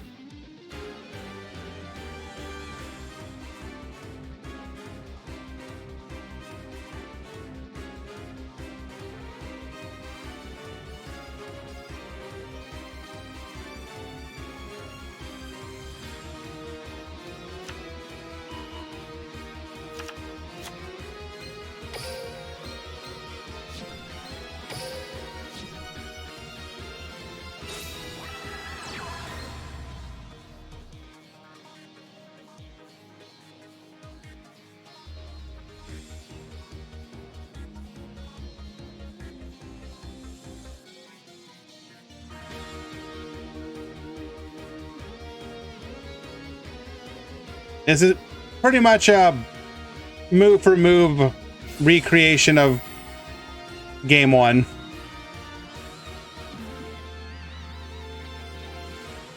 At the stream, bro.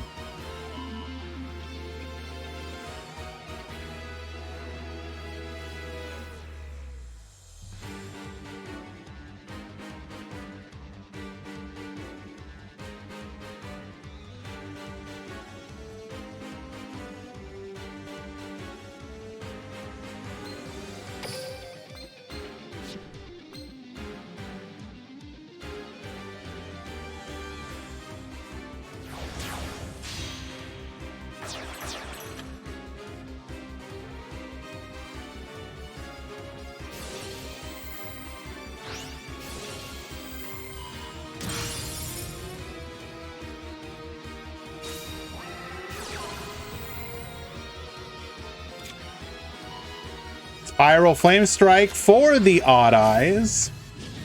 So we have two Odd Eyes, both scales from deck, so nothing bad there. End for 3. Mermail best deck, yeah, no.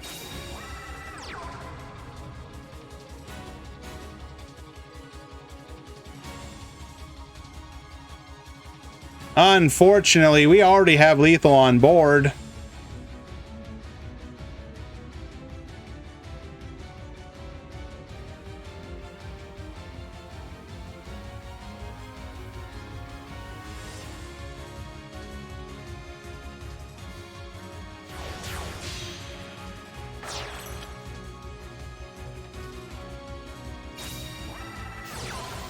Necro Valley for the BM.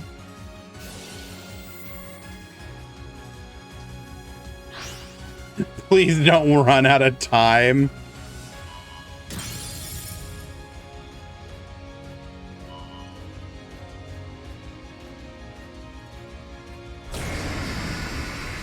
And just like that, 5,800 damage, farming for those chests. Aaron wins in a 2-1 victory. Your winner for this week, Odd Eyes. Well played to both duelists.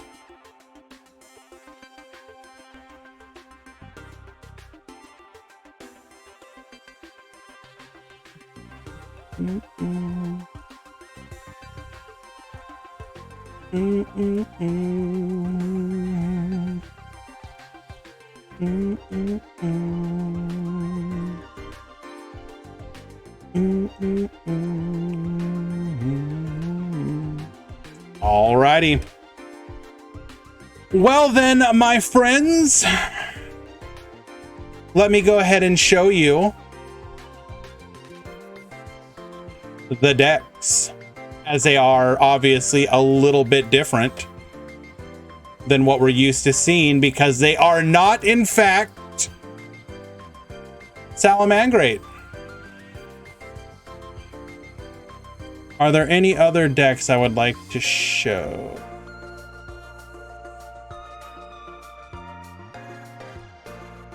So I'm gonna show 3 decks.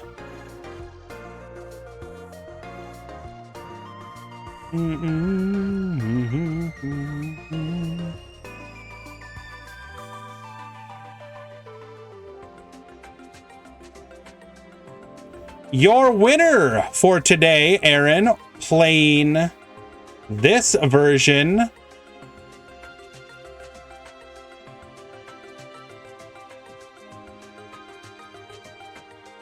of Odd Eyes. Looking fairly standard here. Well, I mean, not standard. We are running the 3 Necro Valley. We're full up on Necro Valley. We're running 1 each of Radish, Minotaur. Looking clean otherwise, especially if you're wanting to maximize your chance of seeing that Necro Valley.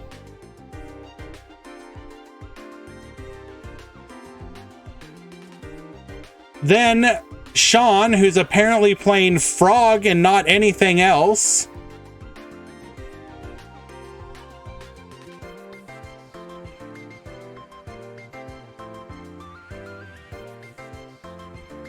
Somehow managed to never open anything besides frogs.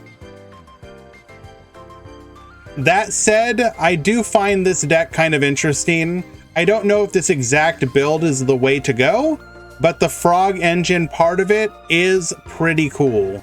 We saw some extensions beyond Trish Zero, for example, that I found particularly appealing, because a lot of times you don't want to go Trish Zero because you can't secure lethal. This version of the deck can Trish your opponent, and if you have a frog, can also oftentimes go for lethal after the Trish. So I do like that. That is very good.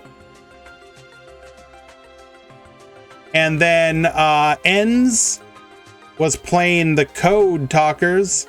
This is kind of a standard build at this point, but I'd like to share it again anyways because Code Talkers are a very cool deck. So if you're interested in Code Talkers, I do believe this will be one of the decks that will do decently into the KC Cup if you don't want to play Salad. It is an option. Hey, Sean, nice frog deck, bro. Did you ever think of drawing an Atlantean or a Deep Sea Diva at any point? Like, I know you really wanted to show off the frogs. However, you might have gone a little bit overboard. That said, we obviously spectated you multiple times throughout the tournament, and I particularly enjoyed when you were able to push for lethal through a Trish getting bounced. That was a really good play. Thank you for participating today. Of course, I will, to the top 4, I will contact you in the Discord with how you can receive your prizing today. Thank you again as well to everybody who did can you see the breakdown? I actually never showed it. I'll go ahead and do that.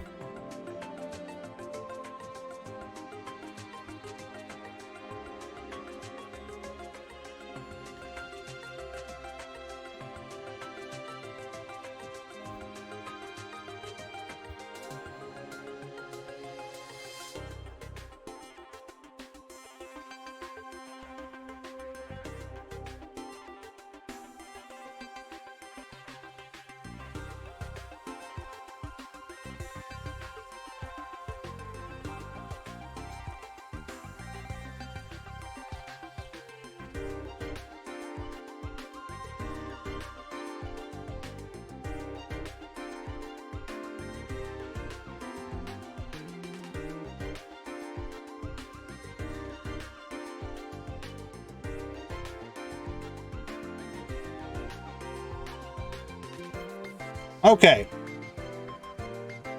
So here is the overall breakdown today. Tournament was a bit on the smaller side, unfortunately. 16 Salamangreat, 3 Burning Abyss, 3 Odd Eyes, 3 Water Xyz, 2 Dark Magician, 2 Hero, 1 each of Code Talker, Fish, Xyz, Goki, Harpies, Megalith, Metal Foes, Star, whatever Darkness Light plays, and Thunder Dragons. Your top cut was Salamangrade at 8, so half of the top cut. Burning Abyss at 2, and then 1 each of Code Talker, Goki, Metal Foes, Odd Eyes, Thunder Dragons, and Water Exist. What do I think about Infernoids? Guys, so I talked a little bit about my thoughts earlier. I don't really have time to go into it now, but I will probably be streaming tomorrow doing some legacy duels, and we will talk. I can talk more about my thoughts on the box then. I just don't have the time right now, unfortunately.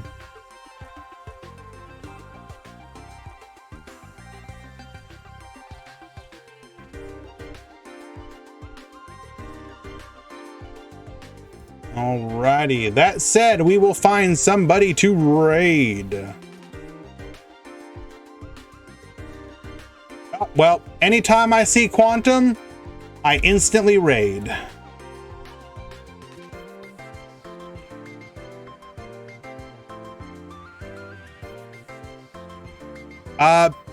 Remember, Meta Freakly on Wednesday as well.